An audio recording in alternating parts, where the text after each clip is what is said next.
You may begin your matches. Good morning and welcome to the 2025 Boccia Blast. This is day 3 of the event. We have a BC1 game between uh, Chris Halpin and Kyle Scott. This is the first end, so Chris is playing red and Kyle is playing blue. Chris has the jack and it's been placed.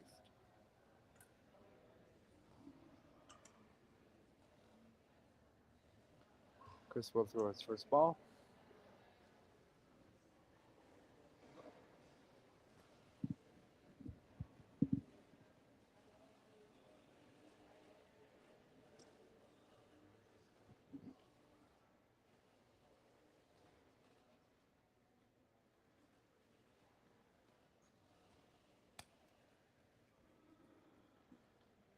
His first ball is placed. It's kind of off to the left of the jack as we look at it. It is open to Kyle, so we'll see um, if he's able to do it. Actually, it's kind of given Kyle a bigger target where you see the uh, red ball and white ball, so I would suspect that he will not necessarily just aim for the white ball itself, but somewhere in the middle will probably be where the attempt will be landing.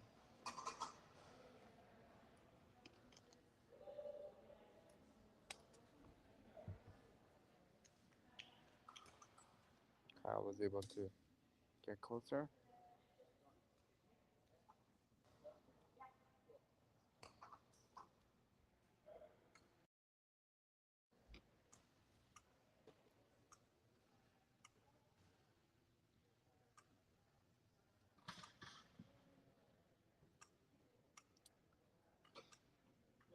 Each player begins and ends with 4 minutes and 30 seconds to play all of their balls. Top left hand corner of your screen is a live shot of the score clock.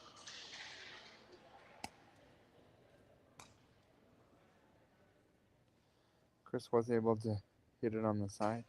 Don't think that was his goal, but it did kind of put it a bit closer, just not close enough.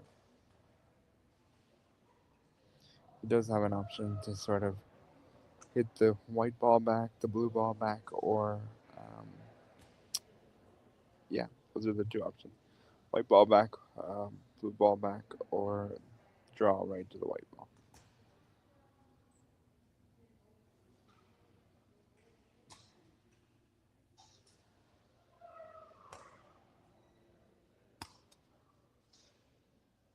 And he chose to draw right to the white ball. That's sort of the benefit of how it was set up, because even though he kind of missed and didn't do what he wanted to accomplish on the second ball, he kind of still had that big target to aim for. And now Kyle might be in some trouble here because that third red ball is really onto the jack. But I would imagine he sees a chunk of the white ball on the left hand side as we look at the screen.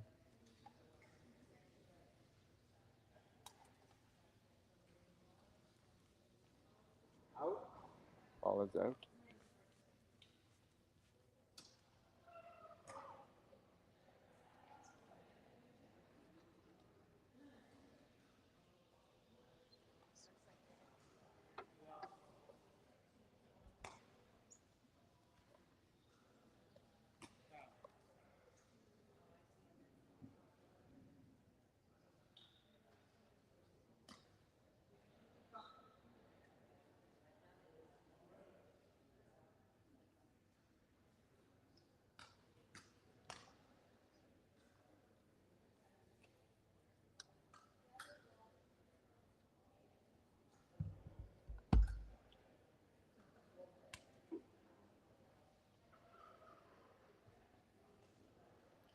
I was just having a little bit of struggles finding the line. So kind of gone from left to right as it's thrown. It looks to me like there's certainly access to the white ball on the ones that the side closest to Kyle, but it would have to be a pretty precise shot too. nudge it back.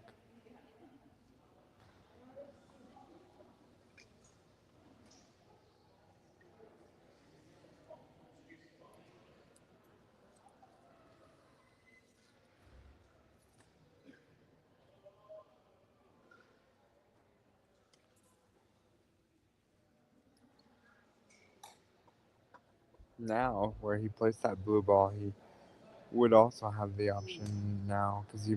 May I have your attention, please? May I have your attention, please? If you have the black Ram 1500 with the license plate CC54048, that's CC54048, can you please come to the front desk? Thank you. An announcement over the loudspeaker. But he has sort of an option now. He's kind of opened it up on the right hand side, but he can also push the blue if he chooses. I think based on that attempt, he was trying to get in the hole and push it back. I just want to mention that BC ones do have the ability to kick the ball as well as throw it. You don't often see BC ones having both the capabilities of doing both. Kyle is one of the unique athletes that has the ability to do both. Um, you are allowed to kick the ball in a BC1 category and also BC4. You don't see many athletes in um, either category doing both or doing kicking, but this is one of those unique scenarios.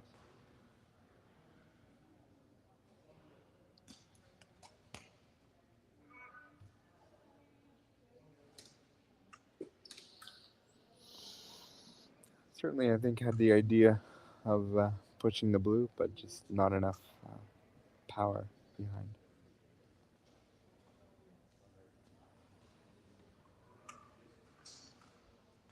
Chris wanted the confirmation that it was still one red.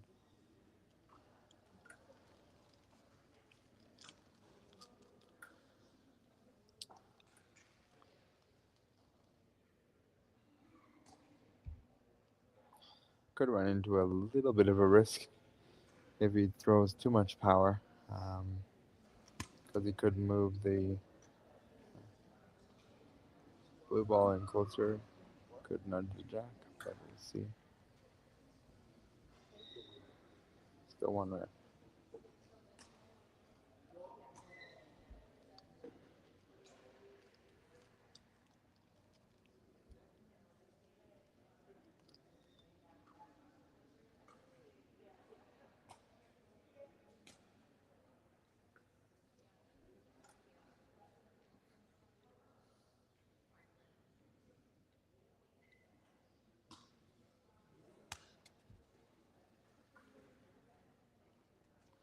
Ball did go out. Couldn't follow the ball with that amount of speed with our camera, but I can assure you it went out.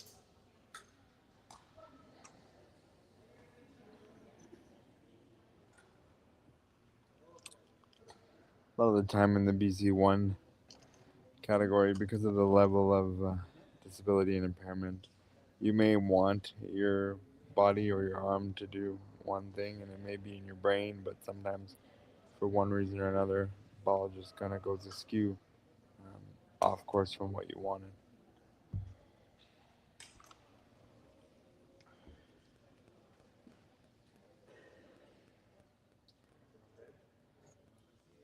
Referee confirms it's one red.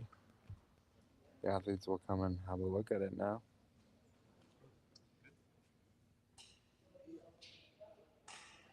Both athletes have agreed. The angle up close versus in your boxes can be very different. I think both players would be happy with the end result of that. And the referee has signaled one red, so now there'll be a minute break. I'll give you a full screen of the scoreboard. And we'll wait for the athletes to be ready for the second end. You'll see coming up on your screen soon will be a 1 minute timer that will appear on the score clock. This is so that the sports assistants can retrieve the balls, give their athletes some level of encouragement as well, and move from there. It is important that you pick up the balls in your 1 minute allotted time. If you don't, it can serve as a penalty. We had a bit of a scenario yesterday where an athlete sport assistant did not pick up the balls in time, and therefore their balls became invalid for an end. And so, as much as the 1 minute timer might just be served as a break, you do still have to do things in a timely manner.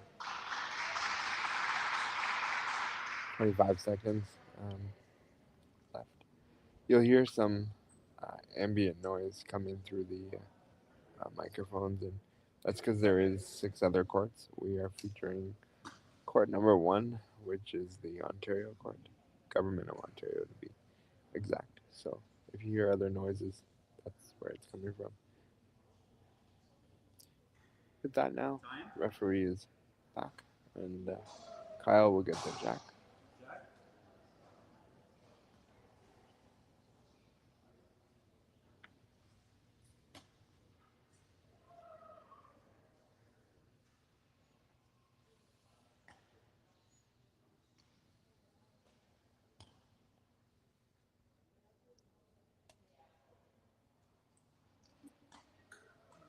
Jack is just over the line on the side of his court. Normally you see that with athletes. They want to place the ball on their side of the court to give them as much of an advantage as they can.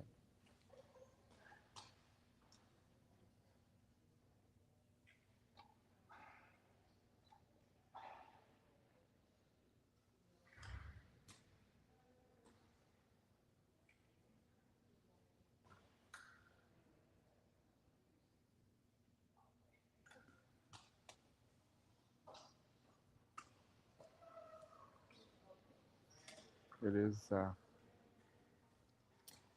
lots of opening on the jack. I don't know if the jack or yeah, it is. The blue ball is just barely over the B line, but I remind you that the B line only matters for the white ball.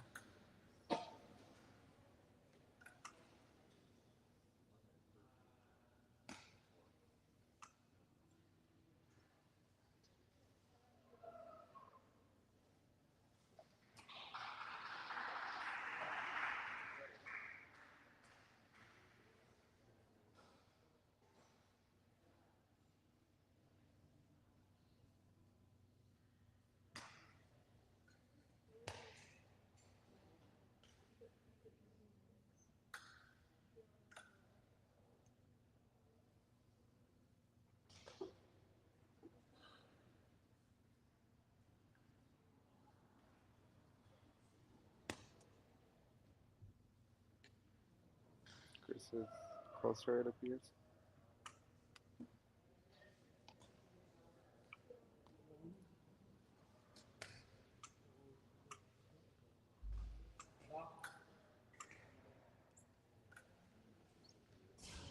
You see that Kyle is asking for the ball, and that's because BC1s can have attendants or sports assistants on the court with them at all times.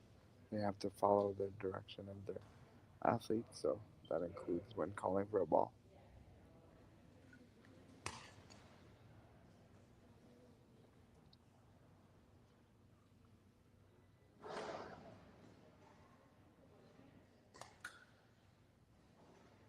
Very nice shot by Kyle on the jack on the side of Chris. So see how Chris manages that. Don't know if the camera can zoom in a little bit on that angle. I just want to show the audience that that's pretty close to the jack. You can see that it's virtually touching. And so up to Chris to sort of see what he can do. Chris tends to be aggressive in these kinds of situations, so I would suspect to see some power come from him to try to move the blue ball.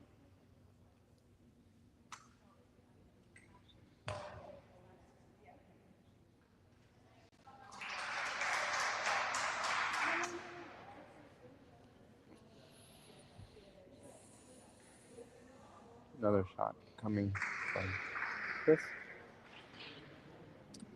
This is one of those good situations from Kyle because yes, he's right on the jack, and because of that, it forces your opponent to have to play, and because it's so good, you are actually asking them to use more balls than one or two. So the advantage does swing over to Kyle, just because the ball was so good.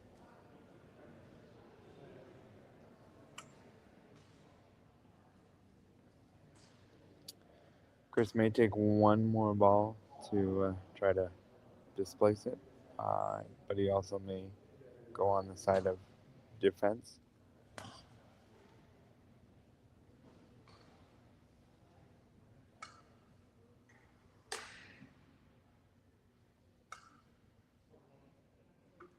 If it were me, I might concede that 1 point and play a little bit of defense because right now the things are open and he scores some points.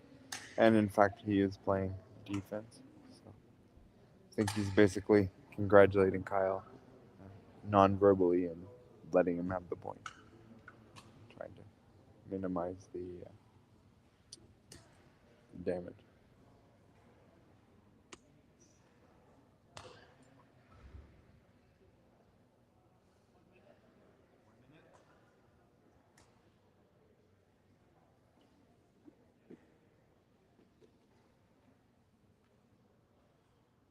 Want to see another one kind of close up to that blue to navigate to negate the scoring area.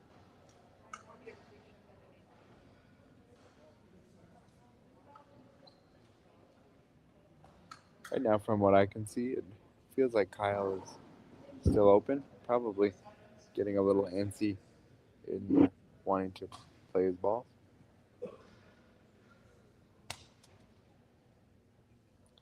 That last one might be more in the way, but I think Kyle would have an opportunity to score a couple of points.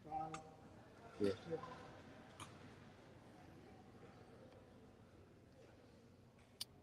So Kyle in this instance said ball and then kick, which indicated to his sports assistant, I'm going to kick this one versus throw.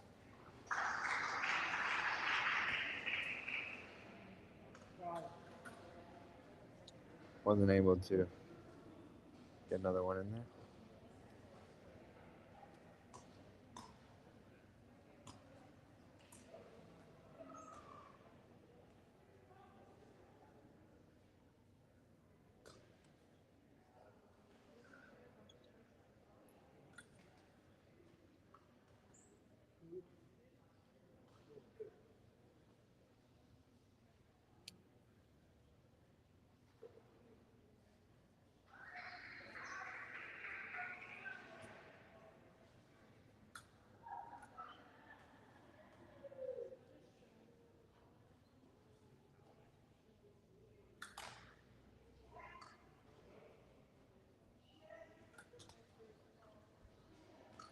Tried to kind of go up and over there, but just too much power.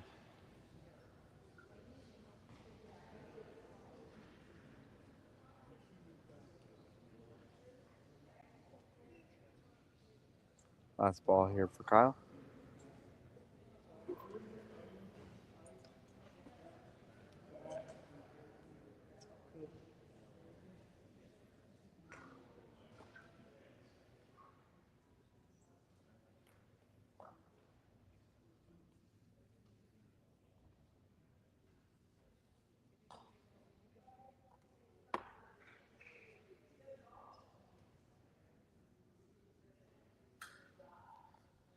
$50 to throw the last ball. I actually think those red balls presented more of a problem than I anticipated. I think because he kicked with the foot closest to those balls. So. Two blue. So I was able to score 2 points there. I think that's a success if you're Kyle. Um,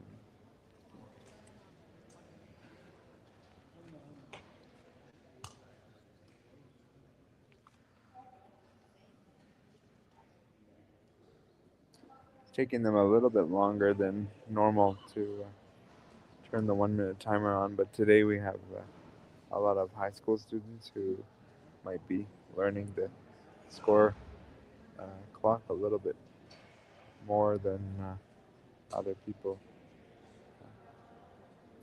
may already know. So the athletes are getting more of a break than what they would normally.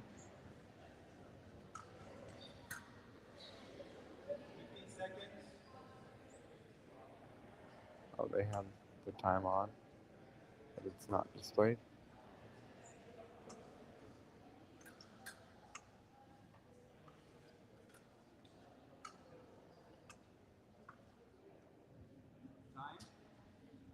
The time has elapsed.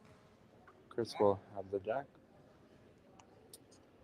Again, he'll play the ball on his side of the floor. Red timer has now begun.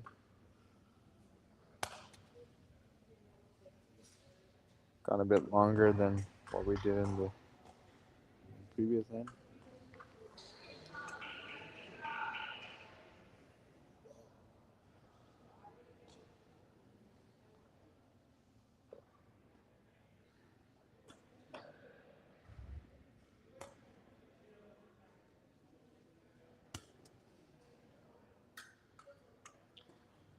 When you throw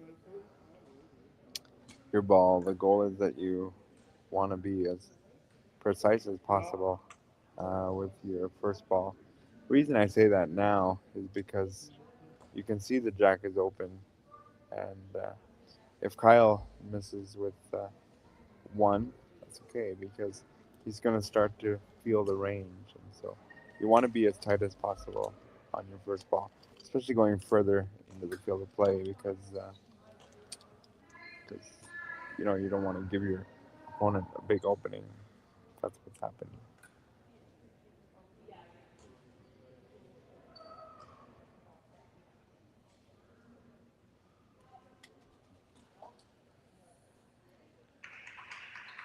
Very nice shot by Kyle.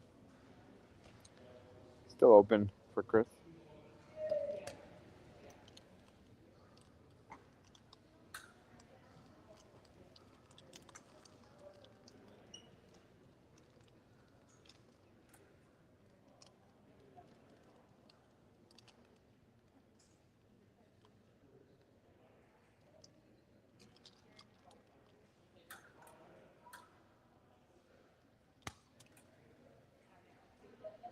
Too strong.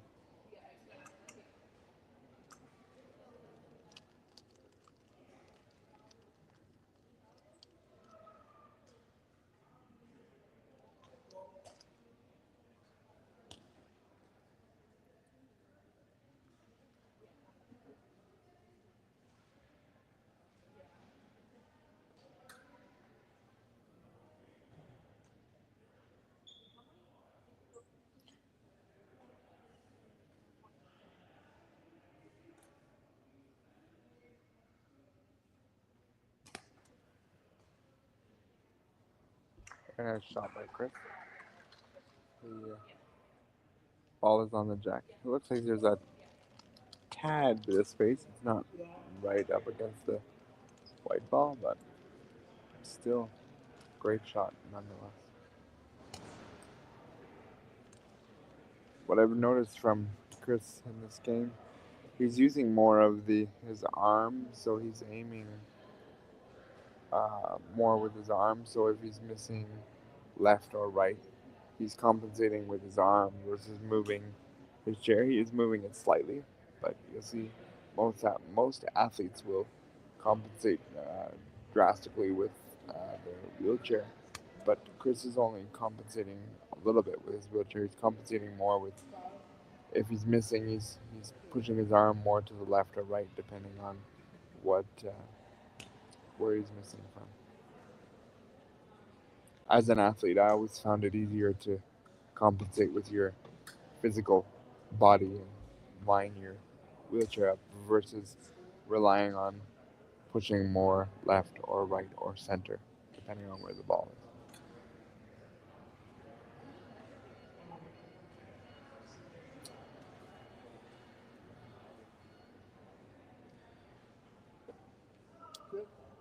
This is a situation here where if I could get in the mind of Kyle for a second, I think Kyle would like to minimize this to probably 1 point. Um, he's going to get the jack in the fourth end, so he's probably pretty satisfied with Chris having 1 point. I don't think you'll see much power to try to displace it. I think it's more of a trying to block.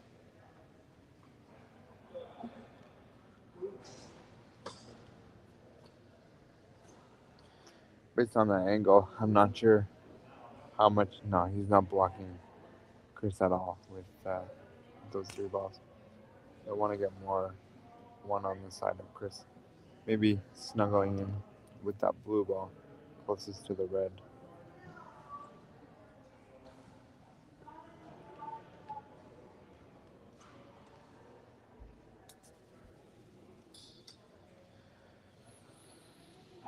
I think that's what he tried there, but just overcorrected.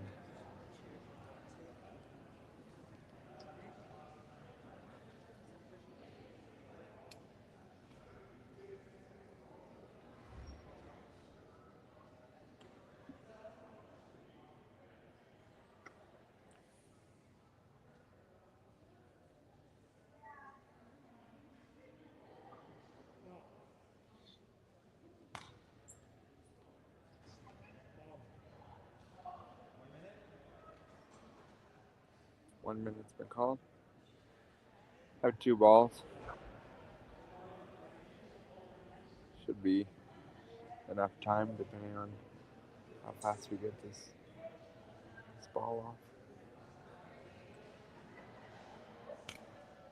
If we get it off in the next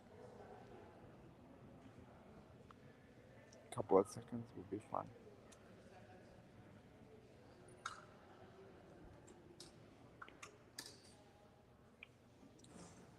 Not sure how that ended up there. I don't know if he hit something on the way through or.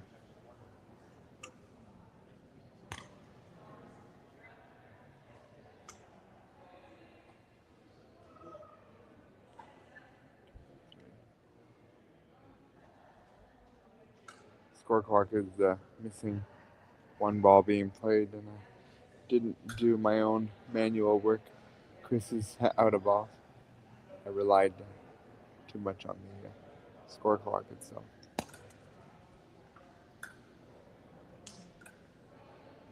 Still think it's yeah, it still would be one run.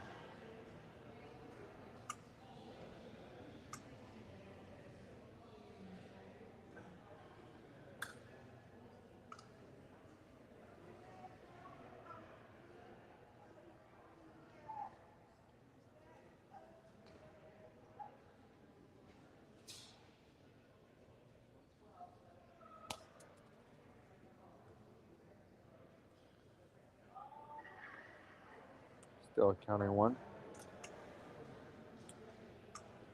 If he could sort of get between and ricochet off the blue ball, I think he would be able to sandwich it there.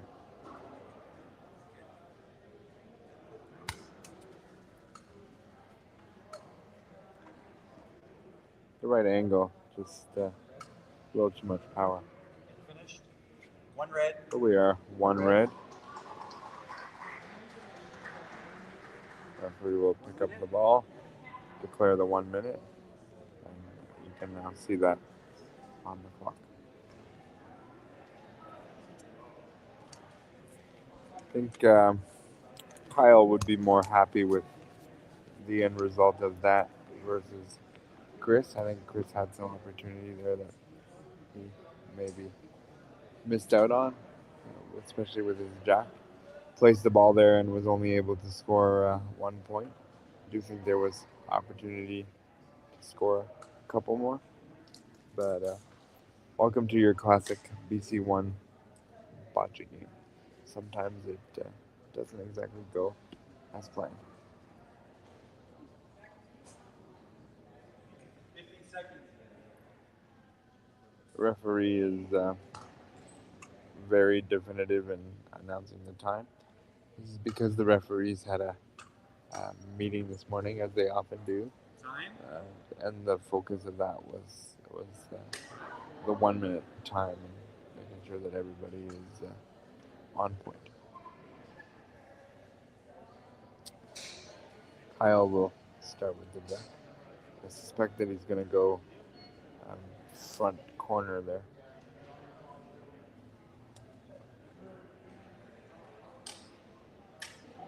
Ball is over the line.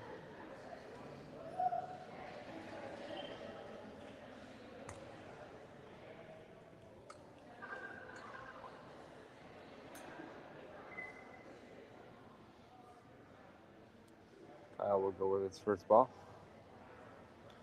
Very important in this 2-2 tie. It's your jack, your ball, and that was a perfect shot. You could see that.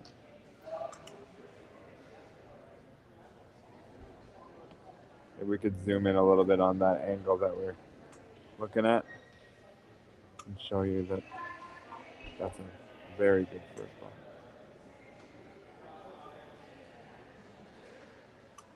There we go. It's probably pretty close to a 4. It's covering the ball for Chris. It's right in front. Chris is going to have to take some aggressive risk in moving this.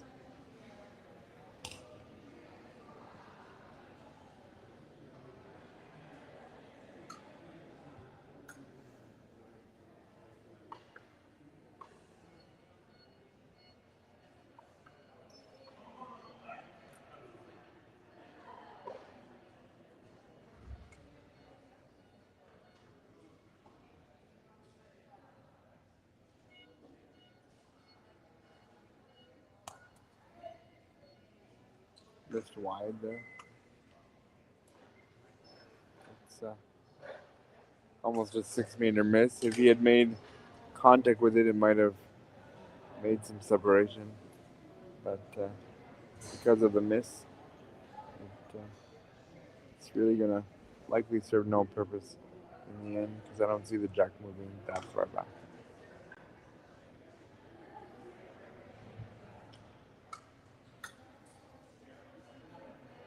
But as I said, with that good first ball, Chris has to take some significant risk and chance because he's got to score 1 point to win the game.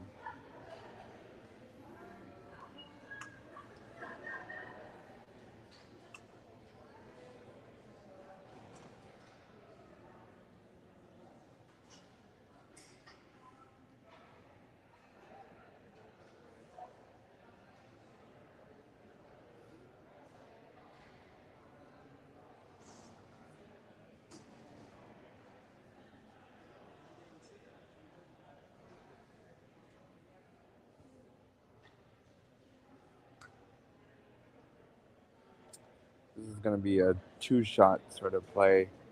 He's got to separate it and then draw. So a little bit closer there, but he's brushed by the jack.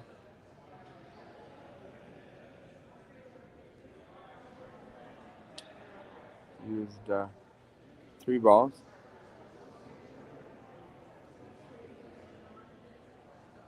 He's got to make something move within the next 2 balls in order to give himself a chance.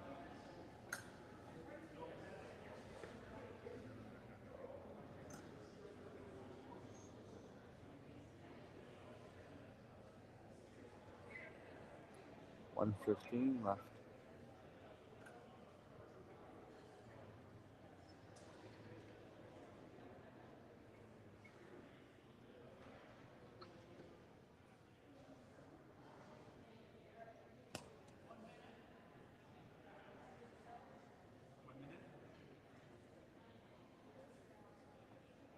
I think that was a miss. Because blocking now doesn't help. You need the win. He just came up a bit light. Nice shot there, but looks like 30 seconds. gonna win.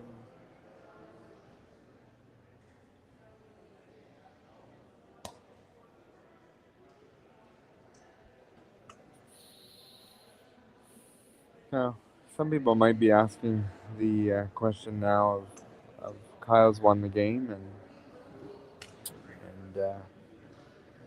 why would he throw? Well, in the BC1 division, it is a round robin, so points for and against make a big difference, which might have been why Chris decided to put that ball on the side there to minimize the damage. Kyle does have an opportunity to add a couple of points if he's able to move away from that red ball beside the jack.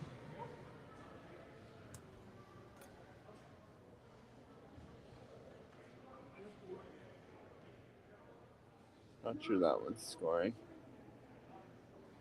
That red is still closer than the second.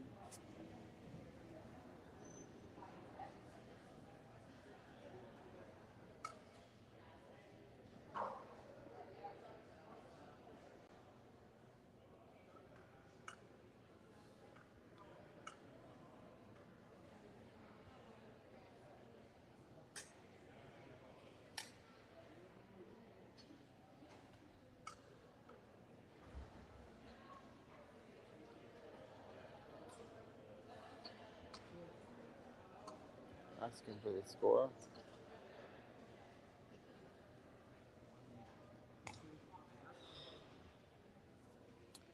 Said one, maybe two, and Kyle's asked for the measurement. In this instance, the athlete has to ask for the measurement because the referee cannot just assume to do it.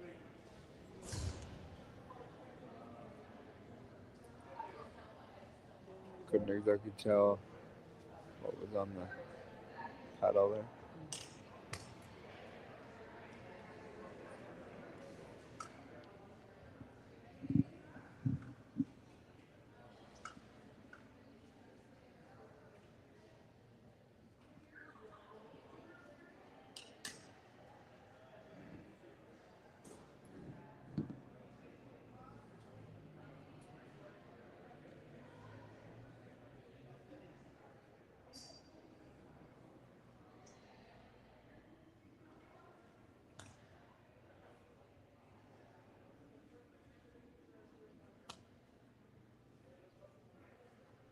Nice attempt.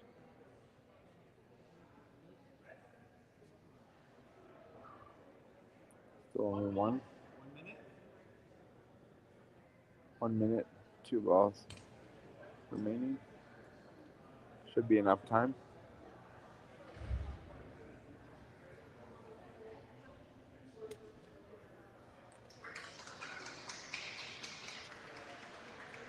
Looks like 2 now.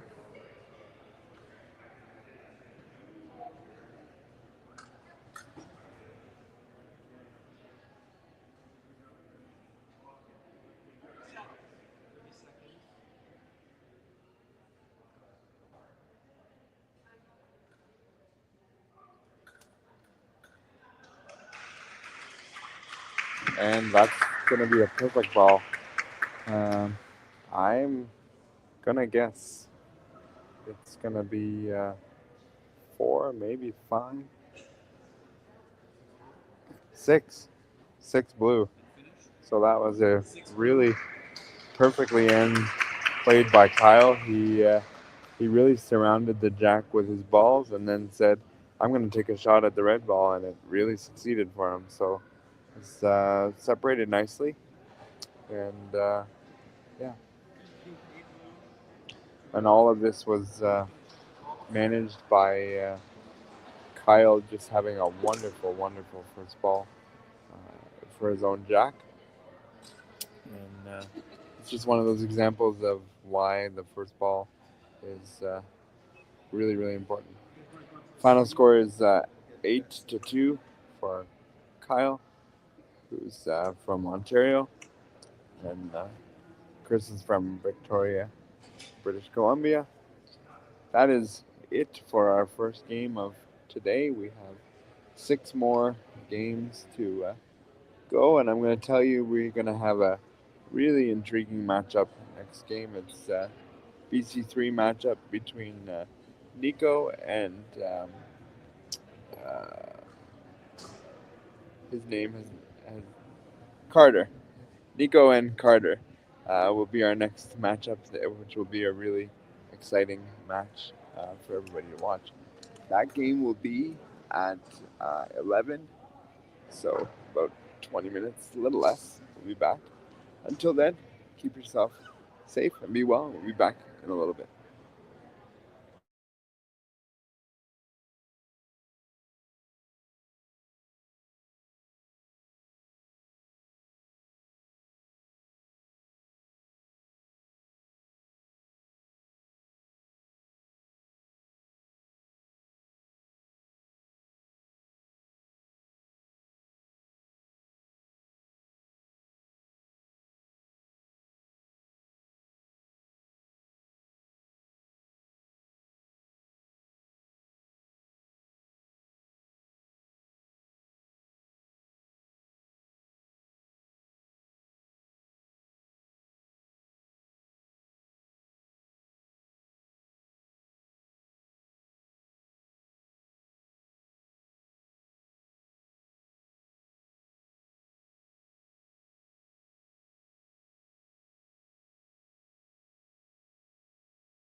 Welcome back to the 2025 Boccia Blast. This is our second game of today, Saturday. We have a BC3 matchup between Nico Yema and Carter Plum. These athletes are BC3 athletes who need the support of sports assistants. At all times, their back must be to the athlete. They cannot turn and influence the game whatsoever, and they have to take the direction of their athlete and their athlete only. Um, at no time can they turn and face the court during the end. At the end of the end, they can turn and look. Gary Vanderbees is our referee this match, and very experienced referee. And Nico is red. You'll notice that the time on the clock is 6 minutes for this game, and that's because for the end, and that's because the ramps require much more intricacies than your throwers. So we are in for a doozy of a game, but a bit longer than the normal individual matchups, just based on the intricacies that do exist. Jackball's been played. It's not quite in our camera view yet, but there it is.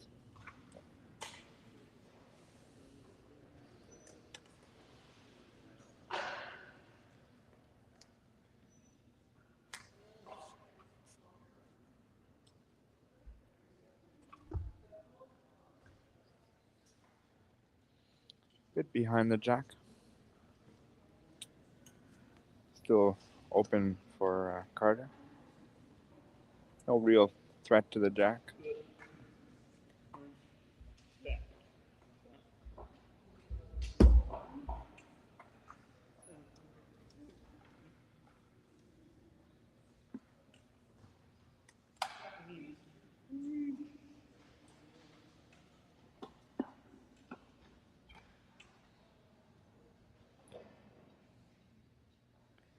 You'll notice that both of these athletes use mechanisms to push the ball. That's because they have limited use of their hands. So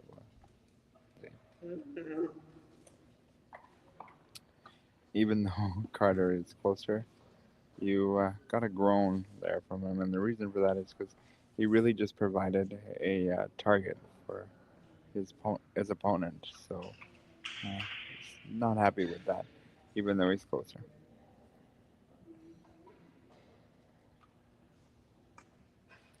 We see a blue ball, a white ball, a red ball, which creates a wider target than just one ball. It gives you the confidence to really go after the jack.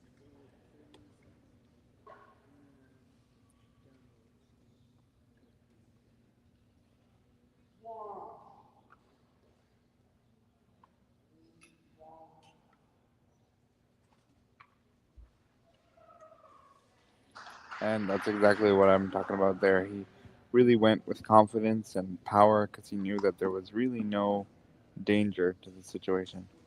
Still an opening for Carter here, but certainly narrowed down the scoring area.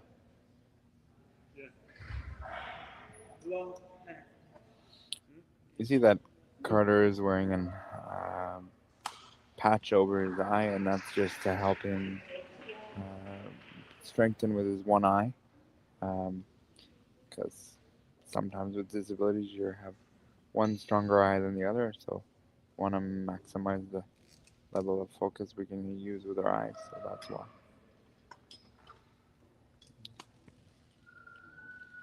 Tried some power and would have been good, but he just hit the wrong ball.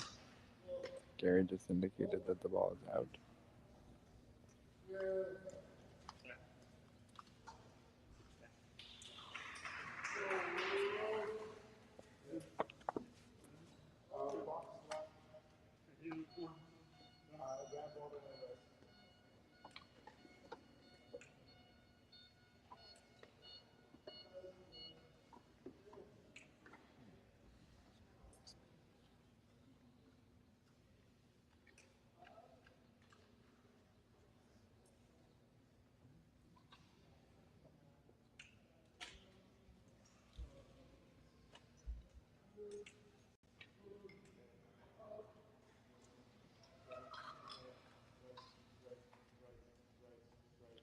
Really good shot there as well. Not sure if it's scoring.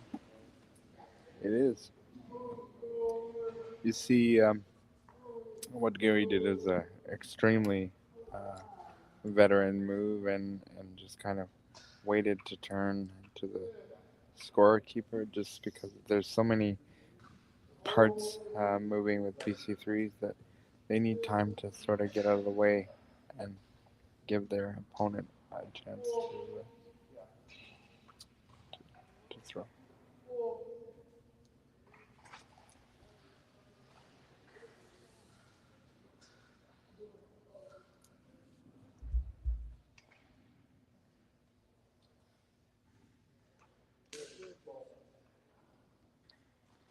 Certainly narrowed the scoring area.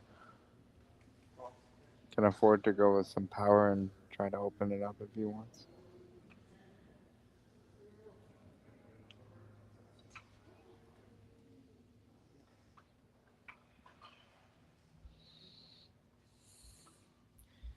In this case, you see, you might see our referee walk sort of around depending on the camera shot, and that's just because he wants to make sure that the ramp is not on a line. It's not that he's going for a Saturday morning stroll if you see him on our camera. It's because he's doing his job.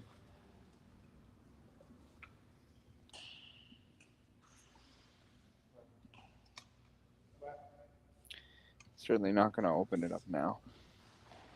He's happy with just closing down the scoring area.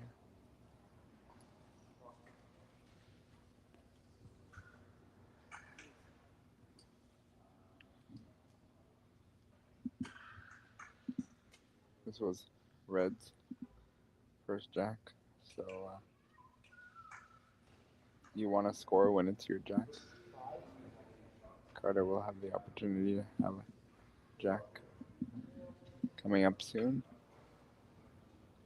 You don't want to give up multiple points on first end.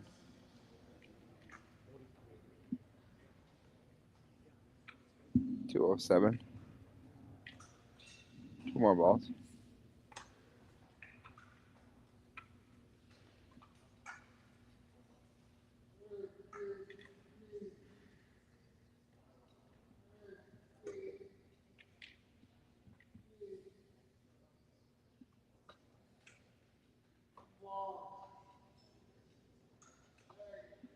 Nico's looking at some power here.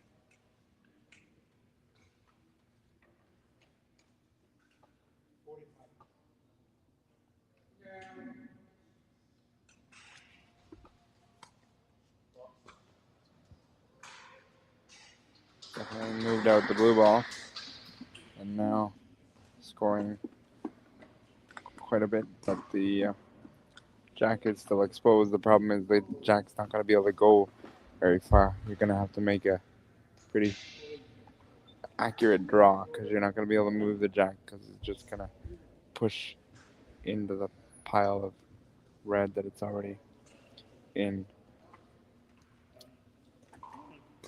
I'm thinking we are scoring 3, possibly 4. No, 3. Sure. Yeah, 3. I thought there was 5 balls on the court. There's only 4. That one ball way out in front would not be.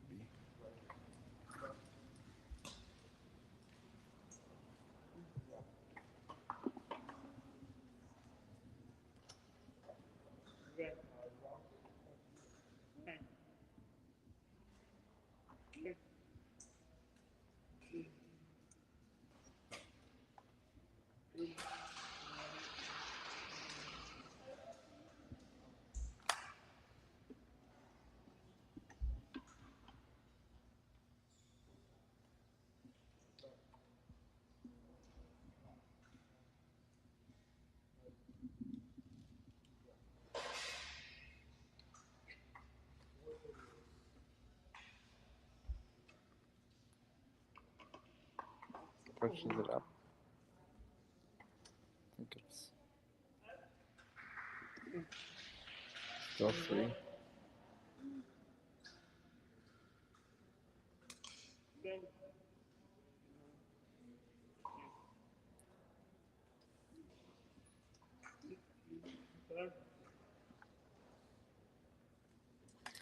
You could very easily be panicked here because Nico made a very nice shot to lie what he's lying now.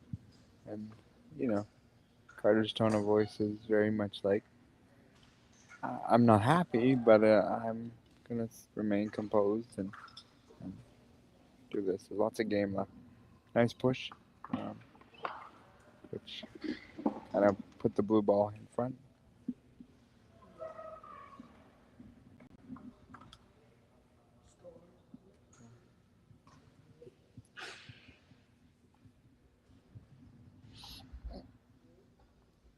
Not sure what Gary signaled exactly. 1 blue is the call. So very nice shot for Carter.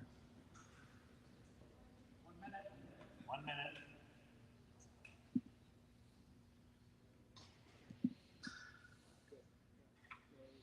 Wish they had a little gizmo on the score that would show +1 for whoever is scoring. That would be convenient for the comment.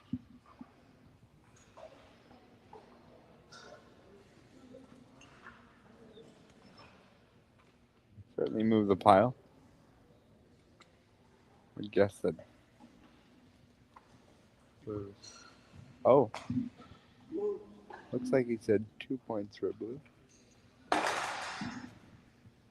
So, yeah, 2 points for blue, which means that Nico was shifted things a little bit.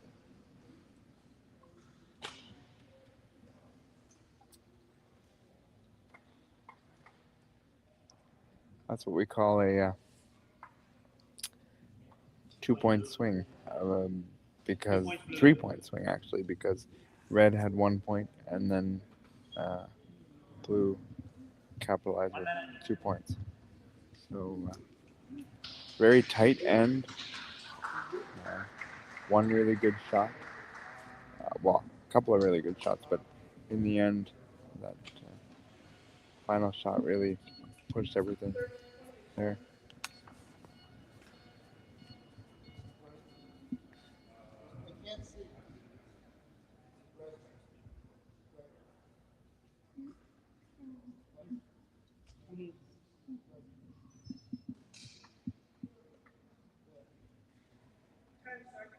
Uh, 30 seconds left in this little break. Carter's got to be incredibly happy with the way that turned out. Nico made a really good shot there, to be scoring 3 at one point, and was scoring 1, and then just kind of everything kind of shifted in Carter's favor. And now Carter has the jack, so he's certainly got the advantage because now he'll get to set the tone.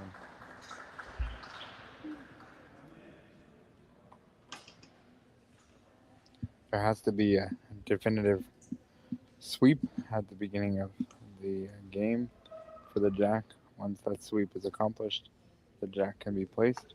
The sweep does not have to reoccur anymore other than the first ball, which is the jack of the end.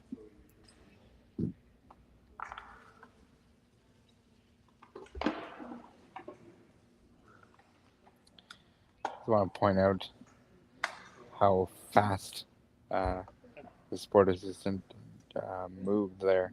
As soon as the jack was off the ramp, she went immediately to get the piece of the ramp that Carter would obviously need, and that's because she knew where Carter would hope for the jack to land, and I think that was accomplished. It's all about efficiency and just knowing what your athlete needs and wants to accomplish, and if you as the sport assistant can be as quick as possible and just thinking, okay, when this happens, I'm going to do this next. That can really save quite some time on the score clock. Very nice first ball. There is some space, but it's a very nice first ball. So we'll see how Nico plays this. I would suspect that there's a draw coming here. There's enough space that he can sort of sneak on the side if he chooses.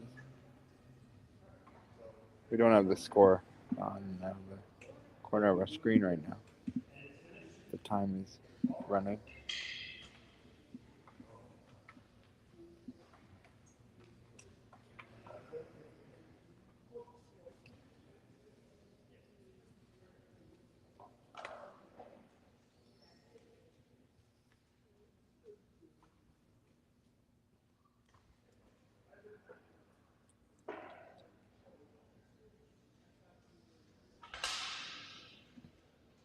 There we go.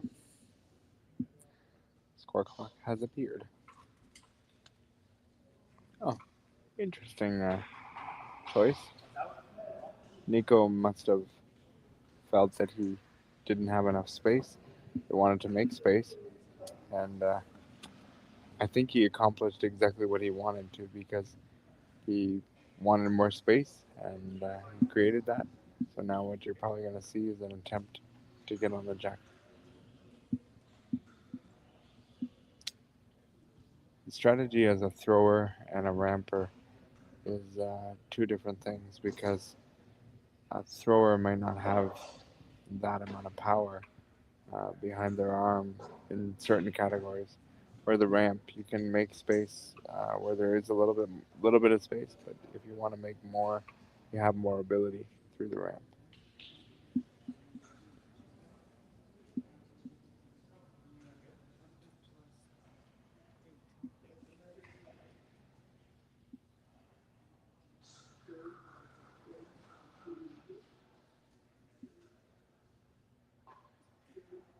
Colors of Nico's ramp, I quite like it. I don't know what the significance of the colors is necessarily. There's an American BC3 that has the red, white, and blue, and that's because he's American. Not sure what the colors are. They could be just because. They could also signify something for his sport assistant. I'm not 100% sure, but it's something I want to find out if I can. Didn't really accomplish what he wanted to there. He made the space, but then stacked the ball on top of the blue ball. Still has plenty of space, but certainly didn't accomplish what he wanted to of taking control of Jack.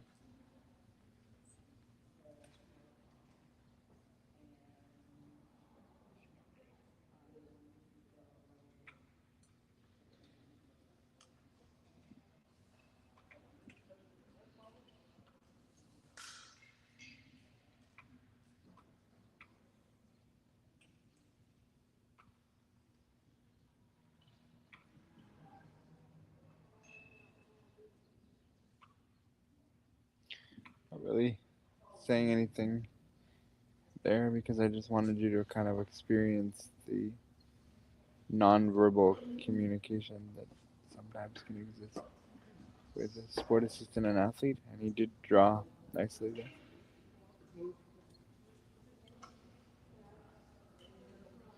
Still is open. For Carter.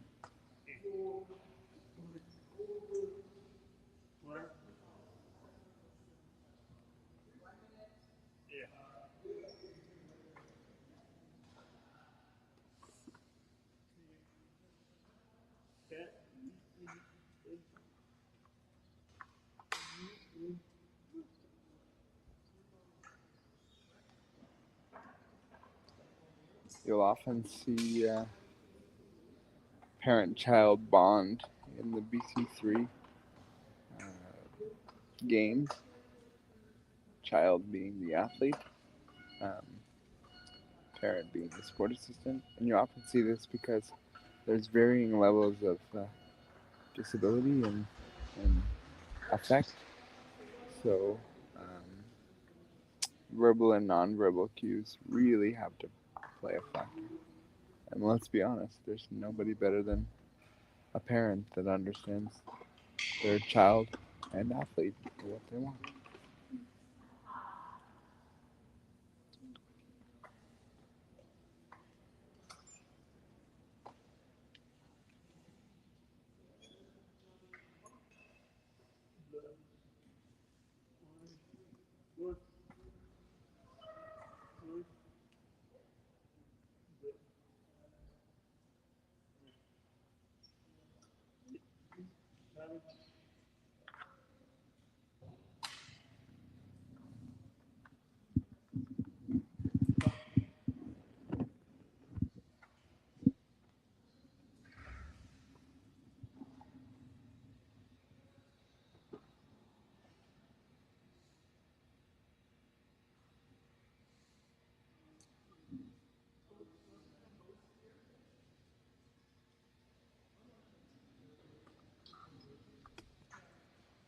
Wow, certainly good shot there. Made some space, and if I was to guess, um, nope, not gonna guess because Gary's gonna measure.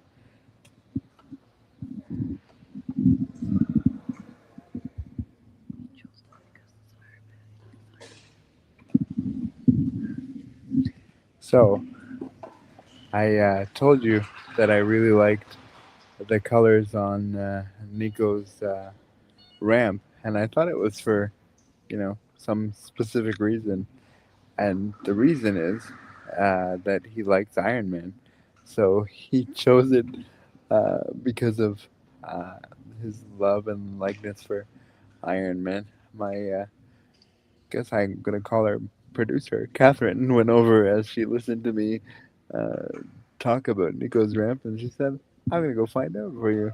I figured I'd find out after the game, but thank you, I appreciate that.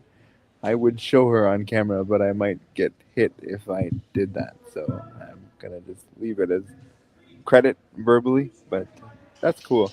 These are the little nuggets of information that you may not know if it was not for me really being interested in knowing more about the athlete.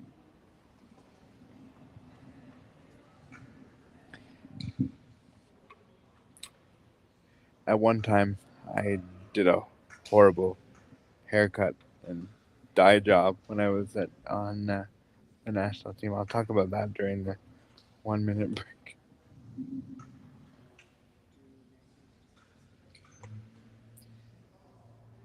Like Iron Man is strong and resilient, so apropos for the sport that we're in.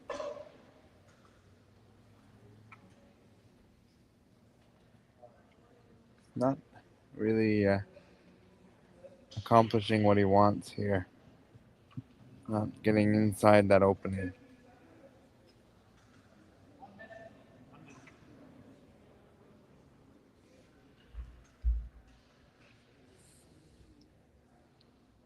Carter's going to be pretty happy right now with the situation that exists. We do still have a few balls left for, uh, one ball, excuse me, left for Nico here, but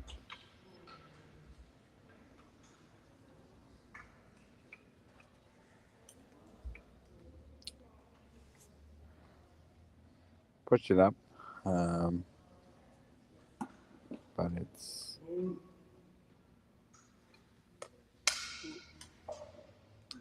asked for the score. Carter did.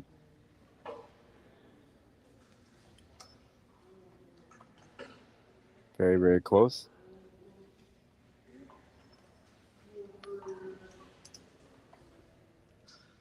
And the answer was, I don't know, 1 for blue.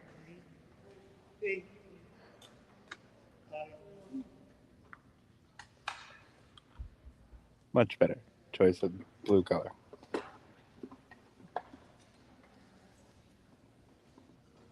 So Carter is scoring.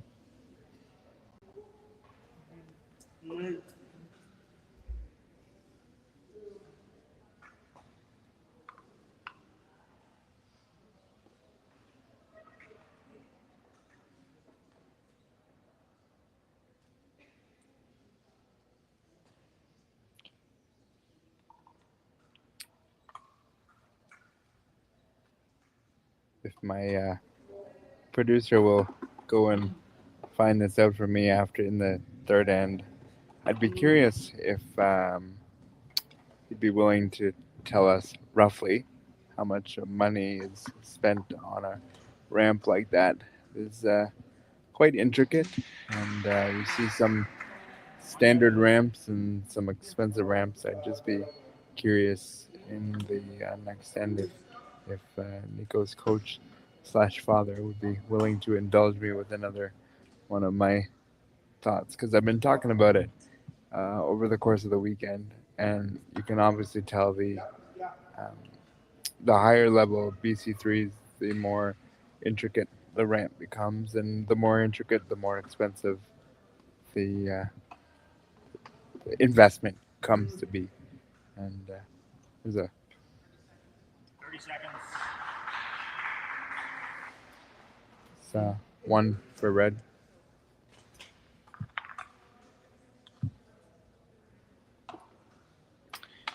Interesting piece of communication that took place there. So his mom shot up her hand, and it wasn't that Gary went over and said anything. It just he needed to know what Carter wanted, and it was quick. What's the score? And that information was delivered quickly. Measuring. So I think he said I think one, but I'd have to measure. So we'll see. Which, if it's one, that's going to be another one of those swings.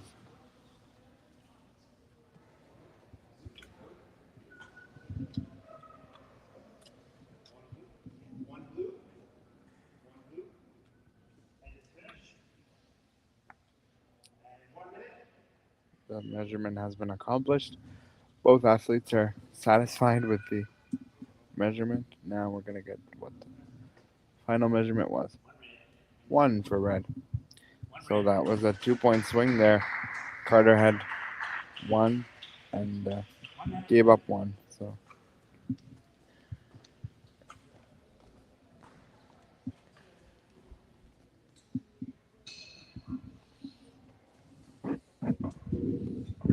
can you mute me for a second?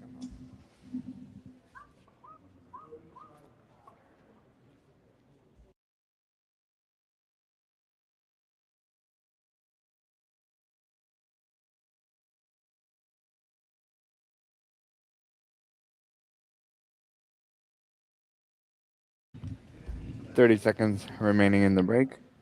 It's tough when both players have had swings here. Nico had 3 points in the last end where he could have had, and he sort of made a mistake. Carter could have had one, and that's just how it goes sometimes.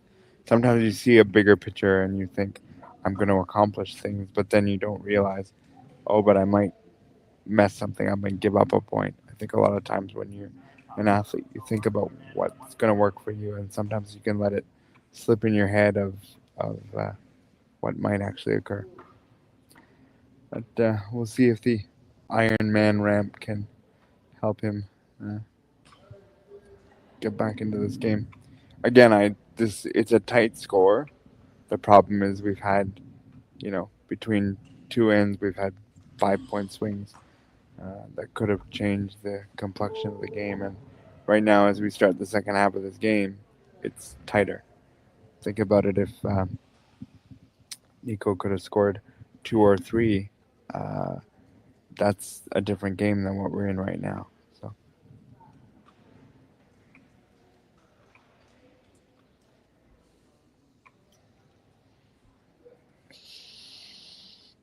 interesting strategy here. The jack ball is very close to Carter, and I don't know if there's some kind of strategy reason for that. I'm not gonna go ask my producer to ask for the strategy on why that happened, but um, it just seems kind of peculiar to me that you put the jack in front of your opponent. I have to think that there's a reason for that. Maybe the reason is that he knew he was going to nail the jack, so it's kind of a good thing anyway. Carter's going to play here.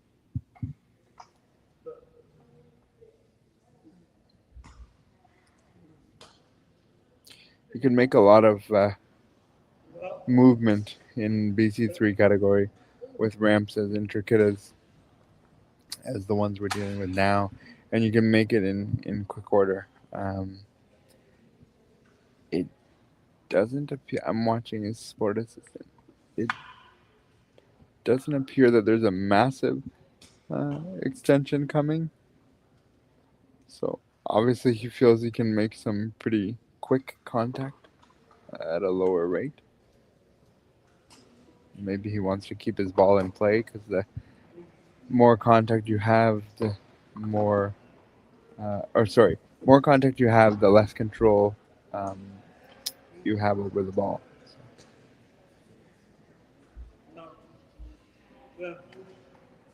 And he made some separation there. So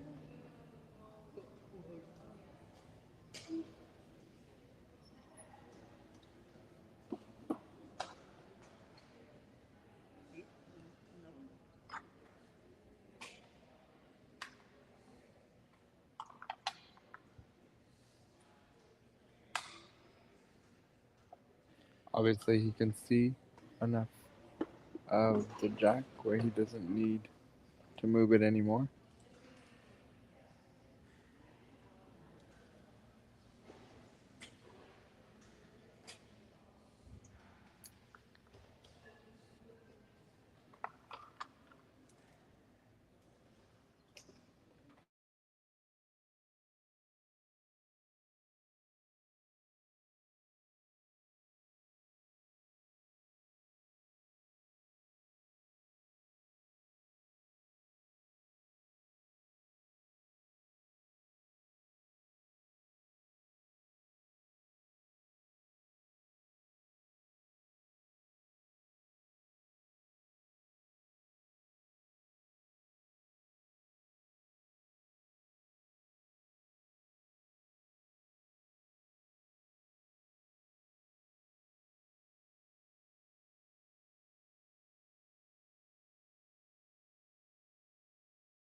Other camera for a second.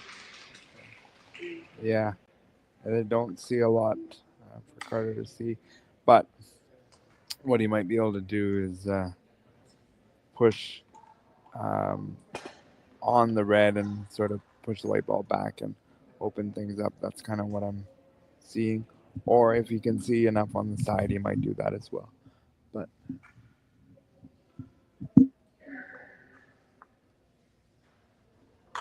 we're probably looking at, yeah, a little less power than what I anticipated, but he put a blue ball there for him to kind of work with.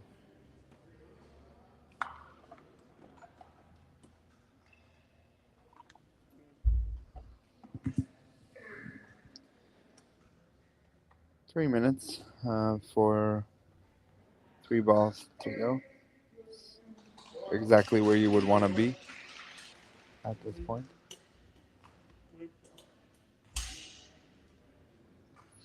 In case you're new with us, if you look at the bottom of the screen where the colored balls are located, that is the order of the balls that have been thrown. And then the top box there is the empty holes or the balls that's remaining. So the score clock is very intuitive too.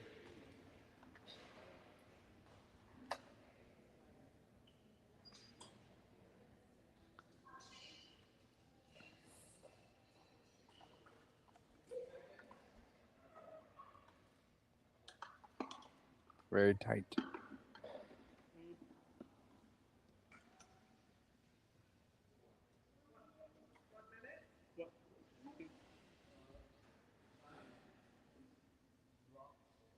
Balls that can be promoted and moved. I feel like both athletes would be happy with this situation right now. Nico in the sense of that he's scoring and has the jack pretty well surrounded, and Carter also would be relatively satisfied because he's building towards being able to get a point in there if all things go well.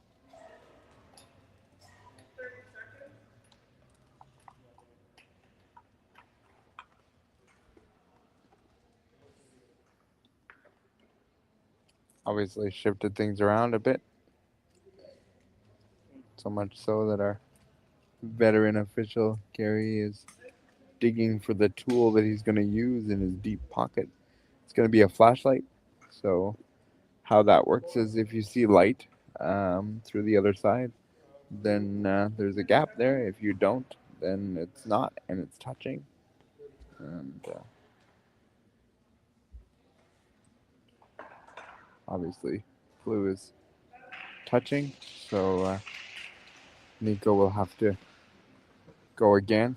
I would imagine this is going to be an interesting play here. Could be a light touch, because you don't really want to open it up for your opponent, but you want to try to nudge things a little bit so that you're in the position to score.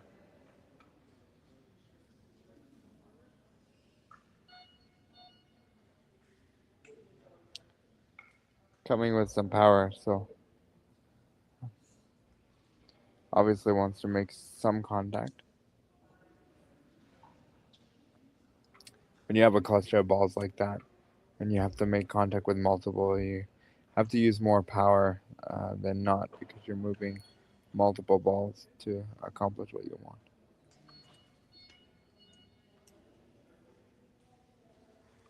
Shifted it around enough. We still need a light.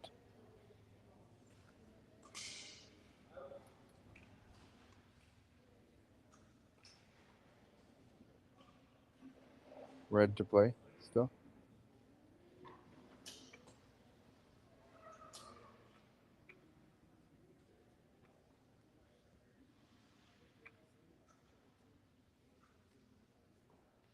If Nico does not end up scoring after this ball is landed, I don't see Carter trying much, because we're using a flashlight to determine who is closer.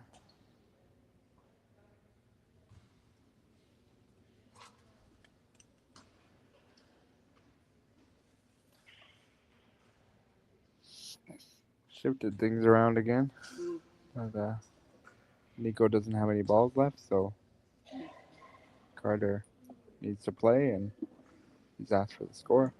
Flashlight's back again. We are 1 for blue.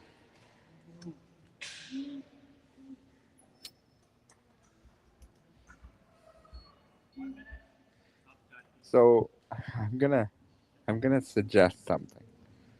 So you normally would probably want to look at that yourself.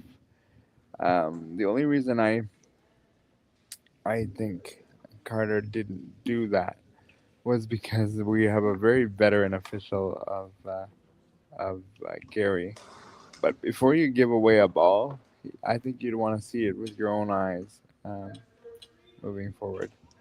We don't have a good angle on it right now because the players need to look and see. I think if I was Carter, I would have taken a stroll out onto the court and made sure that I agreed that it was one for me before I gave away one of my pieces of ammunition.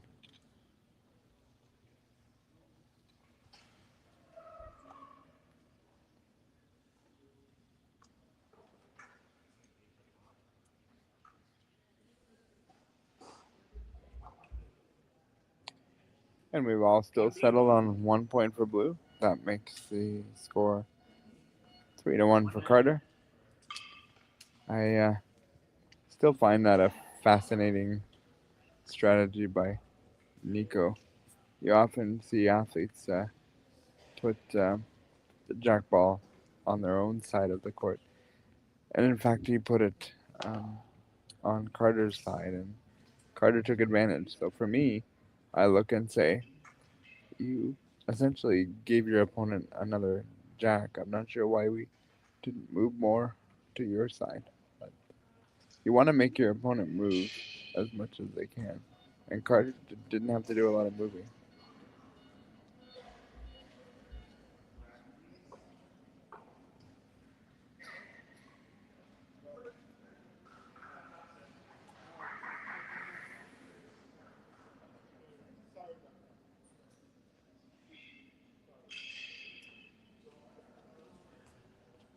Carter will play the jack in 3 seconds or so. And time.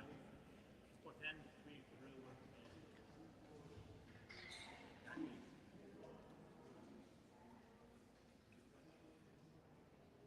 Very distinctive sweep, so there's no doubt in Gary's mind that that's been accomplished. It actually only has to be accomplished once. His sport assistant made sure, you see, I'm moving it left, I'm moving it right, I'm moving it right, I'm moving it left. No doubt. Ball is in play.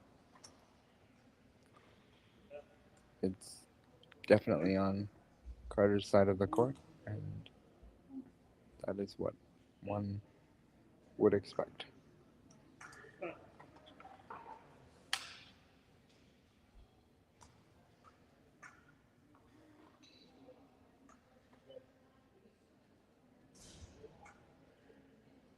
This is the fourth end of this game. We will have another game coming up soon after this one. I'll give you the exact time in mere moments. Very good first ball from Carter, and this is going to mean that Nico's got to take some chances. He has no choice but to score points in this end in order to come out on top.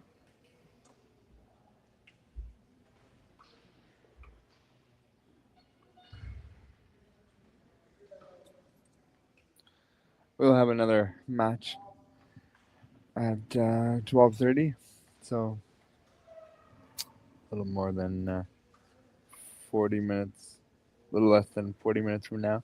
We're gonna have a open division. No, sorry, a junior division matchup, and that's gonna be two ends of game.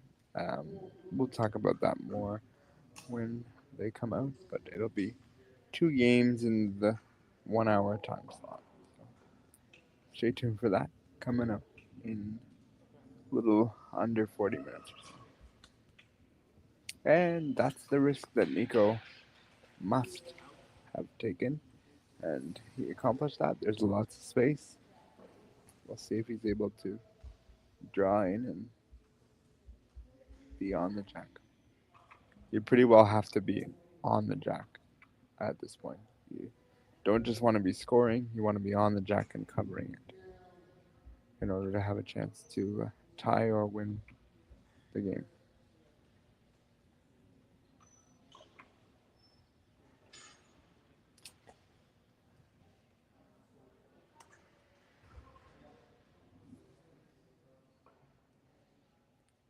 I feel like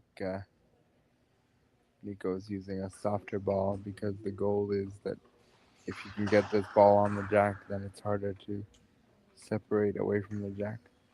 That's why you're seeing the ball a tad higher on the ramp, because it needs more momentum coming out of the shoot. And he's done exactly that. However, I still think it's exposed to Carter. Yes, he's scoring, but he's given Carter an opportunity to aim between the white and the red. He's essentially made it easier, and Carter doesn't necessarily have to focus on one piece of it. He can focus on a window.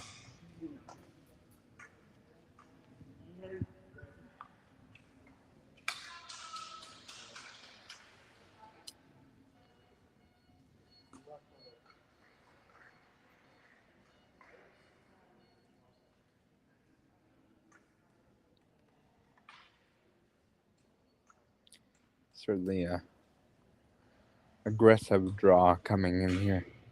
There's no fear behind what you're trying to accomplish. And he did exactly that. Squeezing right between the red and the white.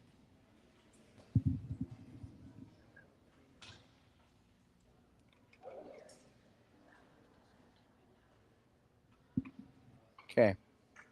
So, I told you earlier in the game that we would try to find out what the ramp for Nico would cost, and it was told that it would be about $3,000 Canadian. That ramp that Nico is using is now discontinued.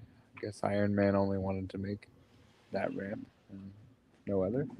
Um, but $3,000, and that just gives you an idea of the level of expense you have to have in order to be successful at the sport.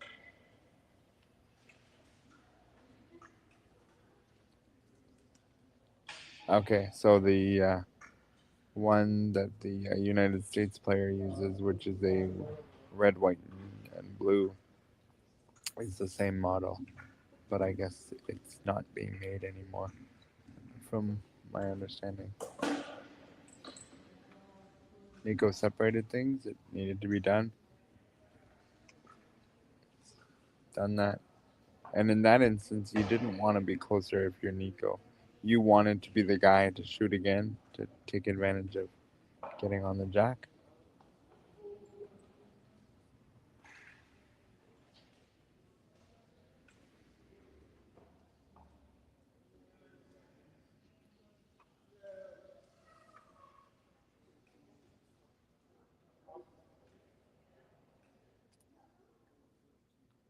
Take a look at the score here. It's 3-1.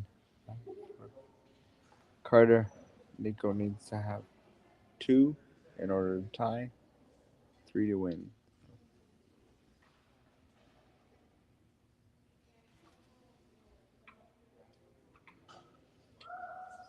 On the jack. Not on the jack. Very close to the jack. Through the hole. And the balls in front there are actually acting as protection, because at least one of them, I believe, would push right into the red ball. And so Nico accomplished 2 things: scoring a point, but also has a bit of a defense out there in front. But again, with these styles of ramp, you can make very quick work of moving things around in the front.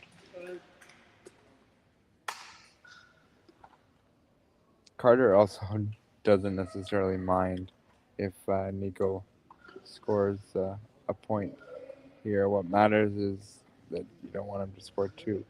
So you have to be careful of opening it up too much and running the risk of opening up for a second point. Nico on the other side is hoping that he has another opportunity to put a point in there.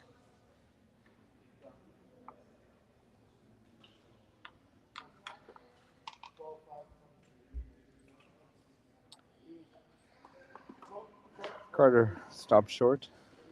You may think to yourself that wasn't necessarily a great shot, um, but it does act as a little bit more uh, junk, if you will, in the front that Nico would have to manage in order to score a second point. So probably not ideal what Carter wanted, but if you can look at the glass half full, it's in a place where it's blocking Carter from accomplishing what he needs.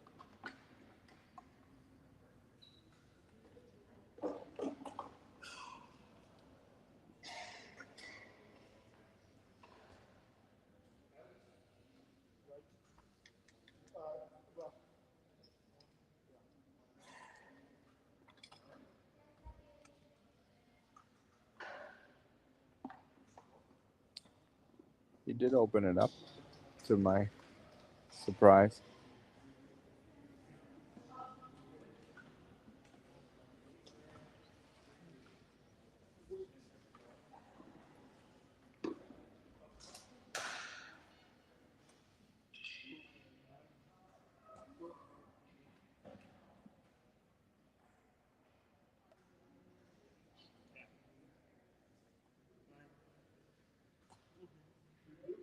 I'm going to reserve comment until after I see this ball placed. Because if I make comment, I could have to eat crow.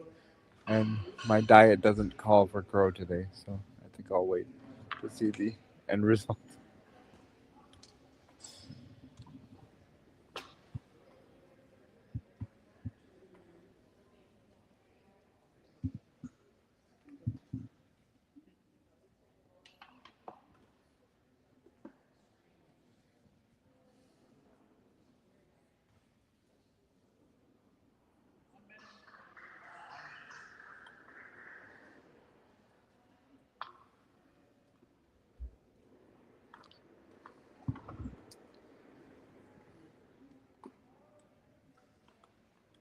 Still have red scoring.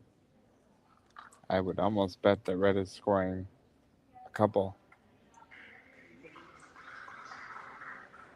There's a ball at the back that may also be scoring just a little bit beyond the X.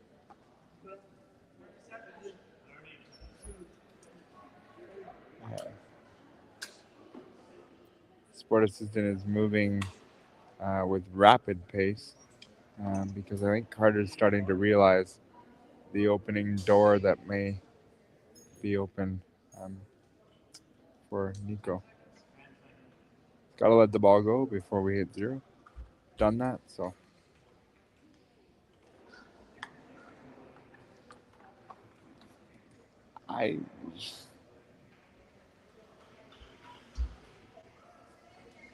So I'm being told that we think blue is scoring one.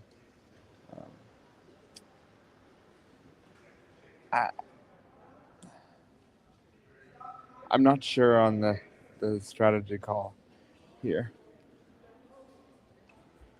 He opened it up, and there might be a window of opportunity here for Nico to get in. Nico has 2 balls remaining and needs to somehow score 2 points. Whether that's with the balls already on the floor or the ones in his shoot.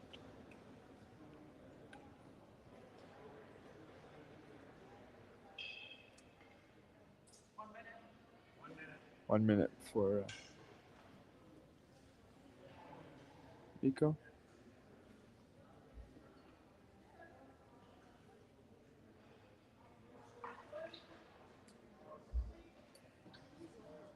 Now it is 1 for red, I would guess.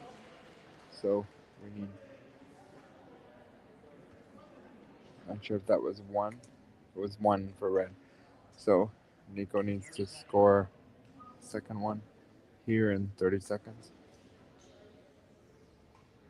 which I think will be able to accomplish the throw here. It's a question of whether we. I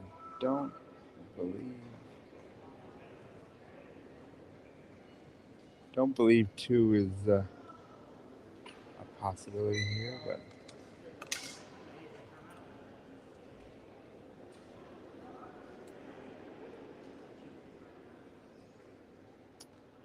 athletes are in front of our camera view. I would love it if Gary would ask Nico to move around a little bit, but that doesn't seem to be happening. You see that the score is 3-1 for Carter. He needs 2 points to tie the game.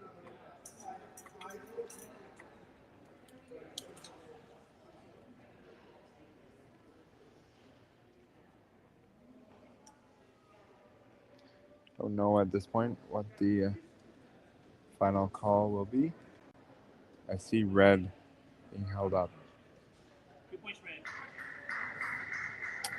Okay, so I don't understand that strategy from Nico, and 2 points for red. So that's not the final. Yeah, 2 points for red. So the game is tied. Ignore that. Ignore the score. Yeah, if we could, thank you. It is 3-3 for these two athletes. I don't understand why Carter opened it up. He was in control of that end and really um, gave Nico an opportunity to score points. I think the way that the balls were beginning that end, it was tight, and then for some reason Carter decided to open it up. He must have had a strategy in his mind, but when you're leading, you're the one with the advantage, and you don't have to complicate it for yourself. You have to complicate it for your opponent. And I think what happened here is that he complicated it for himself, and Nico took advantage of the situation. By my math, there's been 8 points given up in swings by different both athletes here. This has been a game of momentum, and it's been a bit of a challenge. So let me explain to you how the overtime end is going to work. It does not end in a tie. So both athletes will get themselves ready for this overtime end. The jack will be placed on the X. Who will throw first will be determined by a coin flip. I'm not sure if the coin flip was done in the call room before the game or if it will be done now. The ball will go on the X, and then we will play a regular end just with the ball on the center X. This is our first overtime game of the tournament on this court. Um, there's definitely a jump in the step of Nico's coach slash father, and rightfully so. Um, yeah, we're gonna play overtime. There was a bit of a mishap with the score clock, so we're not showing that to you right now uh, because it is accurate now. It is 3-3.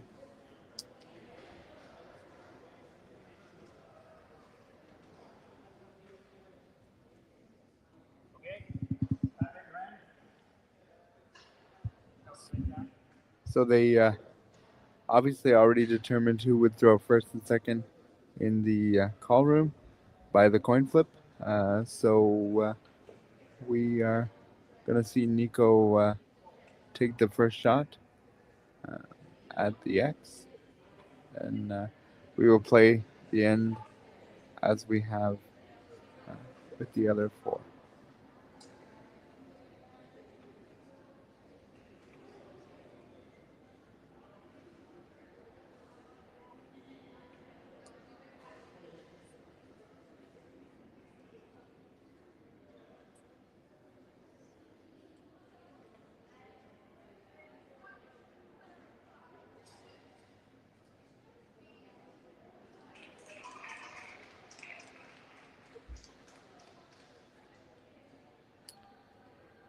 Decent ball. It's close. Yes, the jack is exposed at the front, but it's very close on the side of the jack. We are exactly 5 meters into the court.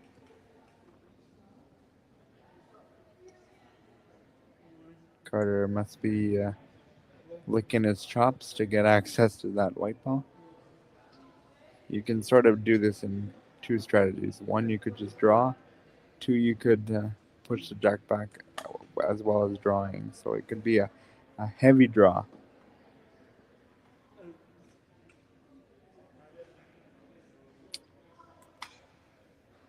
I would guess for Carter, this is a difficult end to play because you had control of the game and you let your opponent back in the game. But gotta put yourself together. Very nice shot by Carter. And if I was to guess, it would be blue scoring and red to play.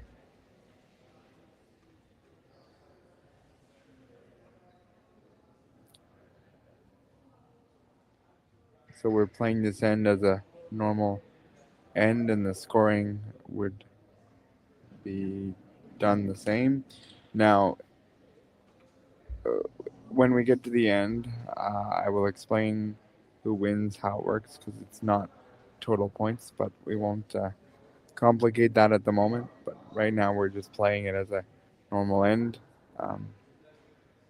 Blue is closer, so red needs to play.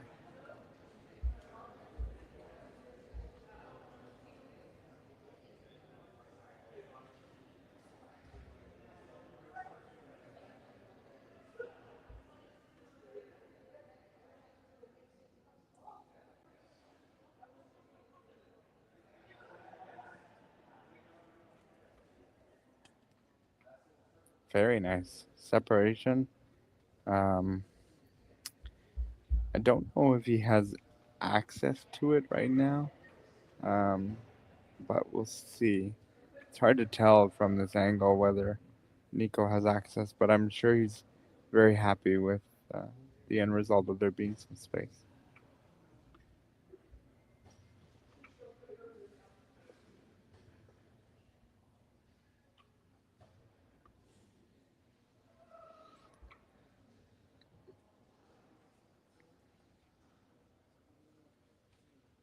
Carter's sport assistant has absolutely no idea what's going on in this end.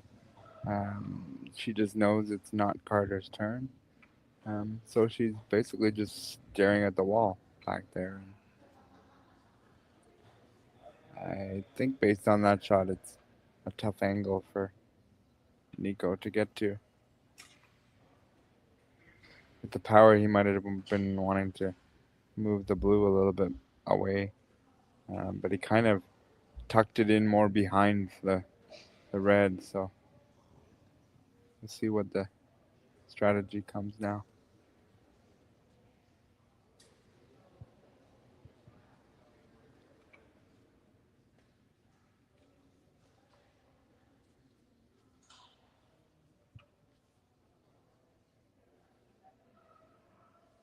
The beautiful thing about this sport is that no matter your level of disability, there's a category for everyone, and BC3s are totally the example of that. And just to see the intricacies and the understanding of the way the ramp works, I'm really, really impressed.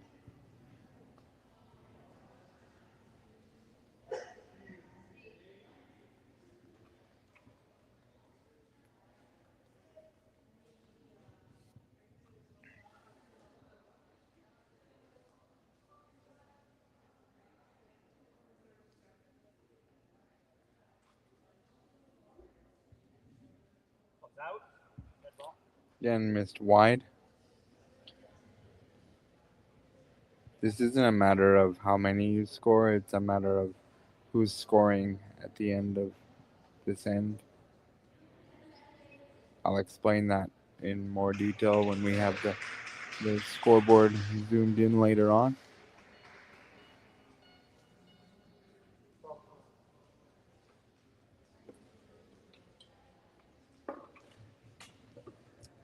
Oh, yes.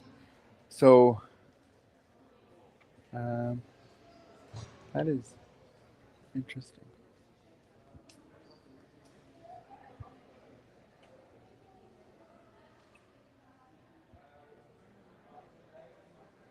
He's in the box now.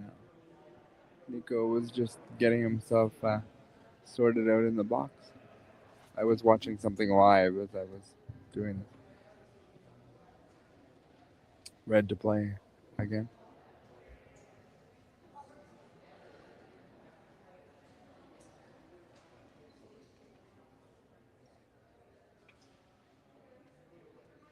One minute. 1 minute to play.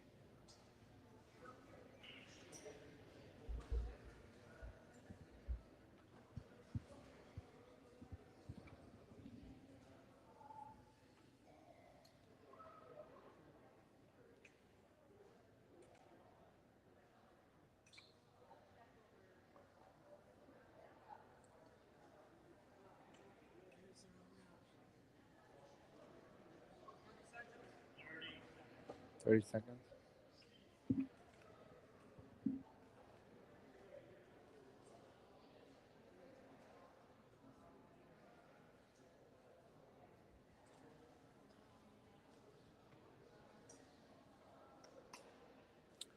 Looks like it's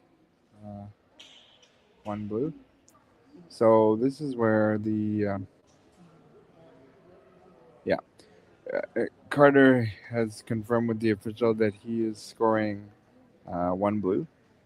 You may ask yourself, okay, why isn't he throwing any more balls? Well, you actually get a tie on the scoreboard. Plus, then there's a little check mark or circle to identify the win. You're on the court. 1 point blue. Excuse me, man.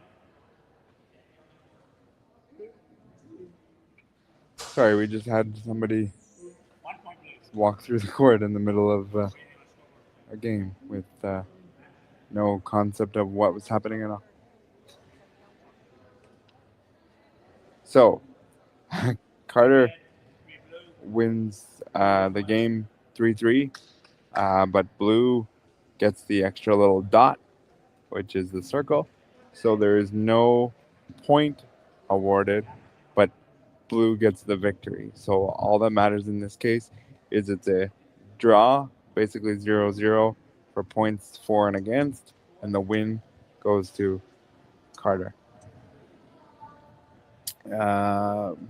My analysis of this game is good game, but certainly some point swings from one over to the other.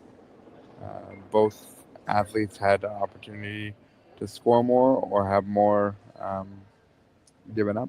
Um, you know, this is the battle that exists in bocce, and you just have to manage the ebbs and flows of bocce games. And we often say the fact that it's 90% mental and 10% physical, and I think you saw that on display, particularly in the fourth end um, when Carter kind of gifted his opponent a chance to come back, but he was able to get the win in a tiebreaker. So it is 12 minutes after 12, and so we will be back with the next game in about 17, 18 minutes.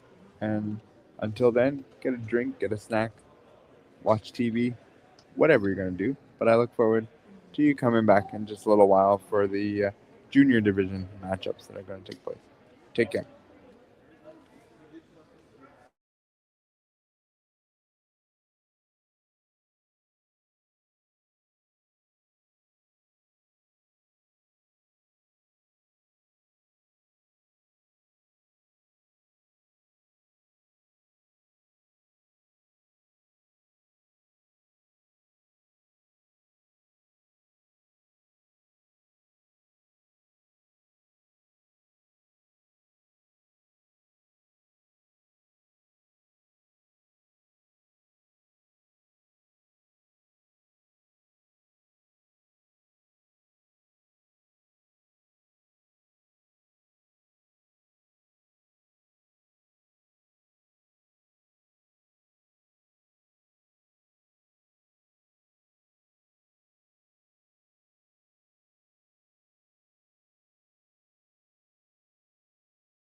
This game we have now is Aurora and Dawson.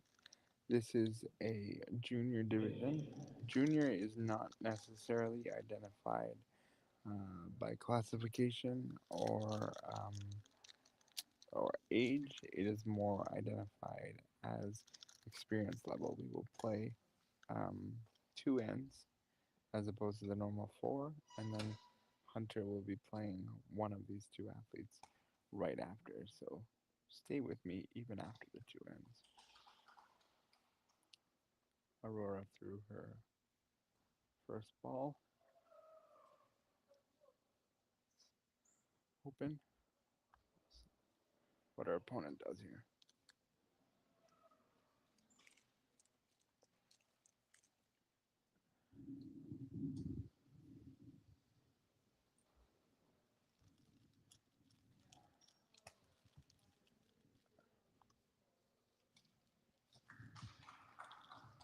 Very nice shot. Still kind of open. We'll see what. Still accessible.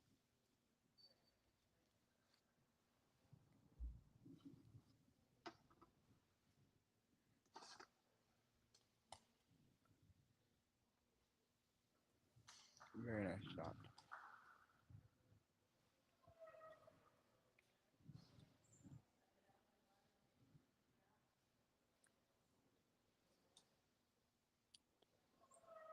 Red is closer.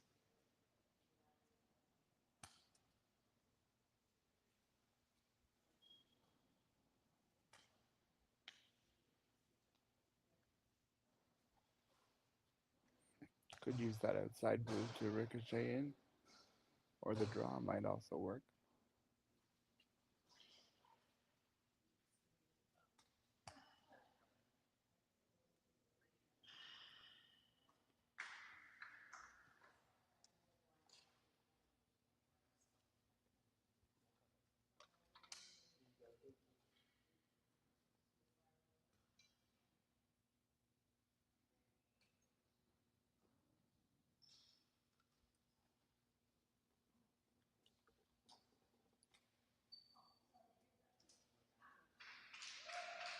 Red to play.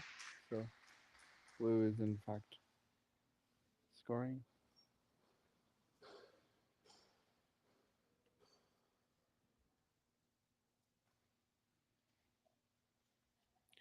It's going to be a game where you might see a bit more risk taken because there's only two ends to play and not four.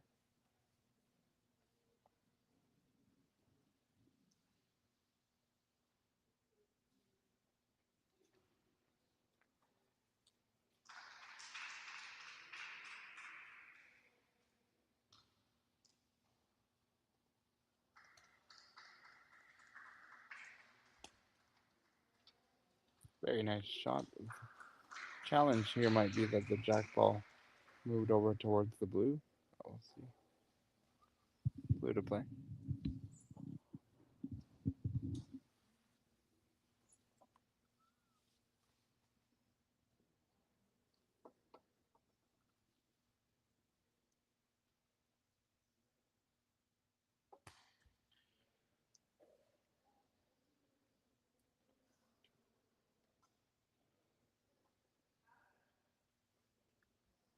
Some power behind that shot. He'll have to do some pushing there to get things through.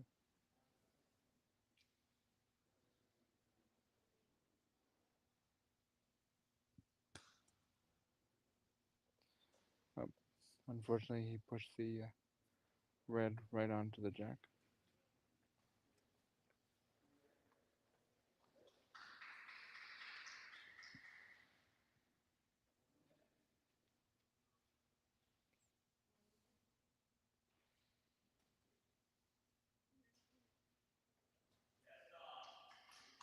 Normally, you don't see athletes asking to come out, but that's because the athlete needs some assistance pushing.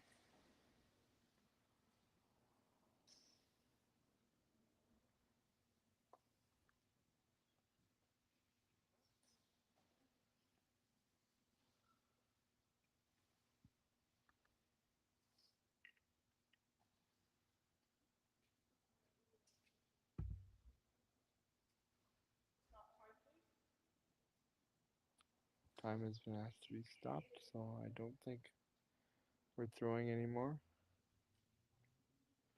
Nope, three balls have been confirmed as dead, and that's because she's decided that 2 points is enough, which means that we will see a 2-0 lead for red.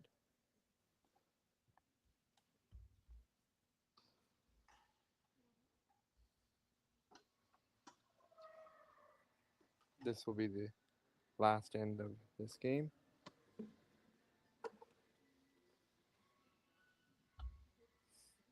Dawson will be getting the first ball of the jack this time around.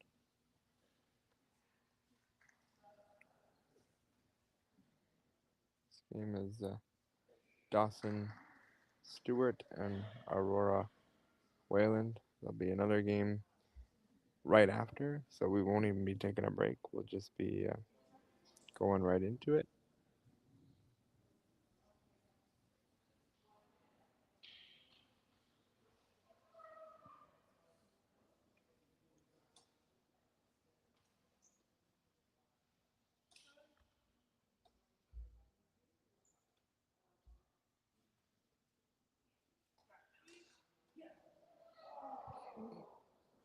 Dawson will need to at least get 2 points in this and to tie, if 3 to win.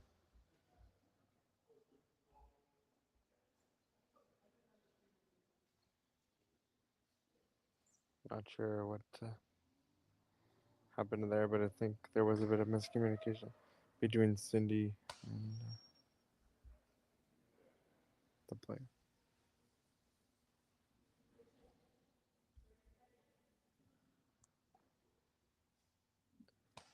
Ball's in play about halfway up the court.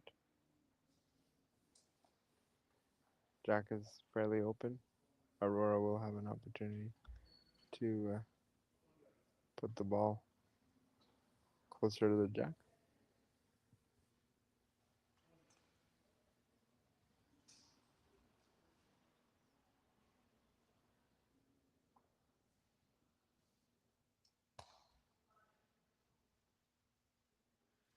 Looks like it's a bit shorter than the blue.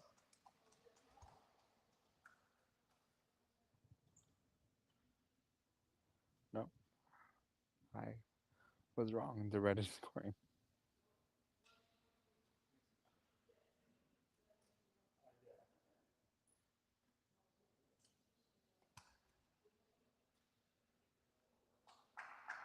Very nice shot by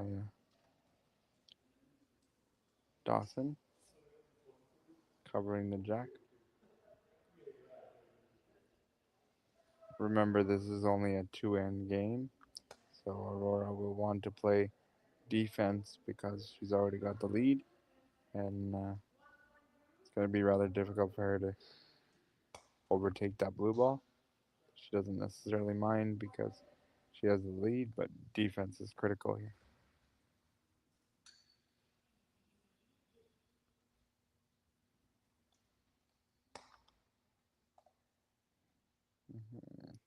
That's actually a really nice shot. She pushed up the red ball to now be in front of the blue, and there's the red on the side.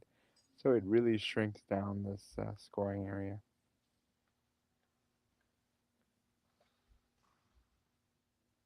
You can place another one sort of in front, but on the side of your opponent. She would be really well served.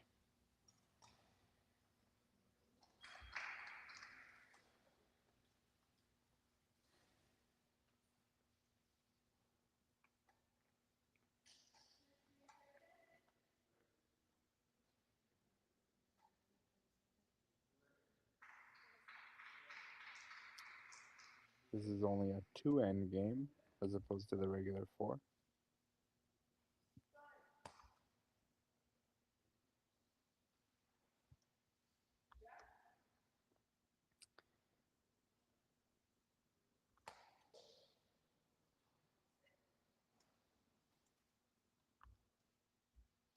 See here what Dawson is able to do. So that second ball, it's more on this. This is the last red ball. Excuse me. It's more on the side, um, and can be used sort of by Dawson positively to score another one. We'll see if he does that. He might be trying to think about pushing it now. The one that he just placed.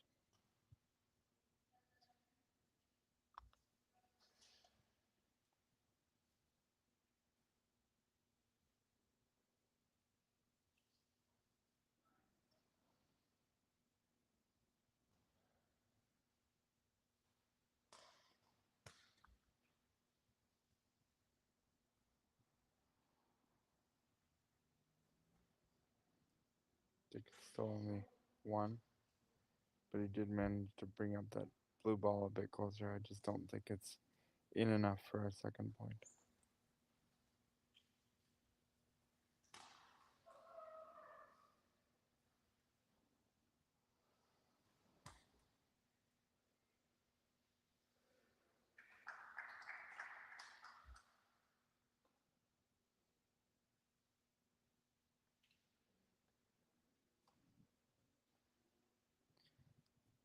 Cindy is going to measure, so maybe that second point that I didn't think was one on the side there against the scoring ball.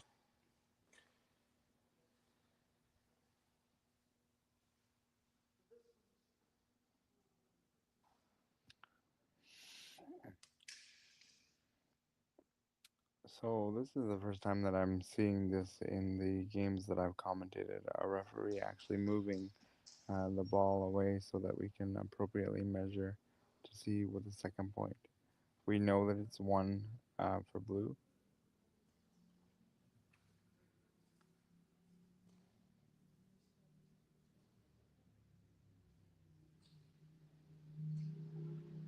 Looks like she signaled with her fingers too, so I think we're going to be playing an overtime here.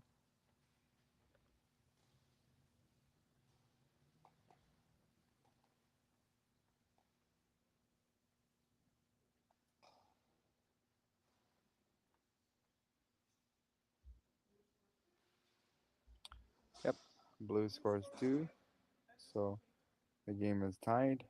Oh, I don't know if it's going to be left as a tie. Oh, no, it's not. Yep, it is going to be left as a tie. We're not going to play overtime. I don't know now, though, because there's still a minute on the clock. I wonder if that's because the system is set up to play 4 ends and not 2. So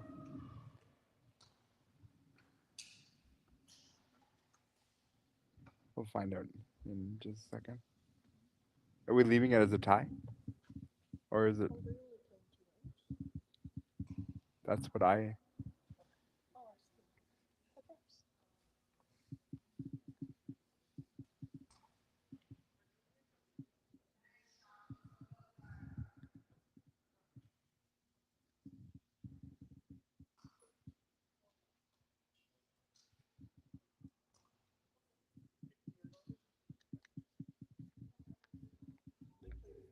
They play 4? My mistake. Disregard. They are going to play 4 ends and not just 2. We've done other events where juniors play 2 ends and not 4. So the game is 2-2 and we will play 4 ends.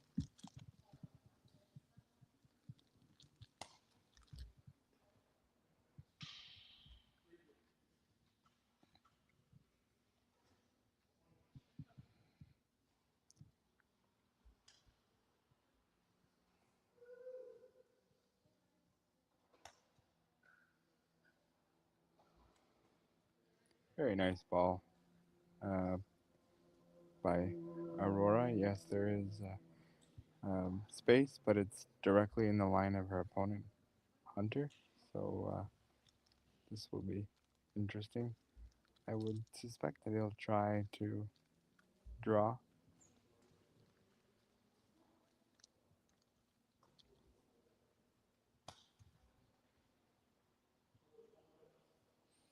did try to draw, but just a bit too heavy.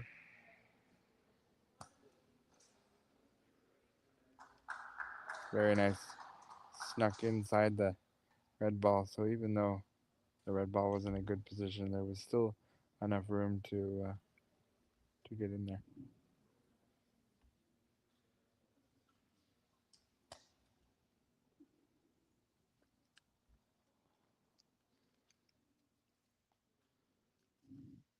Red still to play. Very nice shot. I think either red will be scoring or both will be touching. If both are touching, that's going to be an explanation I'll give, but I won't get ahead of myself, right? I already tried to get ahead of myself thinking there was only 2 ends in this game and not 4. So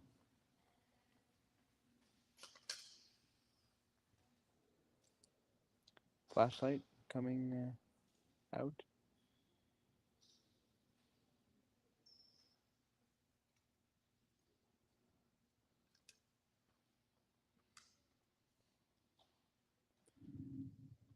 No, red is to play.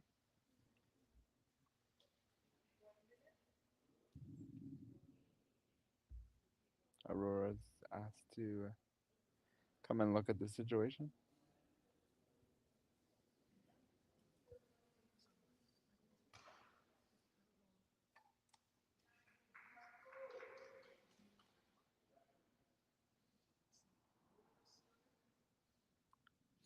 So this is an example of the junior division. She's getting a little more clarification as to the light, because it's not often used, even in the more experienced game. It's not used. So she wanted a little bit more explanation as to how she determined. And she showed her that she could see light through her ball and not through Dawson's.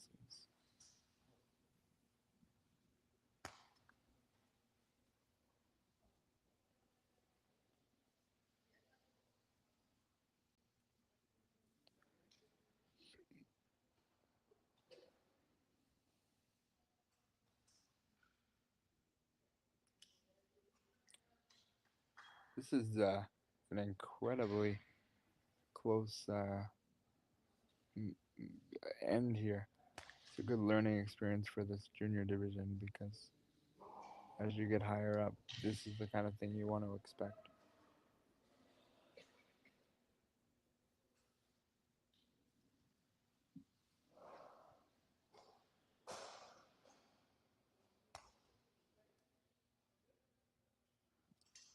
She may have nudged the blue even closer.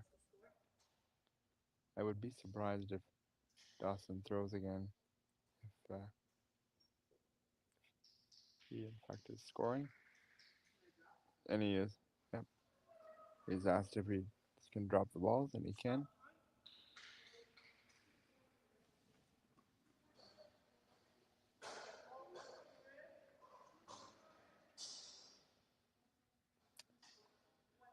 So after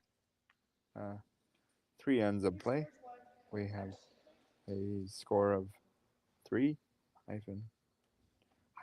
Wow, 3-2 for Dawson. Well done.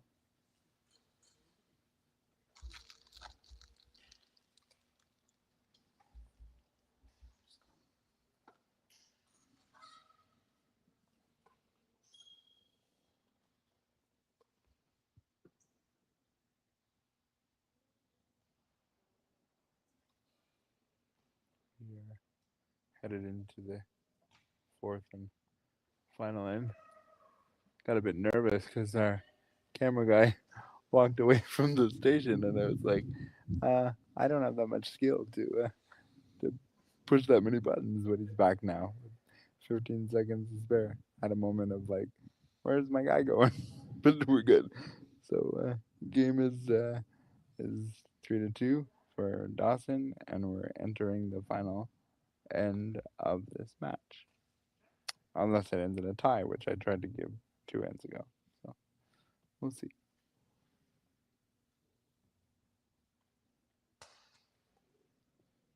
Going far longer in this end. It's 7.5 meters. There it is.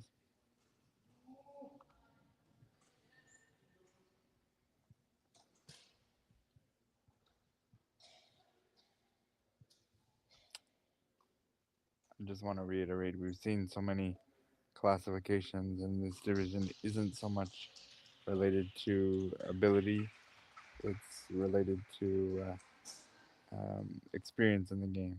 So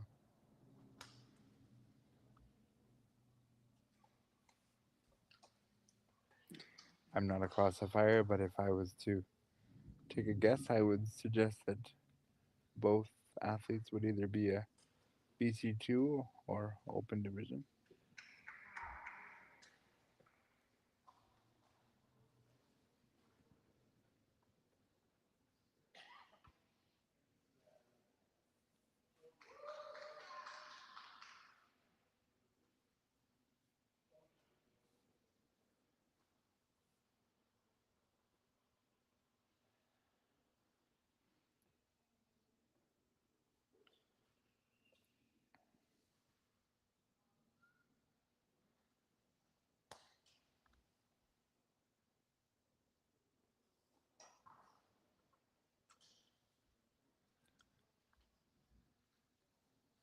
Blue's still closer, so red will play.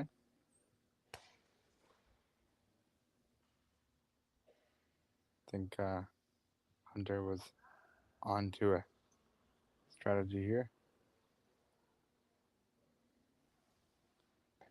Red is having challenges getting the ball further into the court.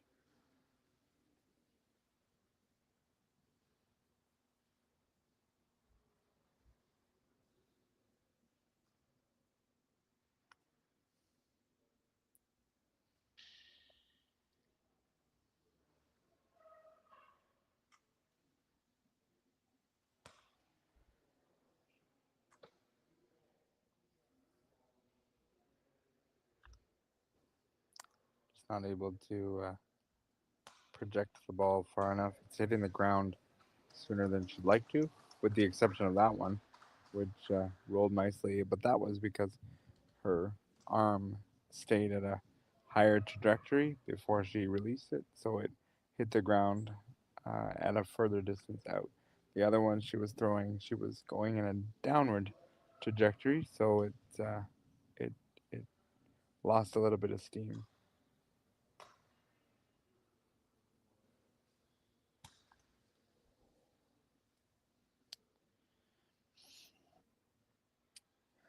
Blue pushed the ball, but I'm not sure if it's closer or not. Find out from another veteran referee, Cindy, in just minutes. I remember red is closer. I remember when Cindy first came on the scene when I was playing, and she was younger and new, and now she's experienced. I'm not so sure she would like me to use the word veteran, but we are where we are now.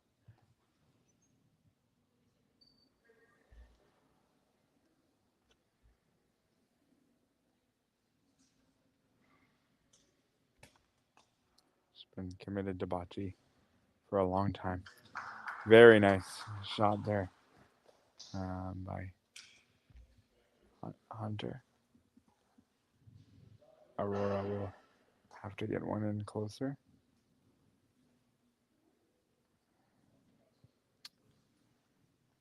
Aurora wants to go take a look to see how close the blue ball is and the distance she may require. Two reasons she might want to go out there because the balls in the front, the cluster, might be really blocking her view from the box.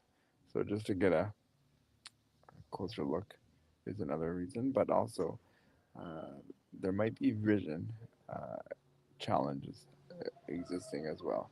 So when you're looking that far, 8 meters away. That's a long way to look. See if Aurora can sneak one in there.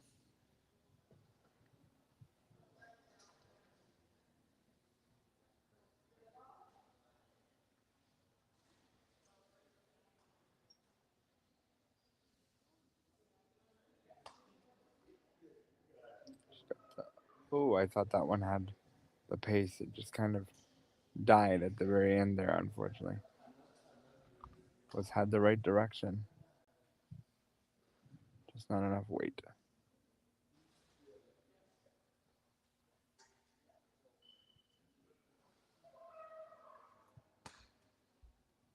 This one, oof. Still think blue has one.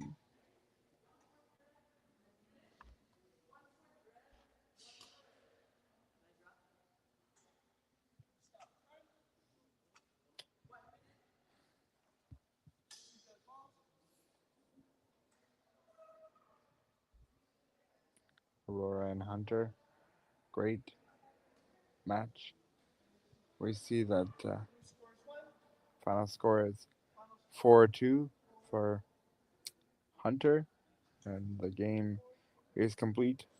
Don't go anywhere because we will have another match. I believe it's Hunter versus. Hang on a second. It's going to be Hunter versus Spencer. So Aurora will depart, and we're going to watch Hunter and Spencer play each other in moments. I really think that the junior division is a really, really smart division to put because now you're seeing the National Sports Organization, or short form known as the NSO, have national events for junior athletes. And so I like this. I think it gives more opportunity for people of varying abilities to play the sport, and it's good.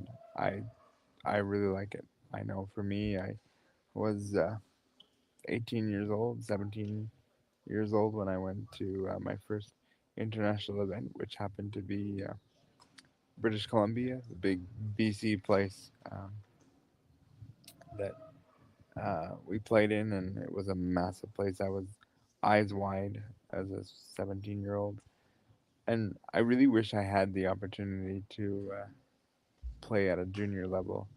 I think you can be pretty discouraged pretty quickly if if you are a junior playing against people that are double your age, a decade older, what have you. I like this division. I know for me, as an 18-year-old, I, I, I played my first Paralympic Games, and I thought I would do this cool haircut of, red and shave it a little bit and do that. And I think if I could have had a little bit more experience, matured a little bit, I think the result might have been slightly better just for more experience. But we live and we learn as we go. There'll be a bit of a delay here um, as we get Hunter on the floor and we reset things. This game will be a four-end game as well as this one. I was sort of misinformed a little bit because on the schedule it said there was 30 minutes for each of these games, and I didn't realize that we could fit four regular ends in a half an hour span. But that's where we are. So we'll have Hudson and Dawson in mere moments, and I will be back in a few minutes.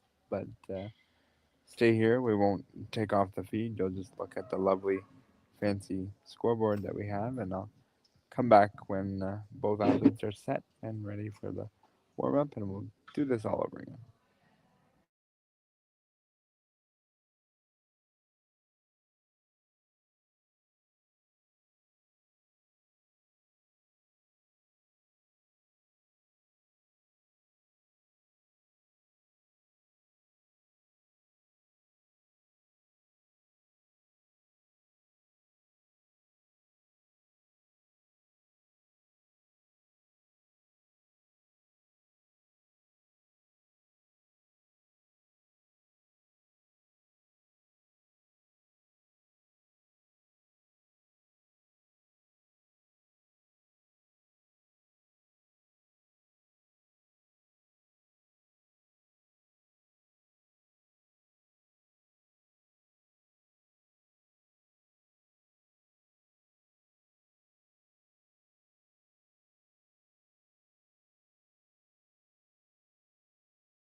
So we're back again. Short little break. We still have a junior division game. Now we have Hunter and Spencer playing in this game. Spencer is playing red and Hunter is playing blue.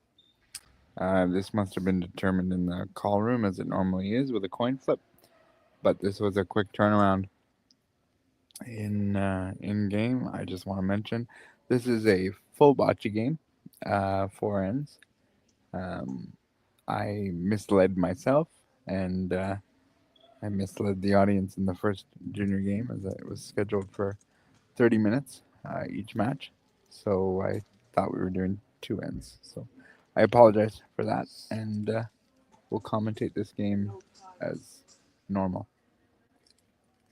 There's no time on the clock, so we need to adjust that before we get going.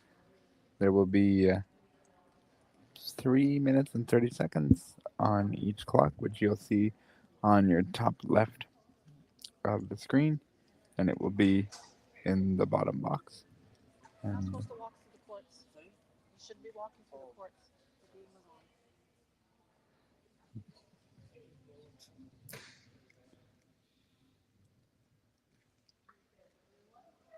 today we have a plethora of volunteers, and most of them are high school students who are getting their community service hours, so they don't have a lot of exposure to the game of bocce, and so from time to time we've seen people walk through the camera shots, the courts. So far, it hasn't caused any major disruption, but yeah.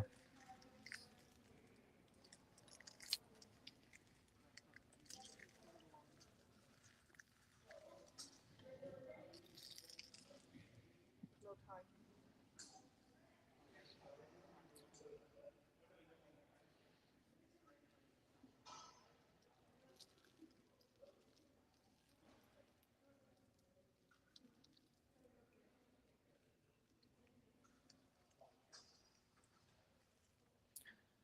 Spencer will get the first jack when there is the appropriate time on the bottom of the scoreboard.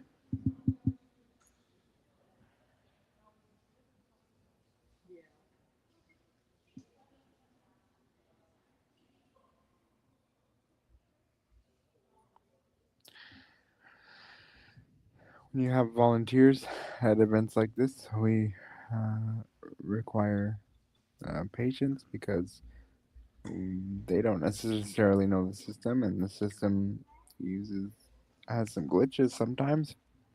So head referee Rob Janoska is at the scores table. Maybe we can get our camera guy to give a shot of the scores table with our camera, just to give you an idea as to what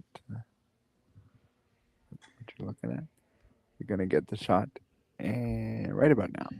So the person behind the computer is our head referee, Rob Janoska. Venue manager Dana Innanen is also part of the conversation, and volunteer and friend of mine, Josh Watson, is looking longingly at the computer, going, "I'm glad it's you guys doing this and not me."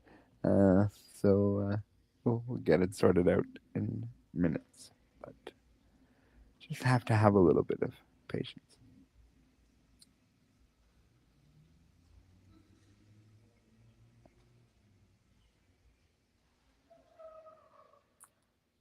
Only because it's Rob, I'd love to play Jeopardy music and just watch him jump around as we play Jeopardy music. Rob was my first, well, not first, one of my coaches for Team Ontario back in the day. So Rob and I go back a long way. I'm also doing the PA announcing for when the athletes come out onto the court, and Rob sometimes forgets to turn the microphone off, so when you pull it out of the hole, it's it makes a clunking noise, and so ripping. We've been ripping each other a little bit, but that's the relationship you build in. As 4 minutes is going to be added onto the clock. I giggled a little bit when you heard the buzzer because my attendant Catherine, who will not be on camera, but she's sitting beside me, and when the buzzer went off, she jumped, and that's that's why I laughed. But here we go, and this is the first end, so we're gonna get that going. Got the clock situated. Spencer will play the jack. Pausing again. Can you test to see if you can run it? Is the time? There's no start button on the screen for them, so we thought the clock was running. Rob, it's going now.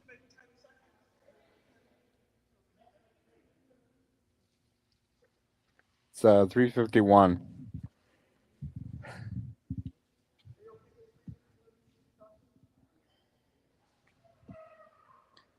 Everybody's happy. We're at 3:51, and I just thought I would help Cindy, who has a lot going on in her head. I have to ask her later how she feels about me referring to her as a veteran referee. See what kind of look I get from her. Jack is exposed for Dawson.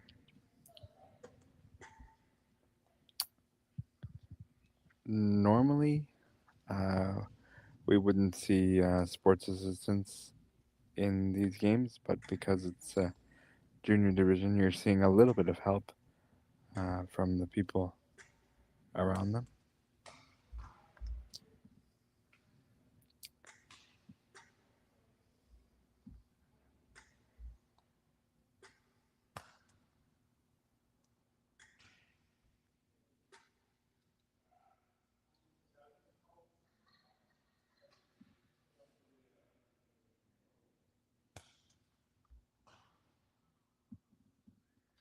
Very nice.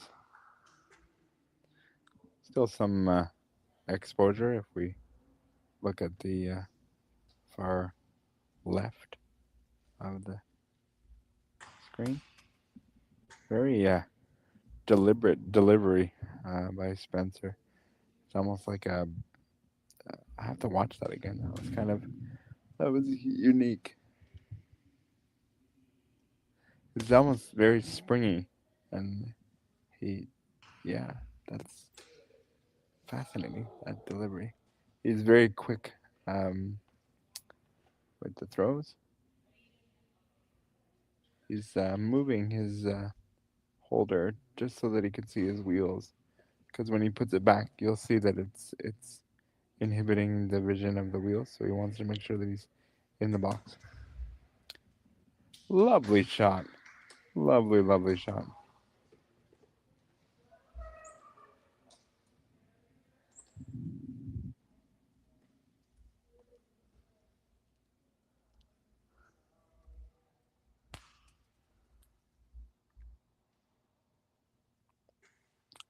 Those balls in the very front side of the jack are posing a challenge. Some of you may be asking why that ball fell so short, and I think it's because he's using softer balls for the last two balls, and so those don't have as much distance available to them as other ones.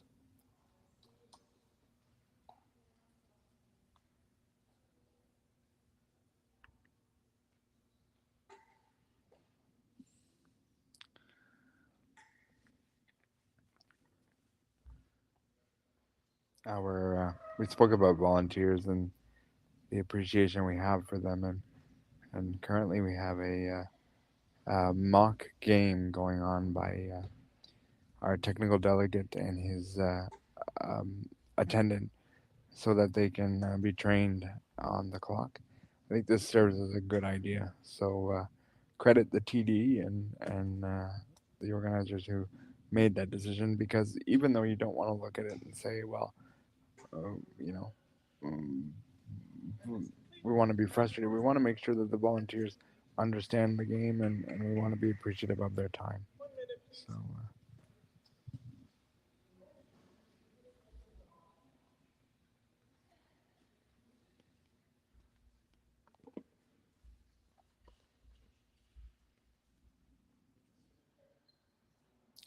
Sorry, I did not see the score there. So 1 for somebody. But I was chatting with you guys and didn't really see who got the point. It'll go up on the board soon enough.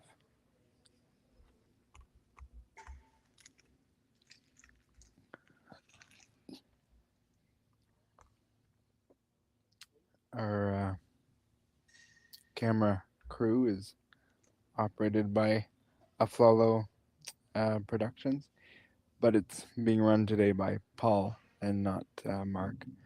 So we appreciate Paul stepping in today so that Mark could go back to Montreal and spend time with his children. So we appreciate Mark's time and effort. We welcome Paul for the next day and a half as we conclude tomorrow around 4 o'clock. So we look like we're going to have a point for blue, but the time right now is not correct. So we'll see. The time between ends here, even though it says 25 seconds, it's not going to matter necessarily. We've got to get the clock fixed with the time. So 2:45 still on blue now for we're gonna do this manually. Love it. 4 minutes on each side, and we're there now. Dawson will have the jack. I believe it was 1 for blue, which isn't on the board. Score is 1-0, I believe. It'll be updated when it gets updated.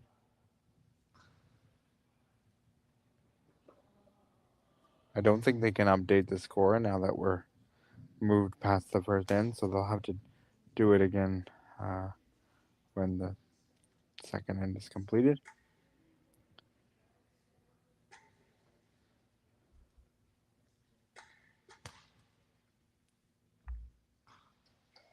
Very nice ball by Dawson.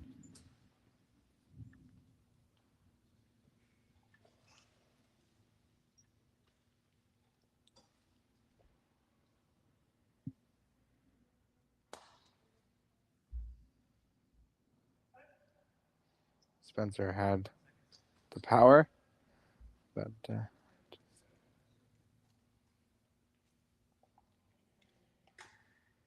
missed on the accuracy.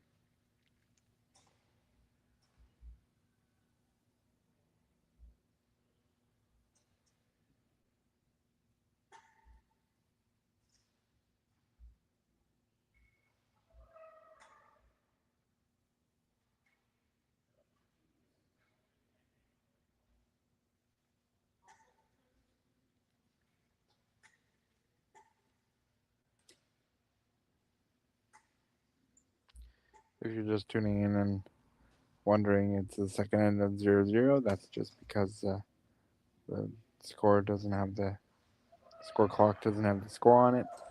It is 1-0 for blue. It'll be updated when this end is complete.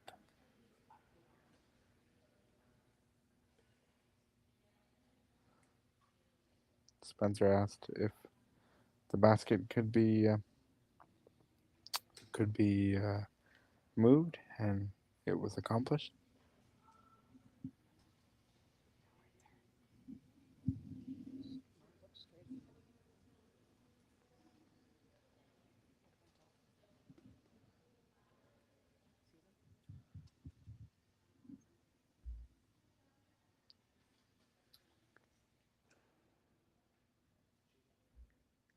Nice attempt, but blue is still counting. Oh, very nice. Uses the blue as a ricochet, and it ended up on the jack.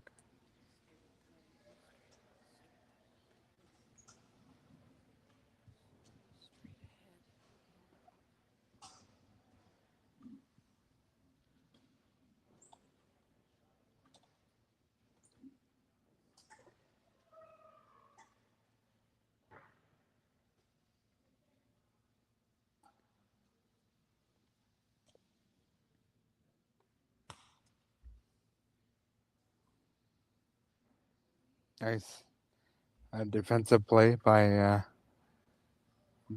Dawson.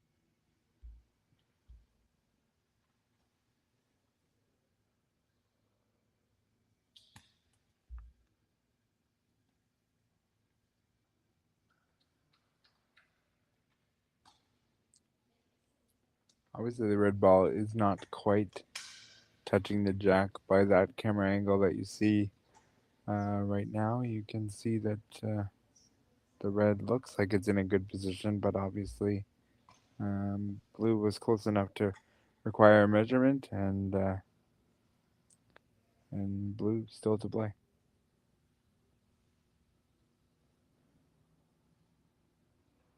Don't think it'll require much for movement, and that would be enough. It's not the ball that he pushed, but it's the ball that he threw that I believe is a scoring ball.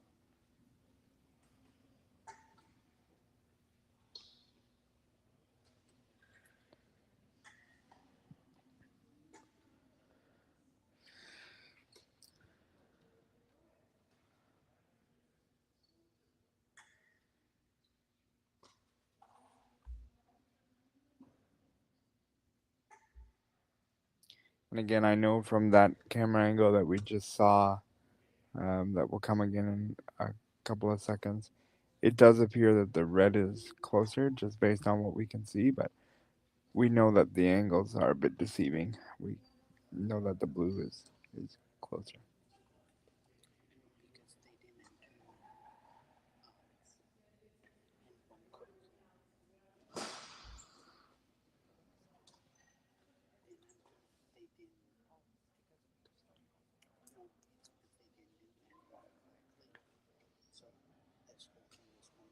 The reason the score is 0-0 is because they didn't enter it appropriately in the first end, and you can't just enter it in the middle of an end. You have to enter it at the conclusion.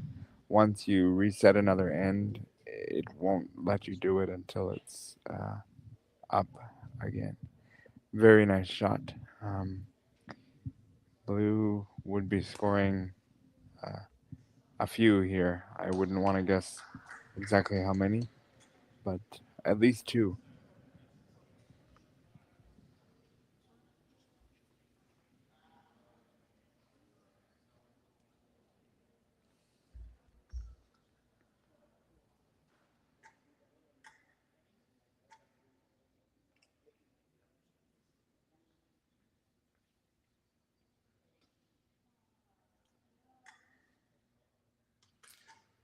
This is going to measure, but I do believe you're going to see multiple for blue. I'm going to take a stab and say it might be 3.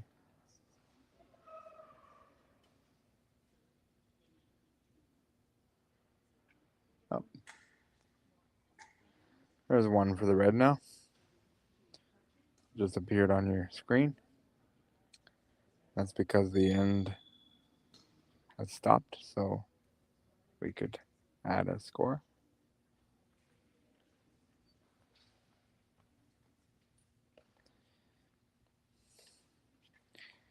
I'm going to predict 3. Let's see if I'm correct. I haven't done very well this weekend when I predict, so. Aha, I got one. There we go. Blue scores 3. So that makes the score, as you see, 3-1 for Blue for Dawson. And now the 1-minute timer has begun. What I find interesting is the clock is not automatically regenerating when you start another end. So something is going amiss by the clock, because I thought it automatically regenerated. But it also could be because they have their own special timing, because most classifications either have 3 minutes or 3.5 minutes, 4 minutes, or 6 minutes. So it's kind of a mixed bag. So just have to be patient with the volunteers using the computers. 10 seconds and we will continue on. This is the third end now.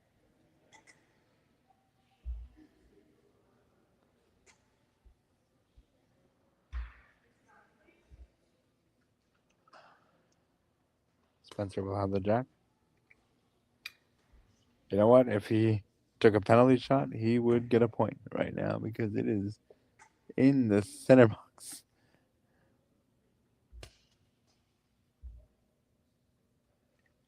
Good start. I think Dawson does have a bit of access.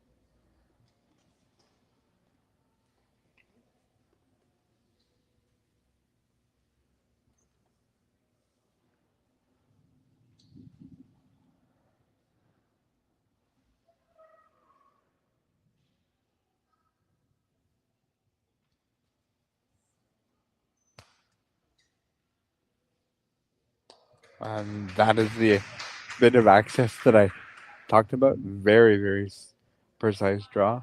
Well done. I think Spencer would be a little bit like, what more do I have to do? I only gave you a little bit of room. That's all it takes in the sport of bocce.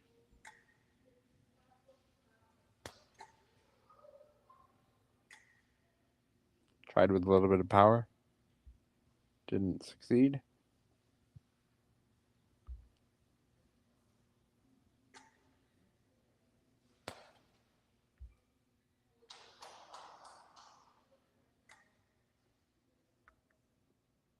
I think the Spencer fan group thought that there would have been a scoring point, but the blue ball is pretty glued to the white ball here.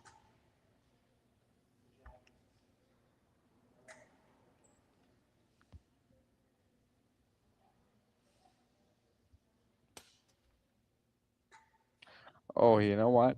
I'm really surprised he went right through. I thought he was going to be able to catch the red on the side there and sneak in, but it went right through. Very nice try.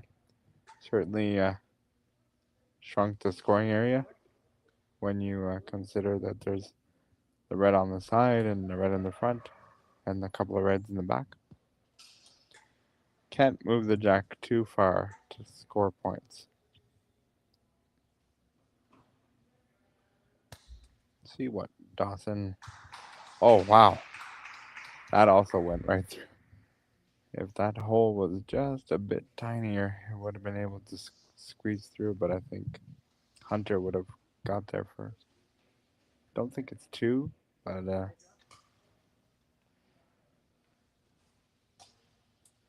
he has to drop. I don't think he wants to run that risk again.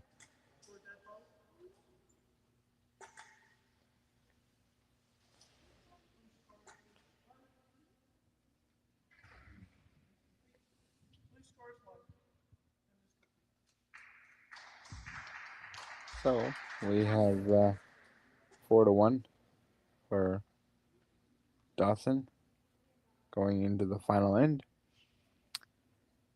And 1 minute break. I will let you know that we have another game in about 47 minutes. How about that for accurate time? It will be another game, 2:30, and we'll be back and giving you the action from the next game. I don't have the schedule in front of me, so I can't tell you who's going to be on, but it'll be a good matchup for sure. I've really enjoyed the junior division, and I appreciate the fact that it exists, as I said that before. And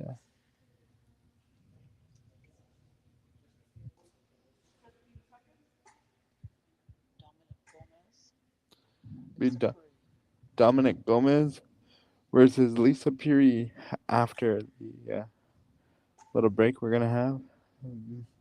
My crew will go and scarf down some lunch, and we'll be back behind this table in short order.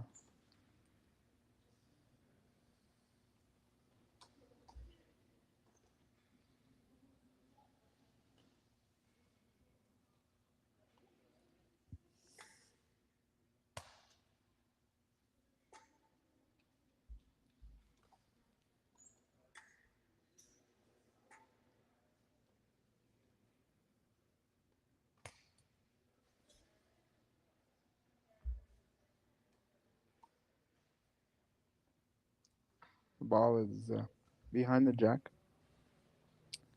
Certainly not what was wanted.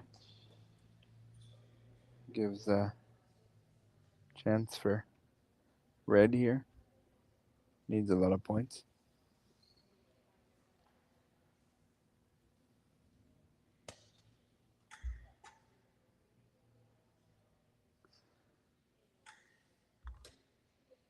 Blue to play. Red is closer now, but lots of space for the jack. There's a magnet that's not allowing these athletes to get around the jack right now. So we'll see who takes control first. Right now, we know that red is in control, but that blue, Dawson finally got there.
Dawson will finish his artillery and see how many scores.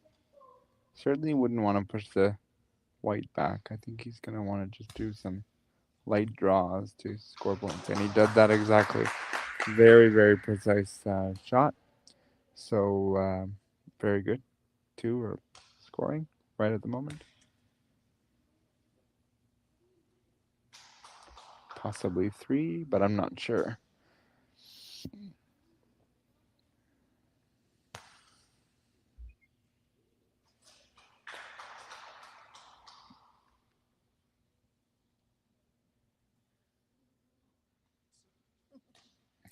Referee lost track of how many balls. I'm going to guess 3 here. I wasn't quite there on that one. But Dawson wins both of his games. This one over Spencer. And was pretty dominant in that game. I'm gonna give you a quick analysis of this game. I think that uh, Dawson being able to play both games back to back and having Spencer come in, I think he was ready to go. And this is just the nature of how the schedule went. But good game, and I really enjoyed those junior matches. We'll be back in 45 minutes or so for Lisa Puri and Dominic Gomez, BC1 category. So stay tuned for that. Until then, be safe.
Welcome back to the what I guess would be considered as the afternoon session because we came off of our lunch break. This is a BC2 matchup between Lisa and Dominic. Dominic is playing red and Lisa is playing blue. Can I get the score bubble? Well, their time is wrong over there. Yeah, he's got it. I was just about to alert the referee of something, but they are on it. So these athletes for this category get 3 minutes and 30 seconds. And yeah, so they have 3 minutes and 30 seconds when it is their turn to uh, throw the balls. The match has been declared to be able to start by Rob Janoska.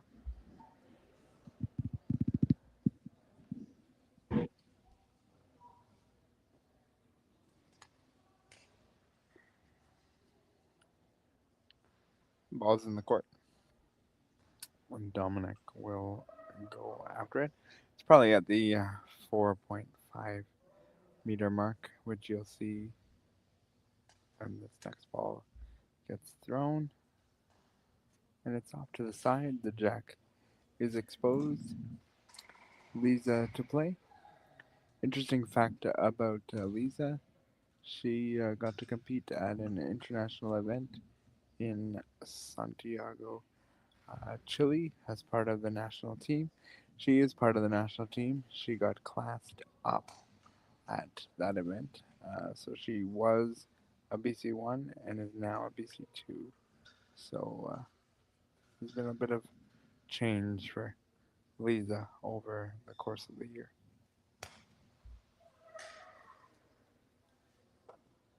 Good ball by Lisa.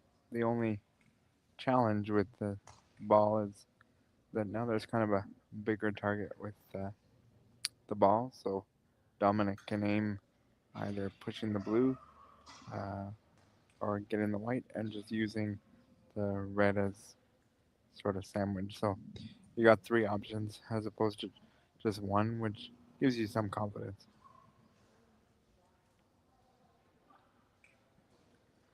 We've had a lot of games today with assistants on the floor.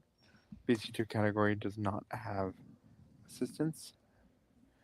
Tammy McLeod is on the bench for Lisa. I will get our cameraman at the appropriate time to give you a shot of Tammy, and we'll talk a little bit about her in a few minutes.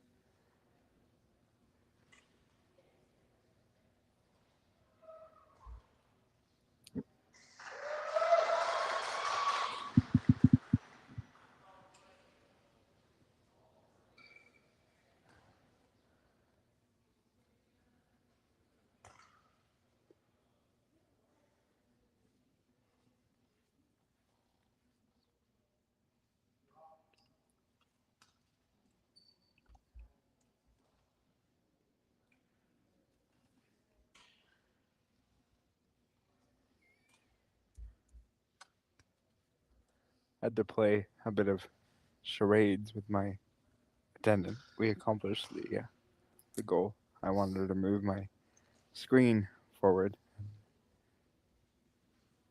We got there.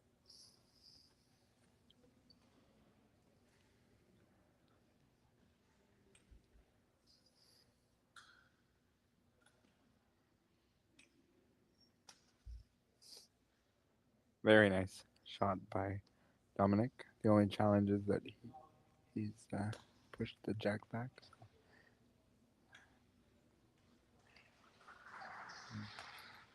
Blue is now throwing. Lisa's in a good position. She has lots of balls. To Dominic's one.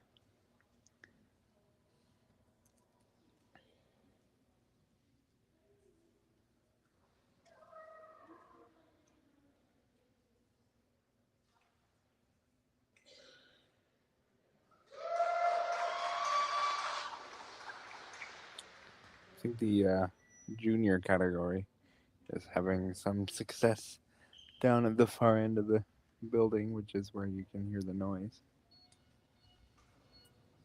Very nice by Lisa. She's nudged it. Referee is now checking. Signaled for a measure.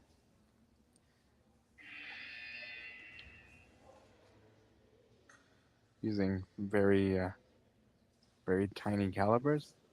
That should indicate to you that uh, the distance.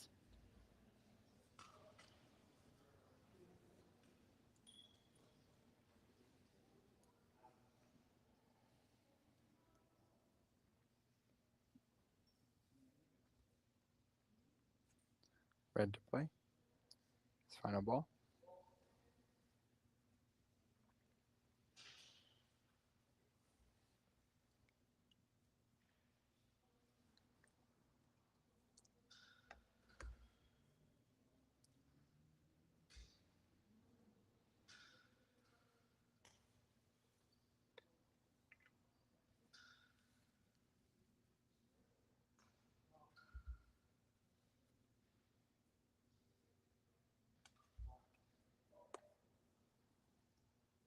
Just a little wide there. I think the attempt was to push his ball up, but missed.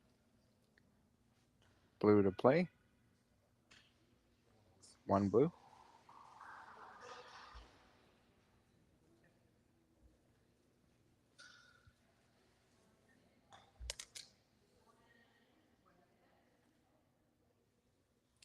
He's just asking for a measure confirmation, but he did that earlier, so it is for sure one blue, and she's confirming that she's finished. Tammy is probably going to move, um, so when she goes and visits Lisa in a few minutes, I will tell you a little story about my dear friend Tammy.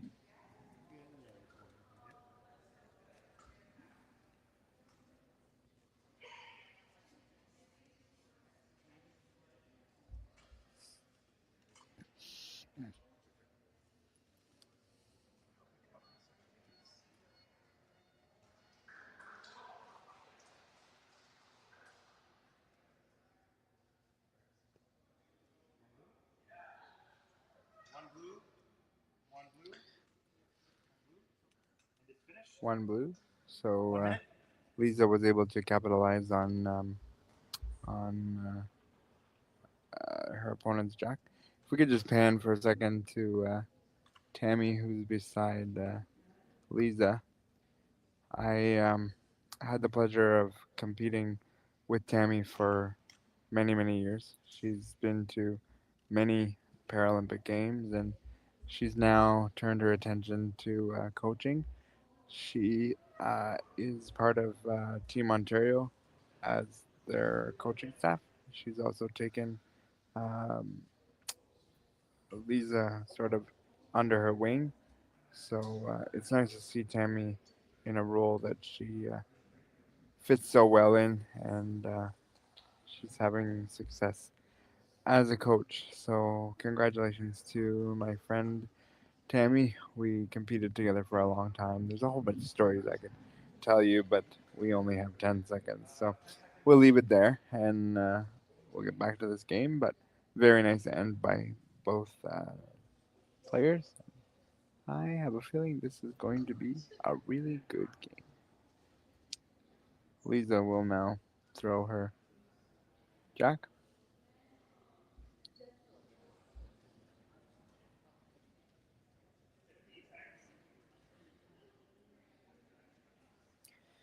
The time does go, even while we're waiting for the jack ball. That wasn't always the case, but it is now.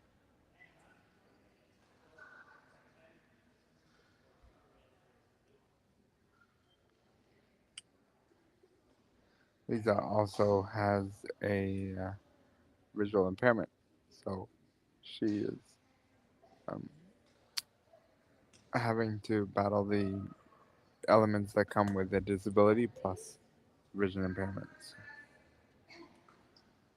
Balls in front has some uh, distance between it and the jack, but it is usable. Polite exchange between Dominic and Lisa as he said, thank you for moving out of the way. Love to see good sportsmanship.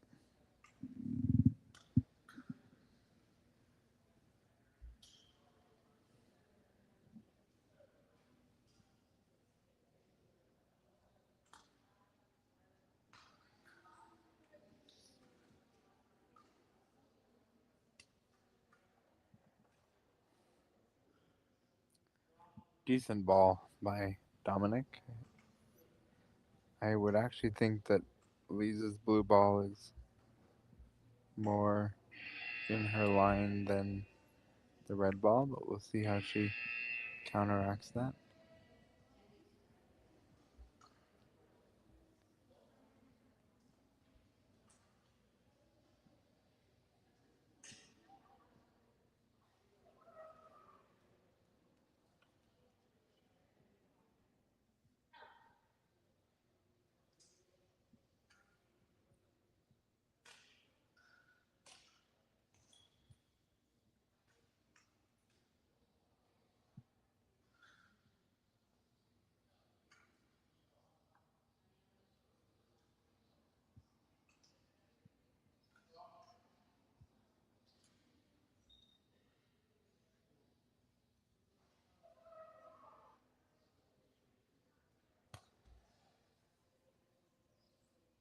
She did kind of click off of that front blue ball. She had the line, but just the ball that she threw ticked a little bit off the front, and that caused a little bit of a ripple.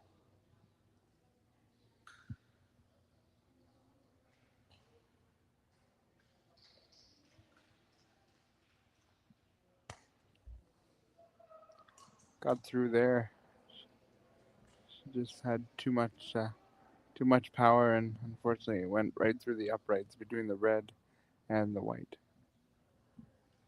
Had the right idea though, because if it was able to ricochet off the red, she would have been right up next to the jack.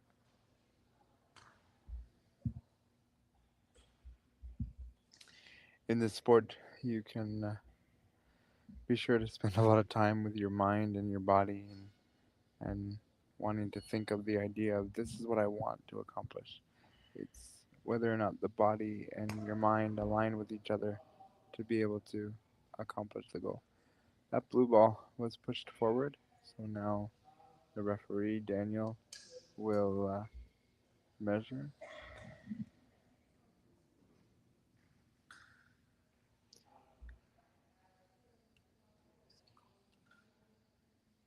Oh, Lisa has under a minute, but I don't. Well, it wasn't called, and Lisa cannot see.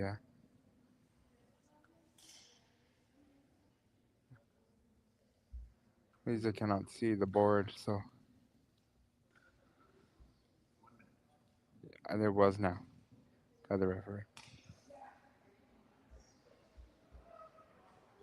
Although he should have said 53 seconds because Lisa's gonna think she has 7 seconds more than she does.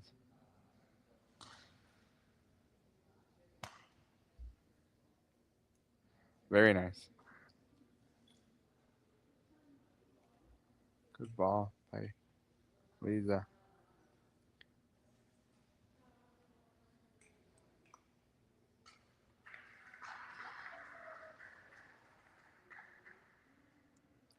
We can switch back to that other camera angle for a second. Yeah, it's really a nice ball by Lisa. She's put herself in a really good position here with Dominic. And those blue balls, even though they may not be right in the way, there's still a line of sight, and when you see them, your mind can kind of get a little bit tripped out by them. Exhibit Exhibit A. I should still play sometimes, I think, but it's not in the cards anymore. Nobody wants to be my sword assistant anymore. That's the challenge I have. Put it on them, but it's more of me. I'd rather eat cake and ice cream than play sports.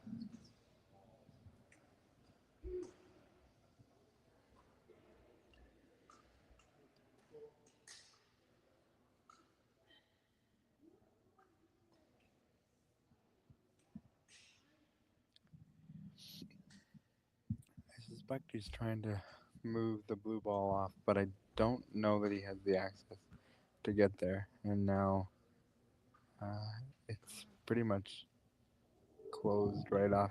He might be able to hit one of those front red, but that would require a lot of power that I'm not sure Dominic has. He's asked the official to go and look.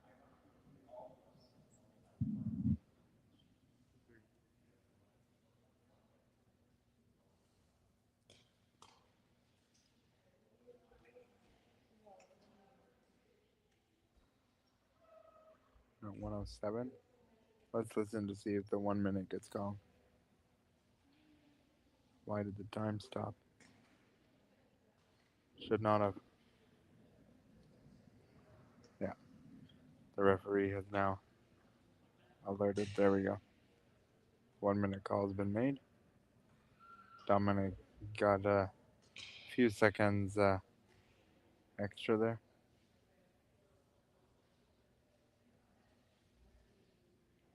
Scorekeepers are volunteer base, so certain things just happen.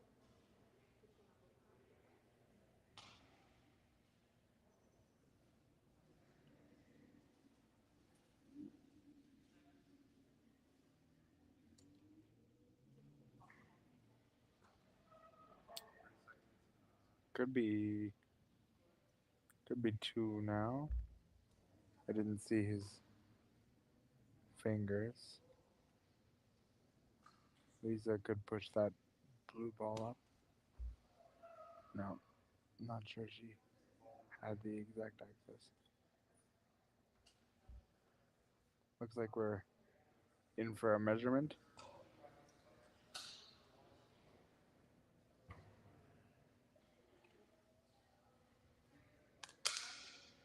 Yep.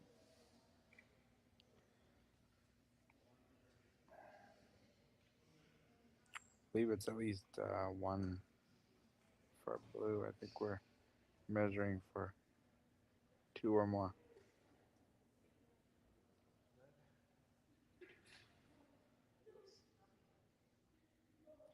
I don't think it would be more than two, to be honest.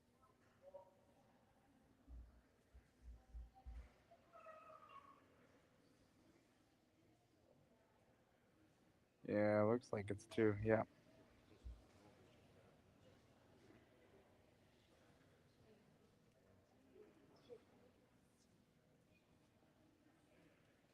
Looks like it was two to me.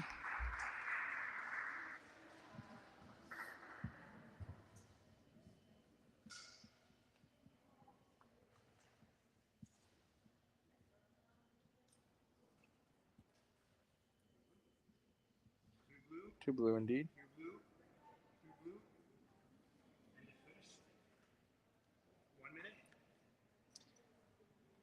I think this was a good end by Lisa. I think coach and athlete would be quite happy.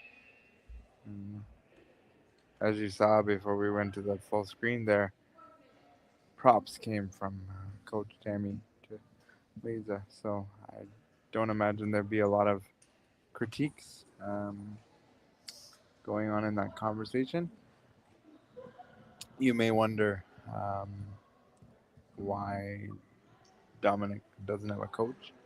Well, it could be twofold.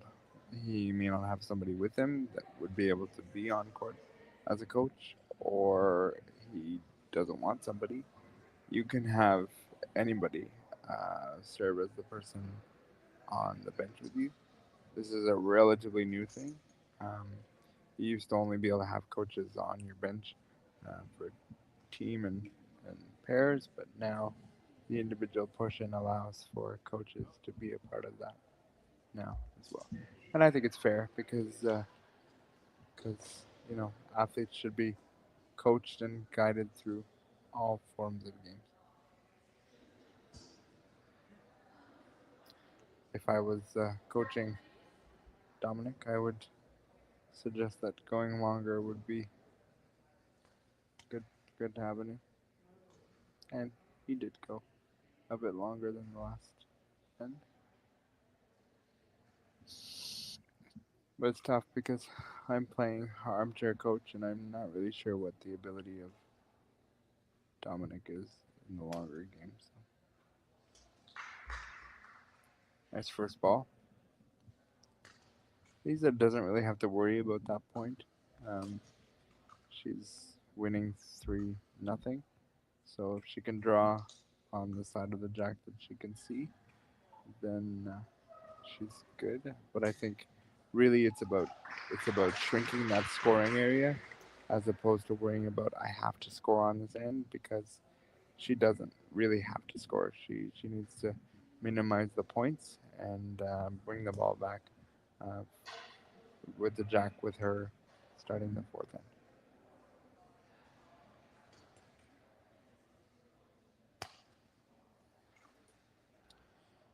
And that's the area I was referring to. If she had a little more weight, I think it would have been exactly in the right spot.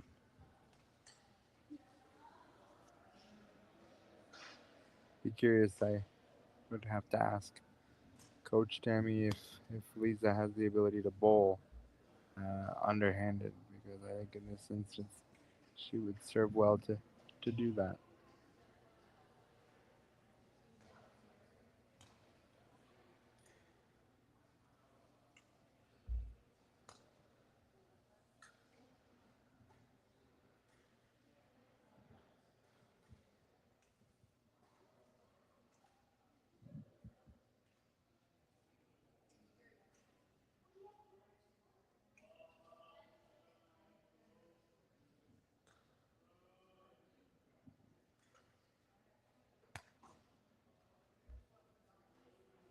So the defense is at the focus here. That third ball she placed, I do believe, is creeping into the line of Dominic. I'd like to see her kind of stack one on top of the red, if possible.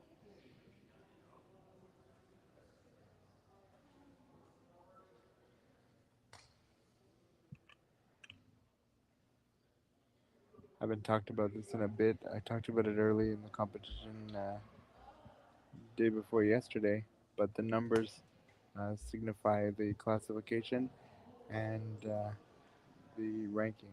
So the 2 is the classification, and then the 0, everybody has a 0. Well, if you're not 10 or above, but the 2 signifies the category. The 0 is there, and then 4 for Lisa, and same for Dominic. But I can't see what his N number is right now. 2 is.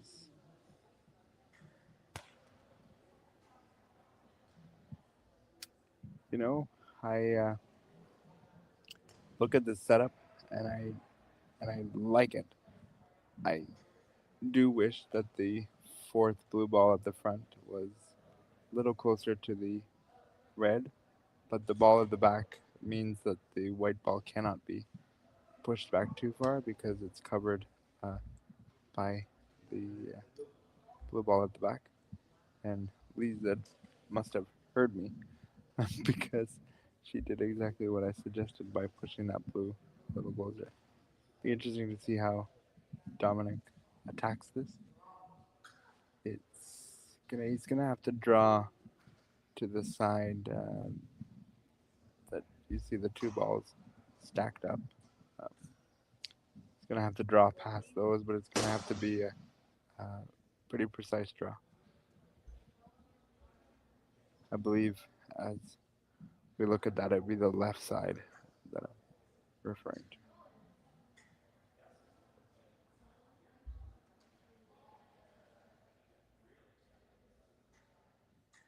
You do have a lot of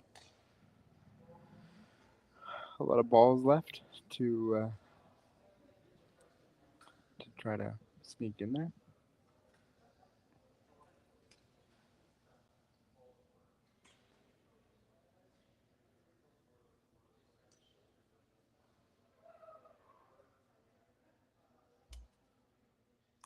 Oh, actually, he snuck through the balls there, so that was a very precise shot. Okay, well, if he could do that the first time, then he could probably get at least another one in there. Don't know, I didn't catch if the referee said one or two.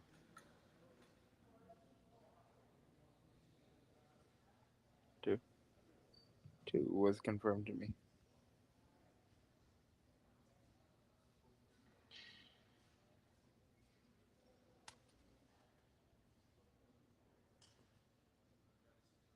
Yeah, that hole's become more accessible now, just shifting things around.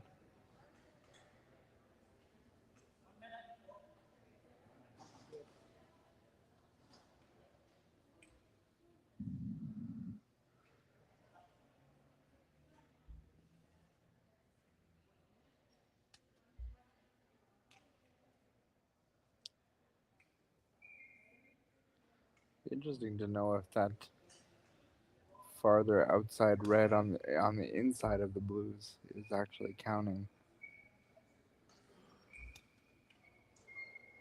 That's the area that I was thinking he would go the first time, but obviously that hole was bigger than what I could see from my vantage point.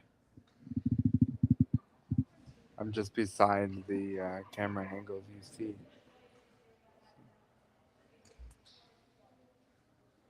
That is a point, and that hole was far more accessible than what I could tell. I think we're gonna be in for a big one here. Gonna go with 4, maybe 5.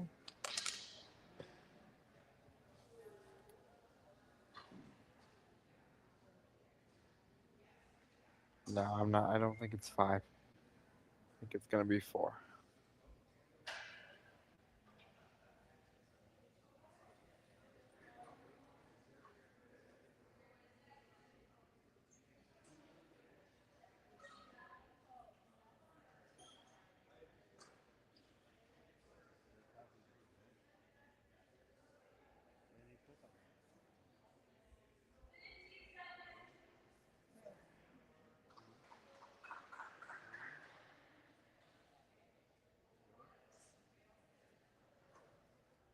Is it 5? And it is not. It is correct to be 4. Lisa is going to be very happy that she jumped out to a 3-0 lead. She's only down 1, and it is her jack. So what's going to be critical here is the first ball after the jack. That's going to set the tone to see whether or not Lisa can climb back. More red. More red. 1 minute.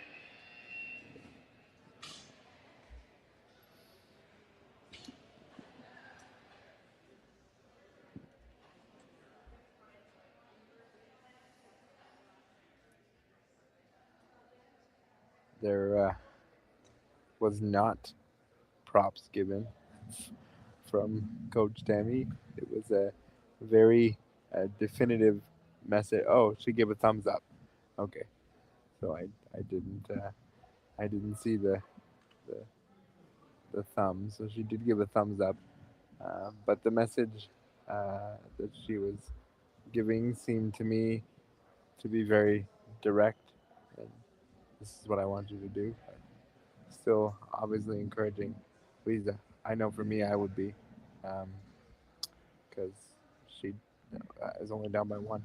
As for Dominic, to come back, giving up the first 3 points and to come back and score four, that's really good. So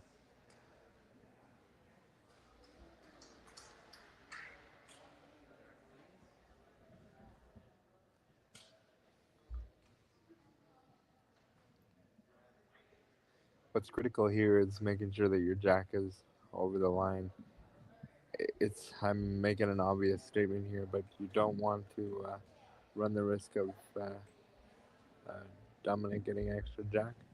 So you want to make sure that the ball is over the line. And in fact, it was. So all good. Although when it hit the ground, I was a bit worried that I might have gained a little bit of a broadcaster's curse, but we made it.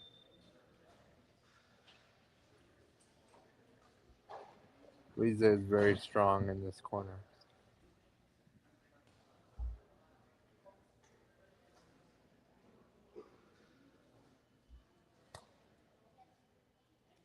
And on the jack.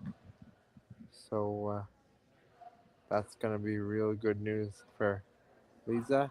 And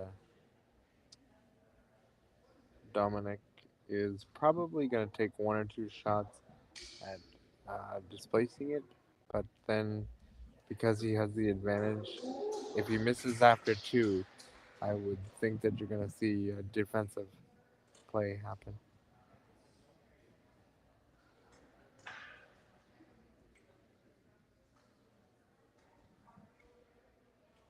Just have to touch something.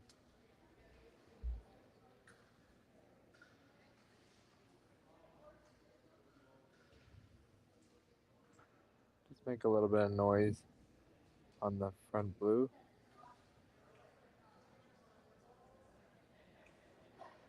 Because then you might be able to push the jack towards your red that you just placed there.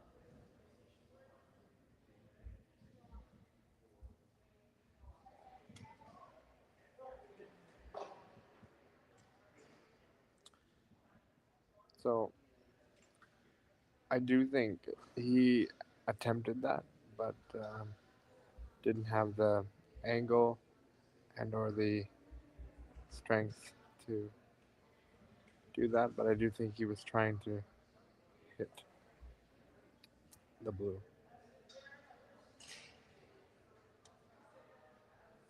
My concern right now is that he's building a red wall behind, so he'll want to fill up the front because you don't want Lisa to be able to use that as a backing for you to rest your balls against and score points.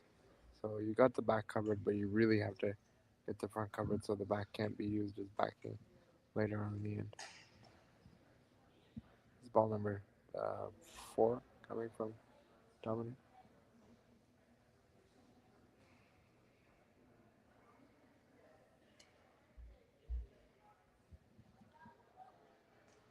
They are in front, but they're quite a bit away. There's space for Lisa to get in there right now with little danger.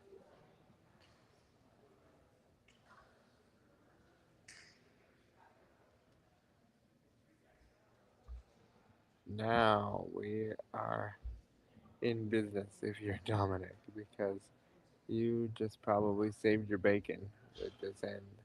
You may give up the one and play overtime, but it was looking like you might have given up multiple. So I think with that ball, he's pretty happy. If I could get really nitpicky about it, I'd like to see another one in there just to ensure and secure that she only gets one.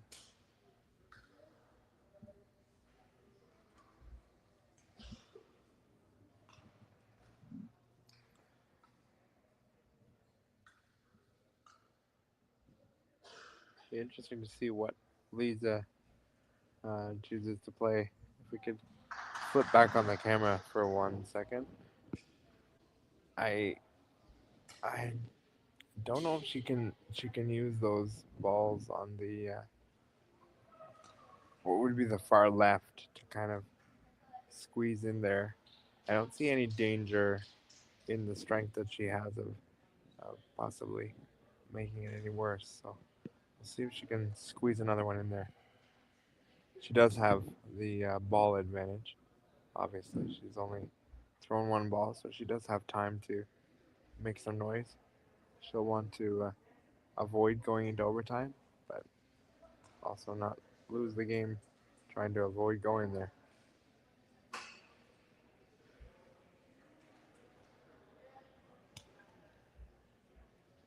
Yeah, I think that's the attempt, but it's a little bit wide.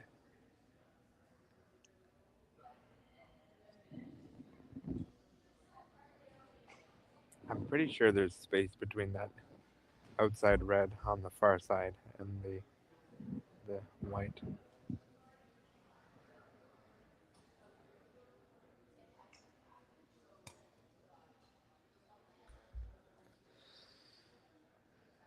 Tried to go on the other side. I don't know what the play would have been there, other than maybe setting up a ricochet ball and going in. At this point, I think we're got a train ticket bound to overtime, unless something takes place.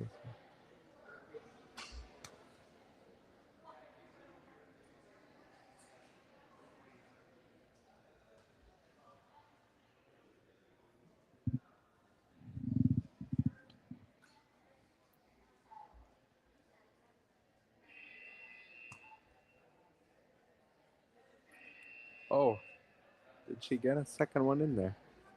That's exactly the spot that I wanted. It's one for sure. You'd have to measure. I think if I was Lisa, excuse me, I would try that. She did. She tried that exact same area.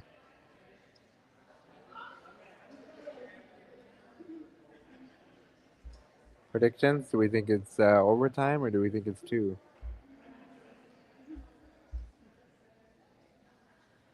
You don't want to take a stab? You think it's overtime or do you think it's two? No idea, Catherine says. That's taking the high road on my prediction. So I am gonna say it's two, and Lisa gets out of here. But I think Catherine doesn't want to take a shot because she's seen me be wrong so many times that she just wants to have a perfect record. Because if you don't guess, you have a perfect record. Should have a mic for you. Should have a mic for you. That's it. Talking to my brother-in-law across the way.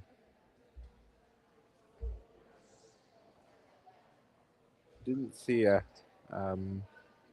more. Don't know what Catherine was doing there.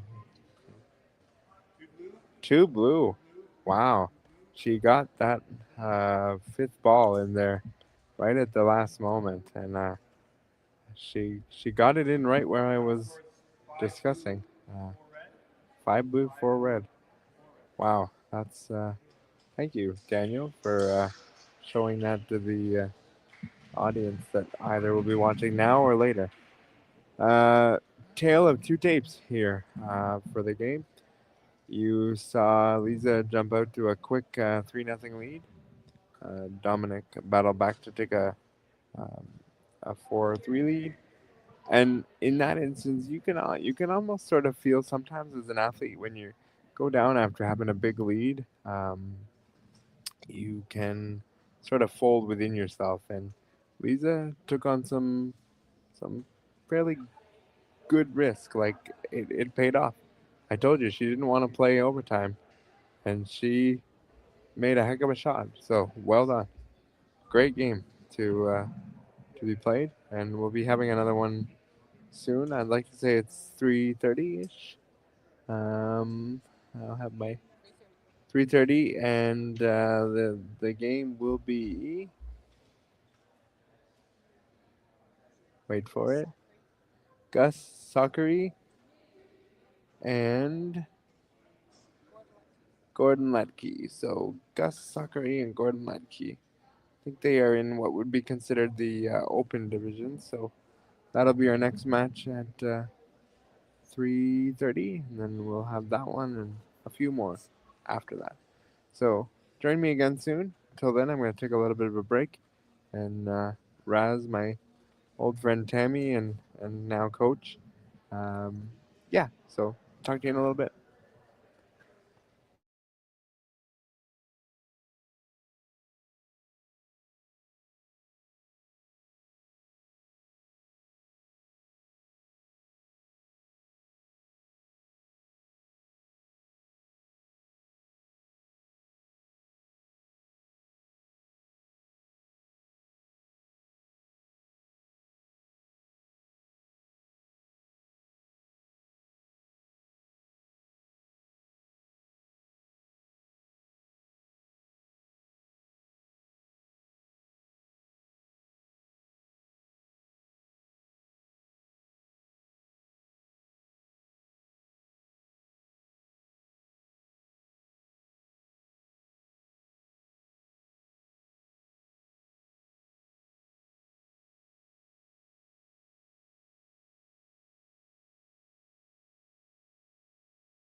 between Gord and Gus.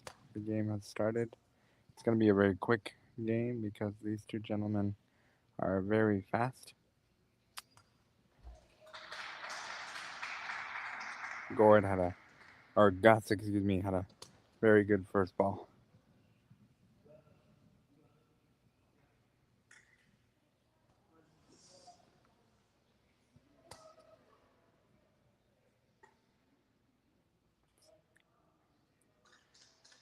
Gord is trying some defense, so a little bit of push, maybe scoring.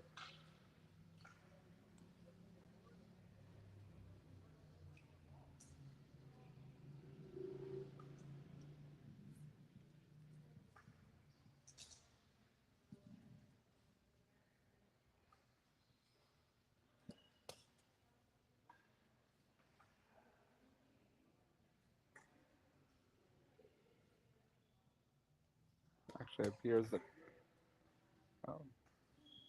even though Gord pushed on the red ball more, it's pretty junked up in there, so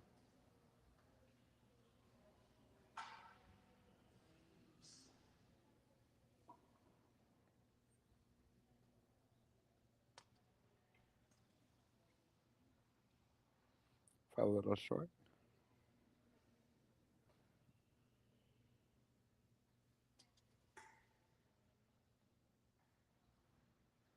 The second shot that Gus made, you could see that there just wasn't as much of a follow through as there was on that last shot.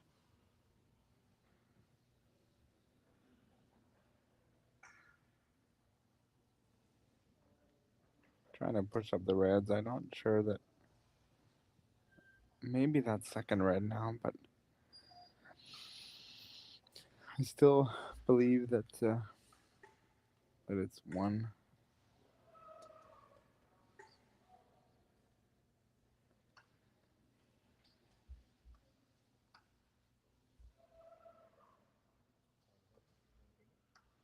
It's gonna measure.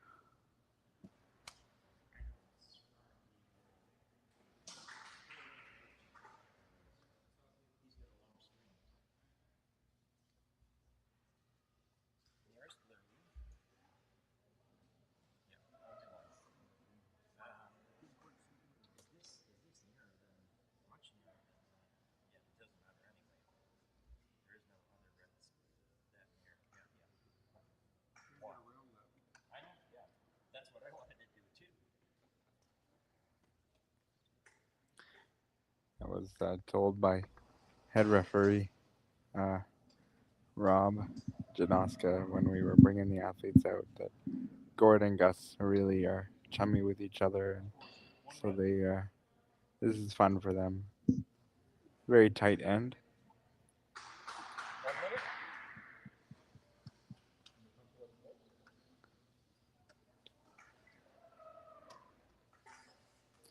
We're already through one end here. This is a very quick game. This is the open division. It's a fun division.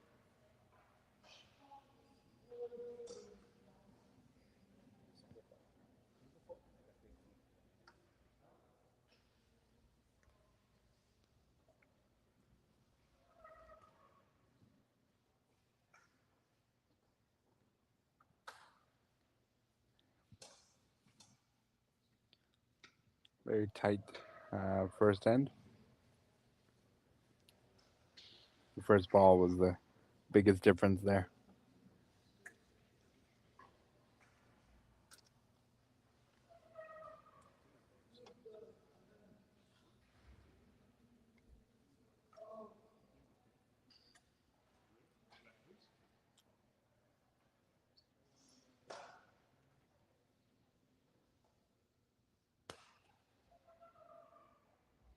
The jack went maybe 6.5 meters in length. Our camera guy's just setting it up for you so you can see. And there it is.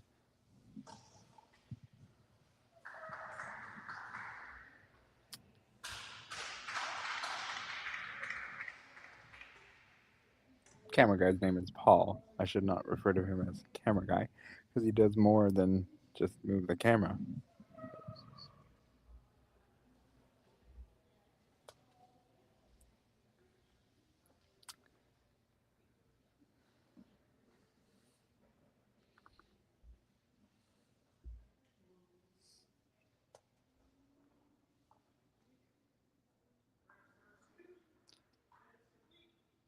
Very nice ball. May not be scoring, but he has an opportunity to promote it if necessary or if he wants to.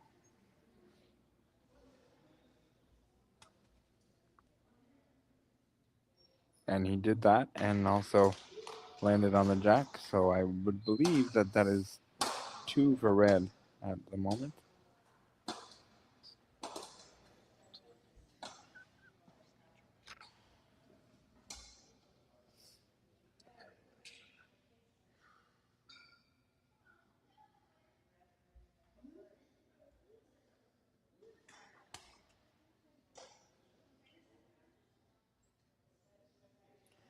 Gord is actually married to Jennifer Goulet. So there's she's a BC too. They've been married for a while now. I don't know exactly how long, but they've been married a while. Nice shot by Gord. This is really tight bocce. One sort of move can change the complexion. These guys are not too limited in their upper extremities, which is why they are in the open division. When you are less restricted by your upper extremities, you end up in the open division. Now, true story about the open division, they can only compete in here in Canada at certain events. They can only go as far as national championships. I do believe now they have an open division there, and yeah, this sport really is a sport for everyone.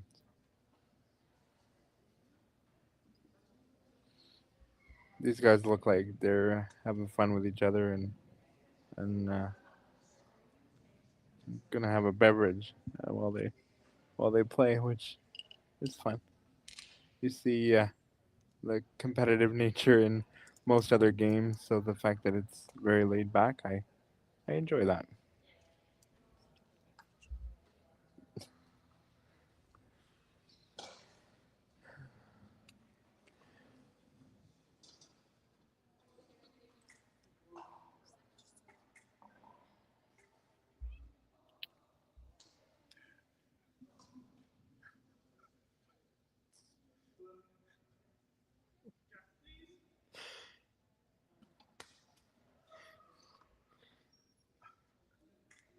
Very nice shot. I think we're line 2 for Gord.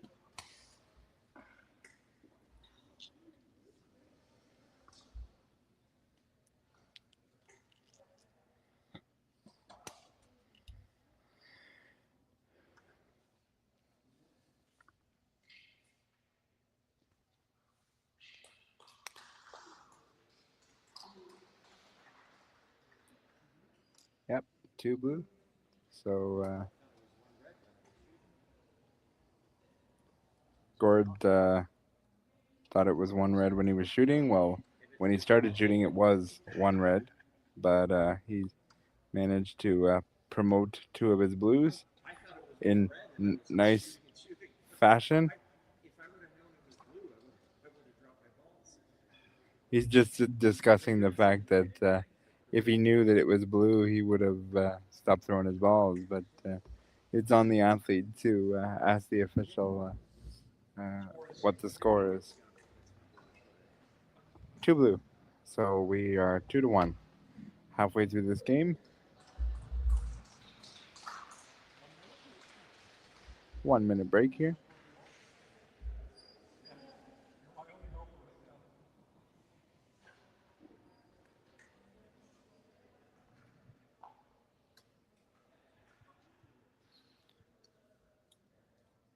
We have one more game after this today, and then we will resume again for the final day, which will be some semifinals and final matches, or the conclusion of round robin.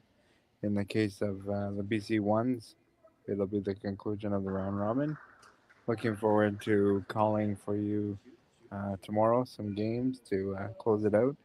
My genuine and honest favorite thing to do at this event is call the games and learn learn the new strategy that people have. I played quite some time ago, but I really like giving out the medals and seeing everybody so happy when they have done well at this national event. We're set up here in end number 3, and it is 2-1 for Gord. Gus is gonna go now.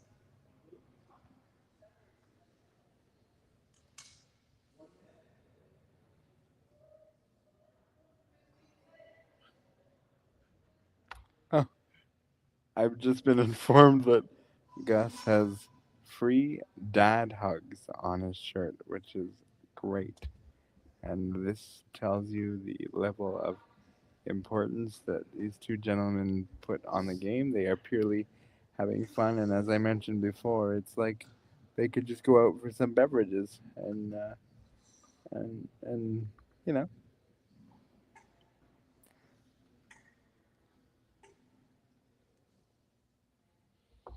it's very serious work for me though, so I can't quite have beverages yet.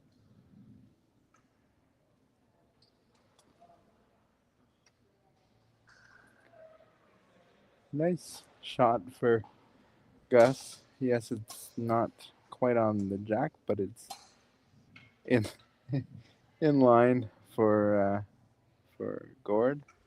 There is space though. I don't think Gord will have any trouble getting around the, the ball here.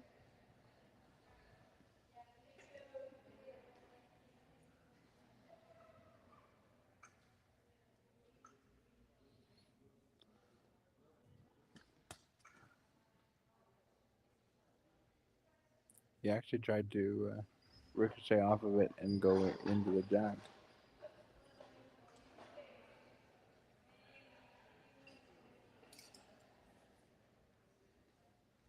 Referee had some trouble getting the tape measure out.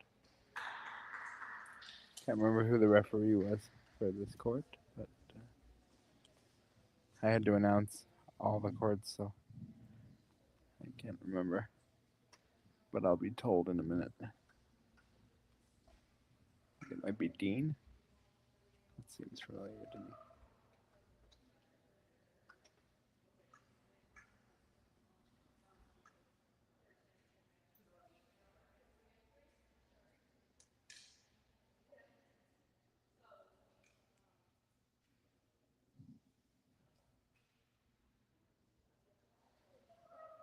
Yeah, Dean. Dane is our referee. Yeah.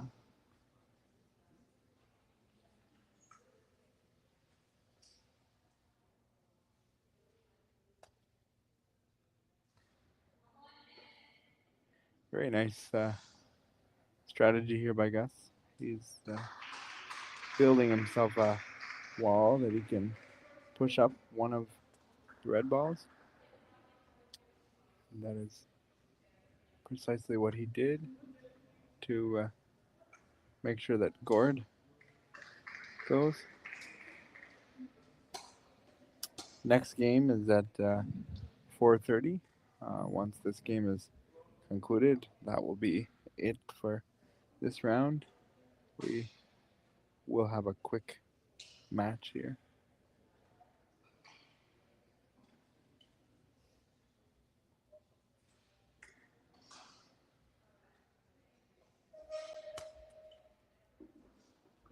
And that's the example of what I was talking about. Gus really started to build that wall, and now you're seeing Gord have some challenges with that last ball, but then he came back and promoted his blue ball. So Nicely played, Bocce, for sure. Even though it's a laid back atmosphere in this game, it's still precise Bocce.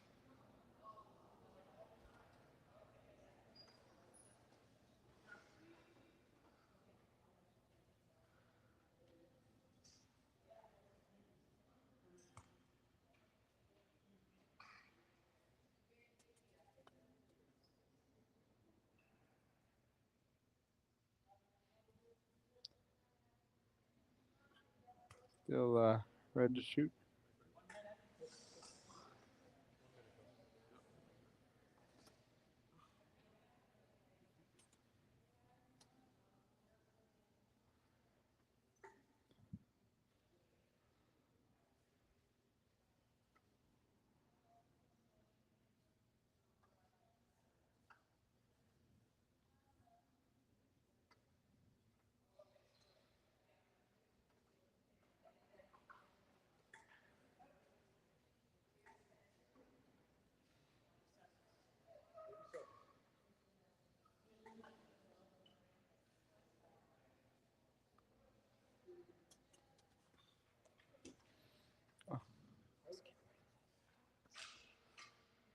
Who knew you had to do the two-step to avoid the bocce ball there?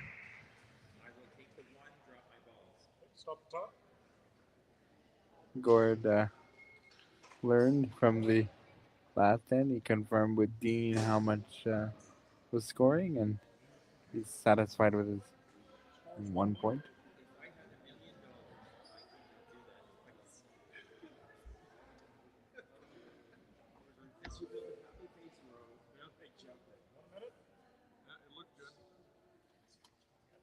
These two athletes are just like, I'm loving it. They're just going back and forth and just having a great time. You don't see that a lot in the real competitive classes. There's respect and admiration, but these guys are just totally yucking it up, and I love it. Gord said, I couldn't have made that shot if I had $1,000,000, and again, twice. So he decided he wasn't going to try it twice.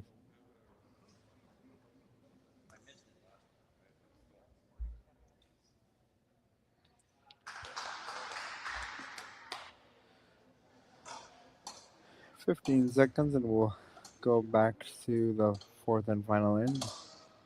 I know it feels like it'll be a long time till we have another game, but it's just the idea that this category is faster.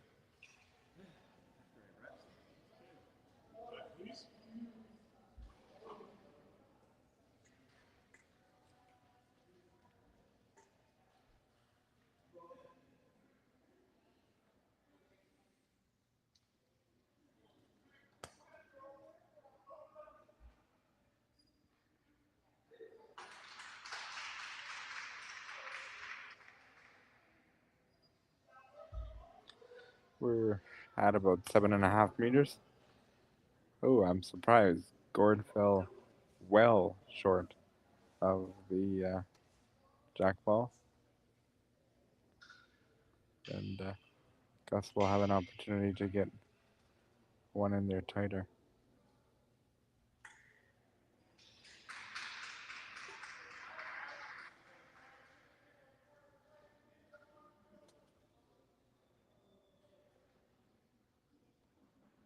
And there is one in there tighter. Still a bit away, but when it's this distance, it's kind of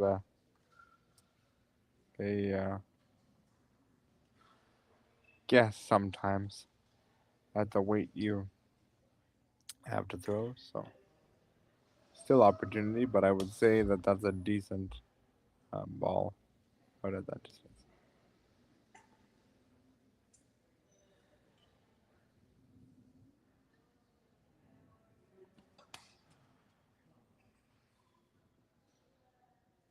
Actually hit onto his original blue ball that he threw and was well short. And again, so this is not going to make Gord thrilled. Wow, very nice shot with all that shrapnel, if you will, out front.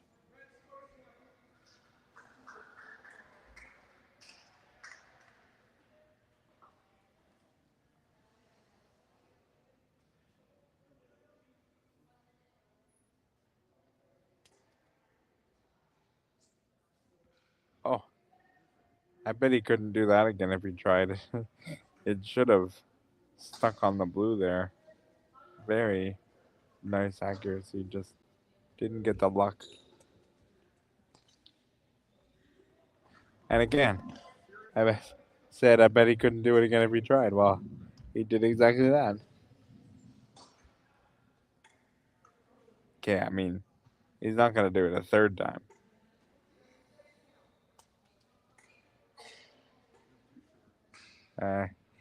That's the old adage of like you overthrow, and then you really pull the string because you don't want to overthrow and you underthrow, and that's what happened there with the last two balls that he's thrown.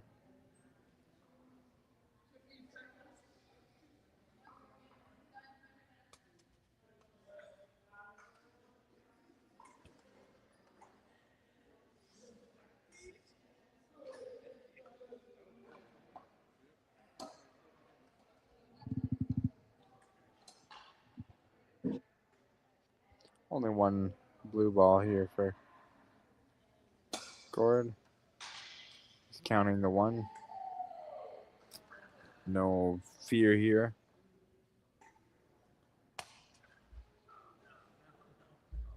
Right spot, just too much weight.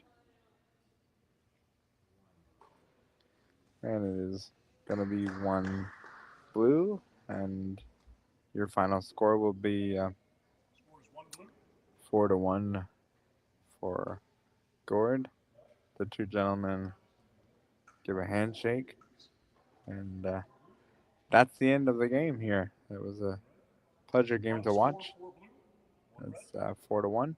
Our next game will be at 4:30, so you have a little bit of time to recharge and come back and join me for the last game of the day today at 4:30 p.m.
I'm back.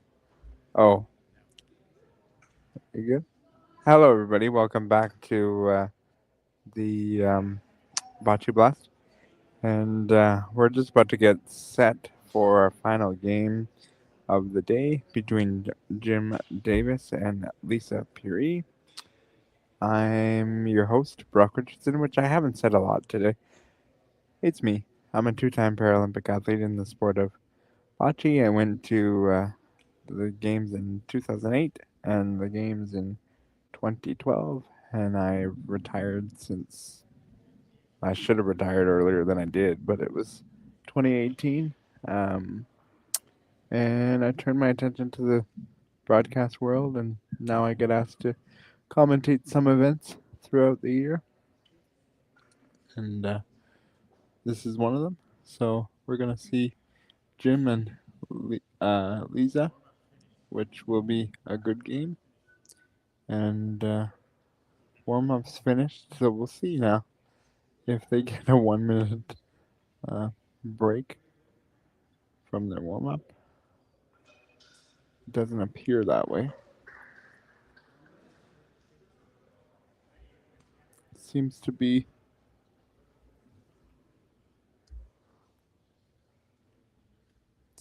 all set.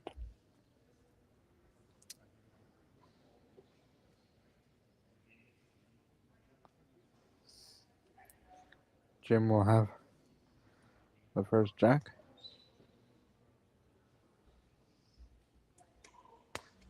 And we're underway again. This is probably close to 6.5, 7 meters.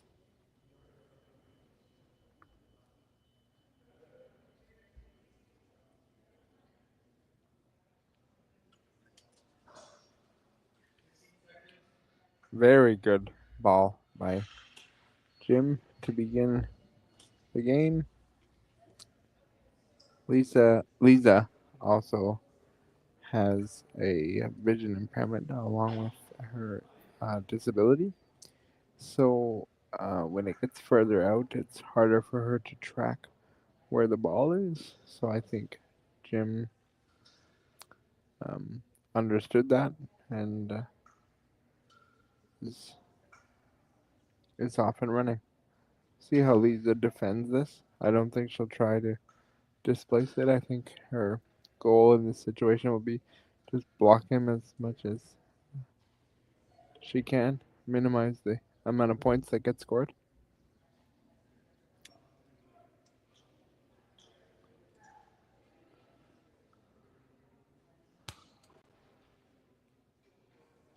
And that is exactly what she's done. She's minimized the scoring area.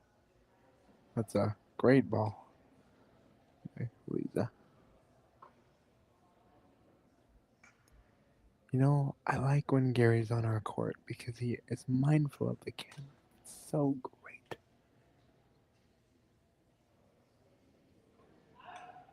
I think he could kind of sort of hear me, so he kind of glanced over in a way.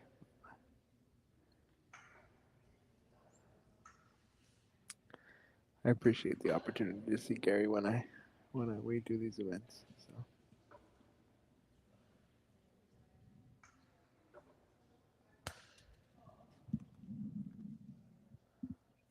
she had the line. The weight was a bit too much.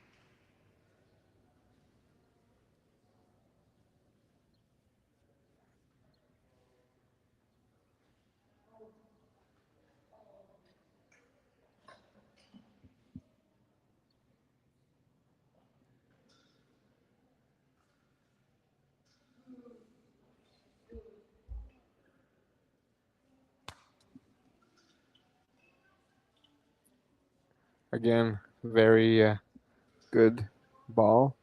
She's really done a great job at shrinking that scoring area. I'm very impressed.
I am very, very impressed by Lisa's ability to surround the jack, and not because she doesn't have the skill to do that, but when you see your opponent get as good of a first ball as Jim did, you can sort of catch yourself in a position where you think, "Oh God, everything's got to be perfect," and she's done a really good job, and I think it's still one red,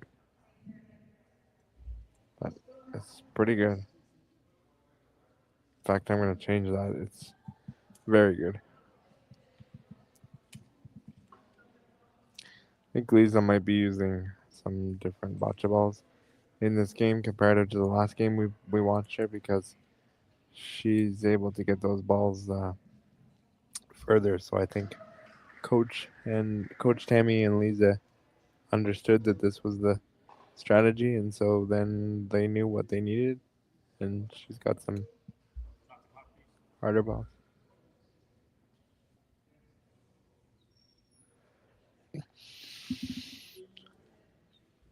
One red for Jim, and yeah, that's, I mean, win for both athletes, to be perfectly honest with you. Jim had a perfect first ball, and Lisa did a wonderful job at surrounding it. Uh, Coach Tammy brings some water, and Loretta is also involved in this conversation. If you want to pan actually over to the boxes right now, uh, we could show the two coaches in the conversation.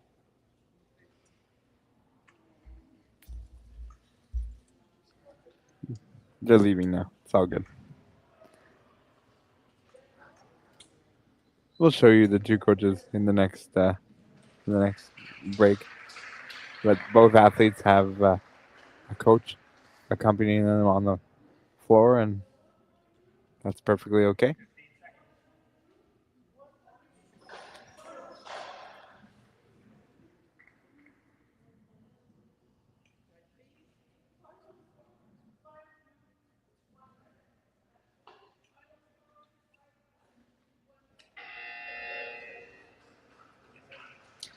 I actually now know what that buzzer is.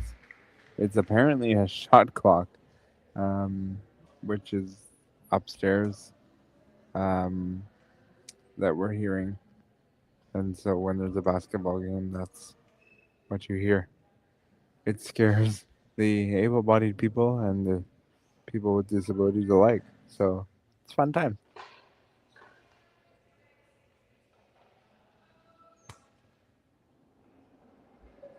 Ball is just over the V line, 1.5 meters away. The challenge, though, for Lisa will now be controlling the firmer bocce balls that she's got, because she's playing short. So we'll see how that gets managed.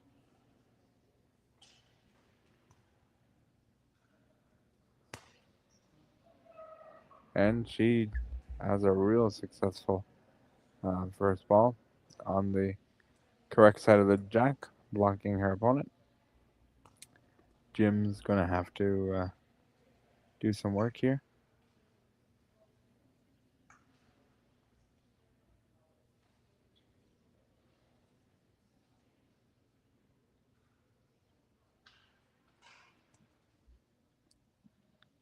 When you use power, sometimes you can neglect the accuracy that you would normally have.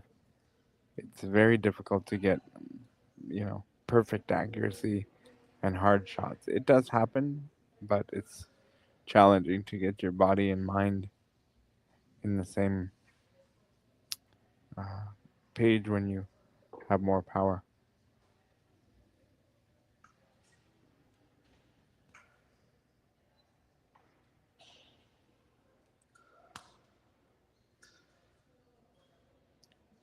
Jim is also now seemingly in a defensive mode here. He took one shot at trying to remove the blue ball and was not successful. But now he's pushing everything around and through. So there's already not a lot of scoring area. Only 4 balls into the end between the two athletes.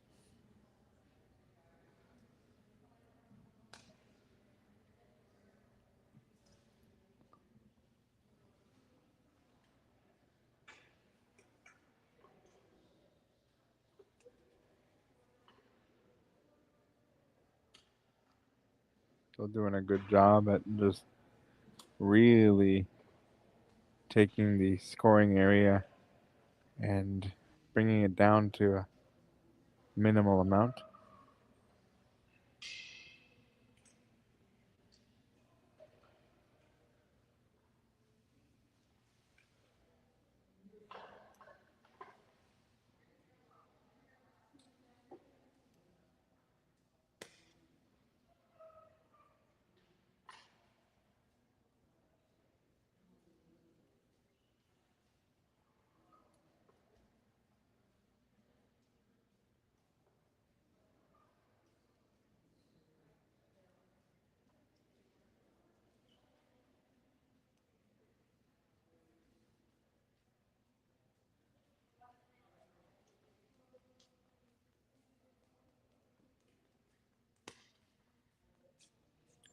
That is a almost perfected defensive play around the jack.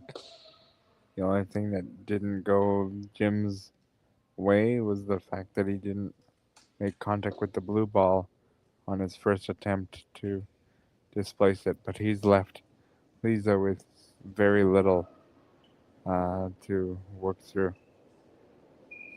Sometimes you would see athletes, because you have a 5-ball advantage, you would see athletes try to break this up, and Lisa might, but I think strength and power may present a factor here. Oh, she might have snuck in and got a... No, it looks like Gary put one finger. But he did have to look. I can't see the far side as precisely as I would like to, but obviously there's a little bit of room.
Looks like it's still just a 1.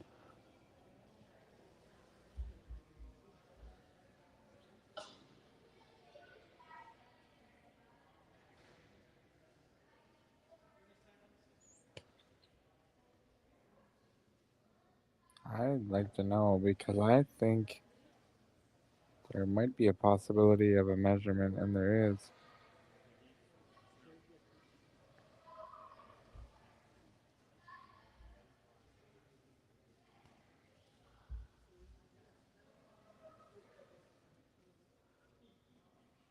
There is a measurement, so very well played by both.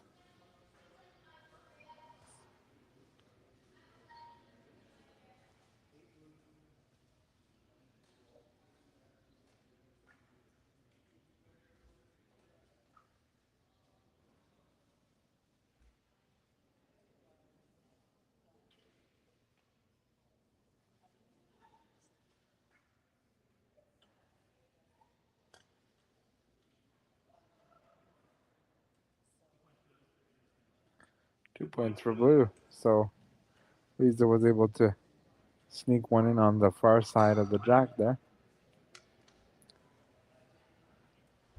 Assistant head referee has Steve Dukovic has come back into play to give the balls, and the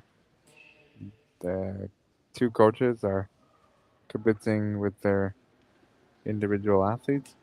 Loretta in the orange with Jim is Jim's wife and coach, and Tammy is the coach of Lisa, so giving their instructions, guidance, and leaving the athletes to do the rest of the work. You didn't used to be able to get coaching from individual play, and that's changed recently. It's good to see because I believe athletes should have the ability to be coached at any point.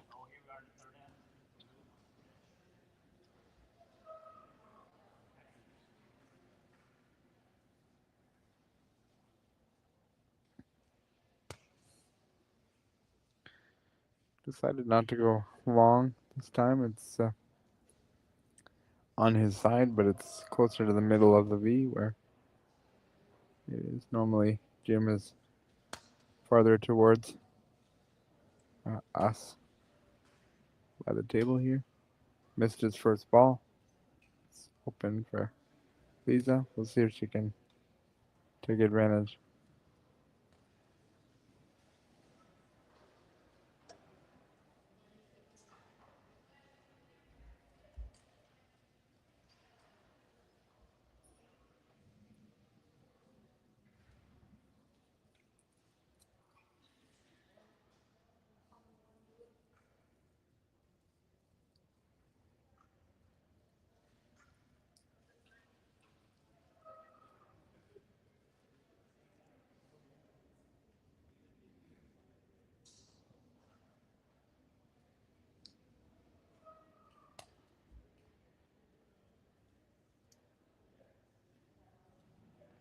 Ball's in front, just not enough steam to make it to be closer, but it is usable if she or Jim decide to hit it.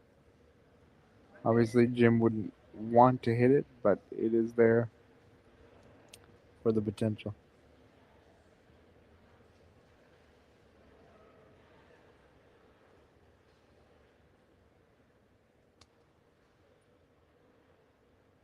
I am like very impressed with Lisa. She has played really, truly well in this match. Even in the match we saw her play against Gomez earlier. She really held her own. So this is truly, truly impressive.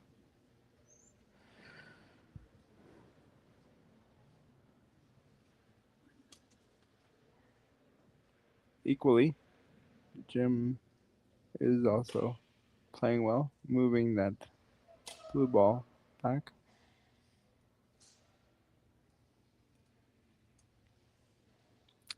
And that's really in a really good position.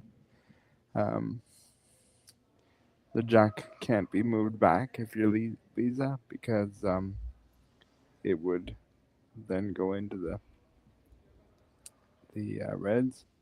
She could still promote her blue, which would be the ideal scenario, I think. But again, strength might be a factor here.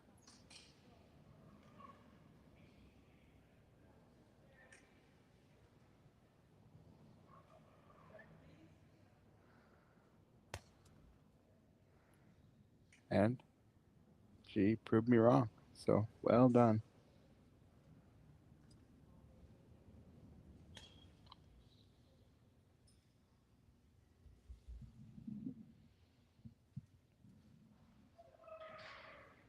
We had have the luxury here at the event to be provided meals, and the one thing they give us is those school juice boxes, and really like them. It's like, oh yeah, it brings me back to my days of going to school and drinking my juice box. I wouldn't tell you how many times I've squeezed it on myself, and your mom would be like, "Don't squeeze it," and then you squeeze it. So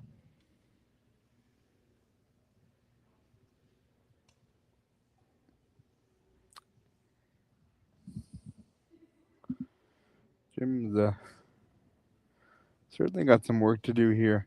Um, the blue ball is really in a good position, and he really made a nice shot there. I'm not so sure if he's closer, but it requires Gary to get down and measure it. Obviously, when Lisa pushed it, she didn't push it directly on, but she pushed it enough to be scoring at the time. Now she's kind of got two options. She can push the blue or push the red away and stay there. The red is not on the jack. We'll see which of the two options she takes. I would wonder if it's going to be pushing the blue up even more, because that's what she did the last time. So we'll see if she does it again. There she goes. Yeah. We'll wonder. I think.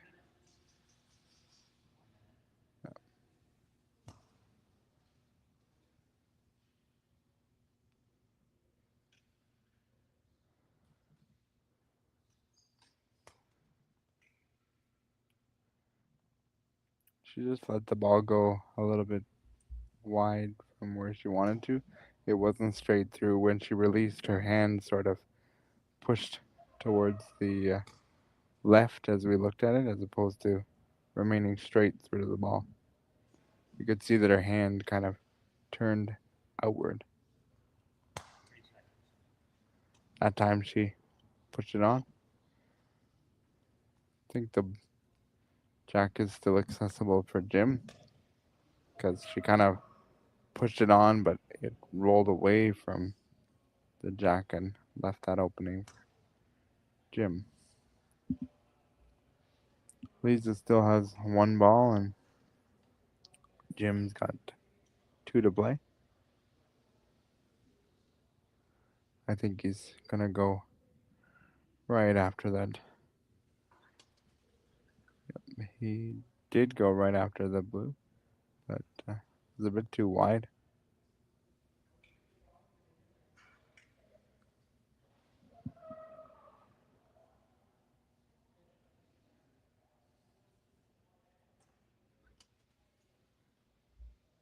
That was definitely a straighter throw.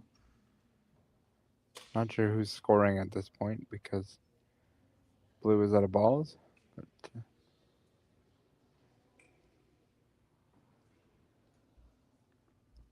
not sure if Gary said who was scoring, or if it was I would need to measure.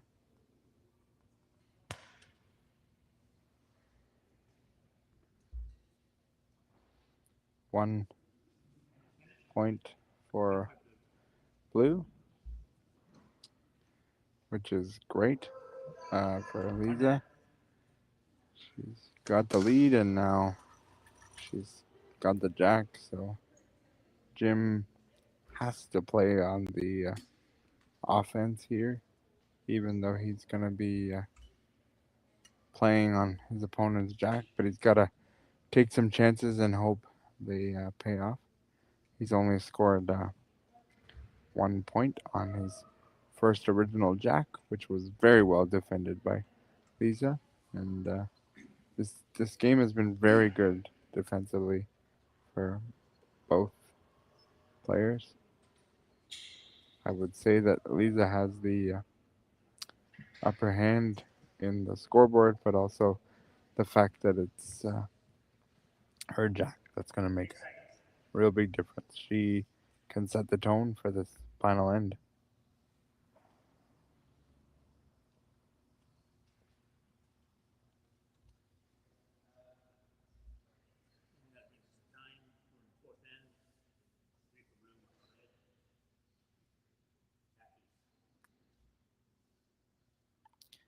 is a matchup of the #1 ranked BC2 player here and the #4 ranked BC2 player. So you can see both players are competitive against each other.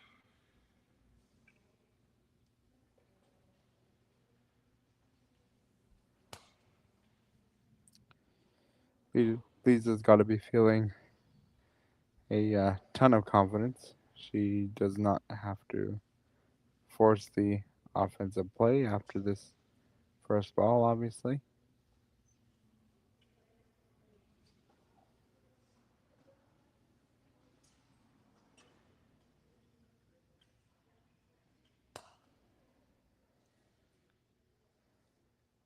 She did leave the door open a little bit here for Jim. The jack is wide open. I think if Jim saw that release, he would say thank you, because he does leave the door open a bit. Jim is very capable of coming back.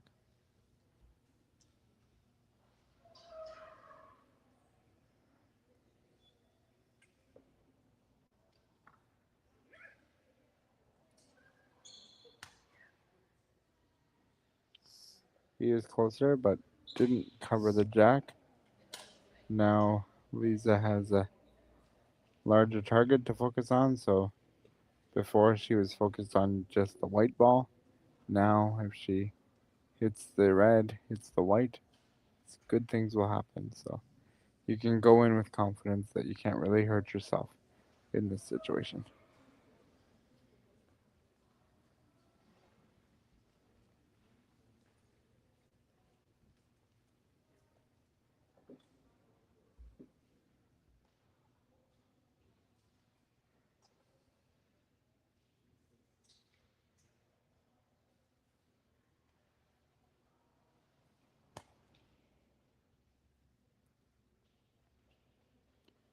That's a bit wide.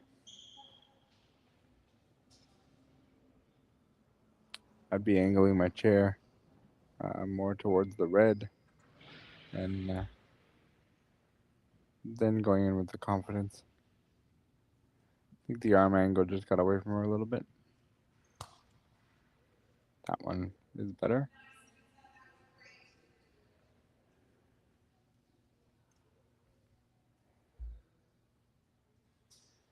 Her sport assistant, you may have heard, gave her encouragement.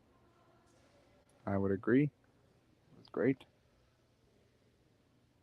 See what Jim can accomplish here. Still an opportunity for him.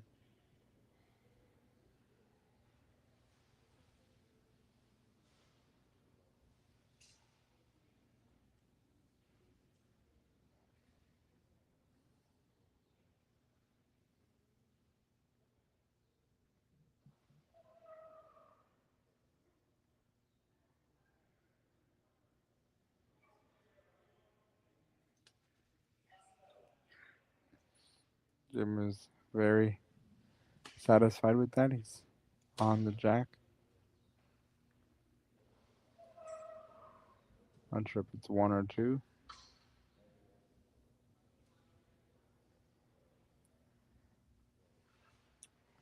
If I'm Lisa, I'm checking to see how many are scoring to know my plan of attack.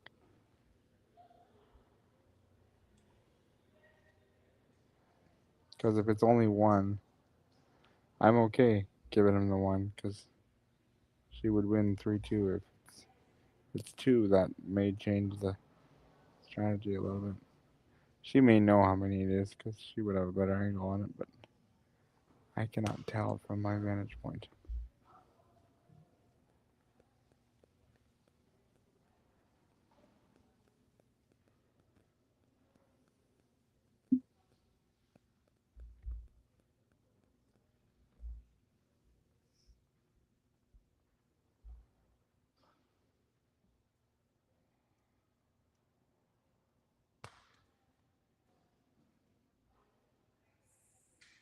Pushed up for blue.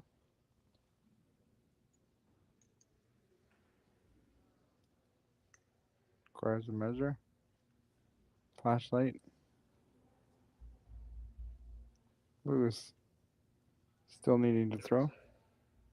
It would just be one now, for sure. Or Jim. And I would just junk it up in that area.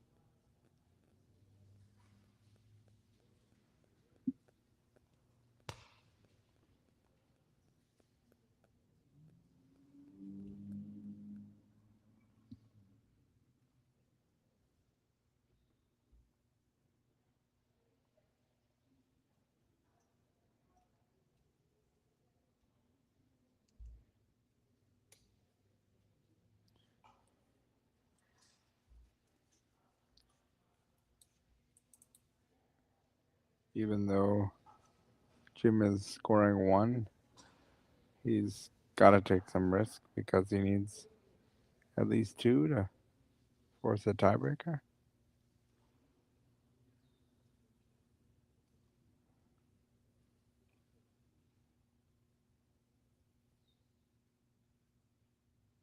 So you might see a situation where you might go from scoring one to maybe giving up one, and you have no choice. You have to do that in this sort of incident because you need 2 points. 1 point is just not going to do it for you.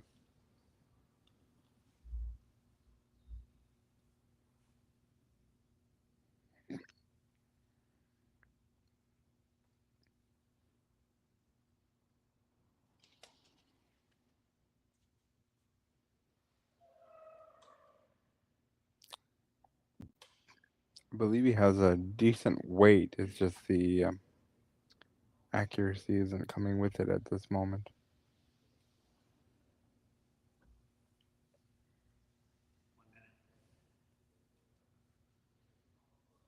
And I think the pressure of the situation and the need to score 2 points is mounting.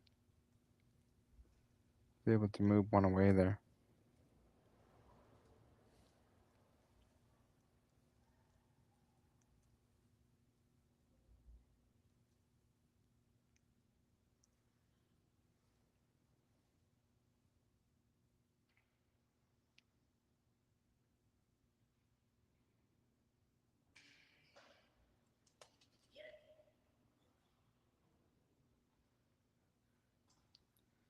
He had a thought that he might be able to get something, but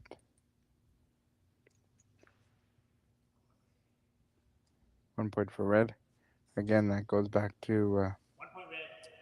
what I said about just risk needing to be taken because the second point didn't result in the win. Crowd is aptly applauding. Wonderful game. I think really for me the defensive work for Lisa was the difference in this game and just accuracy with first ball.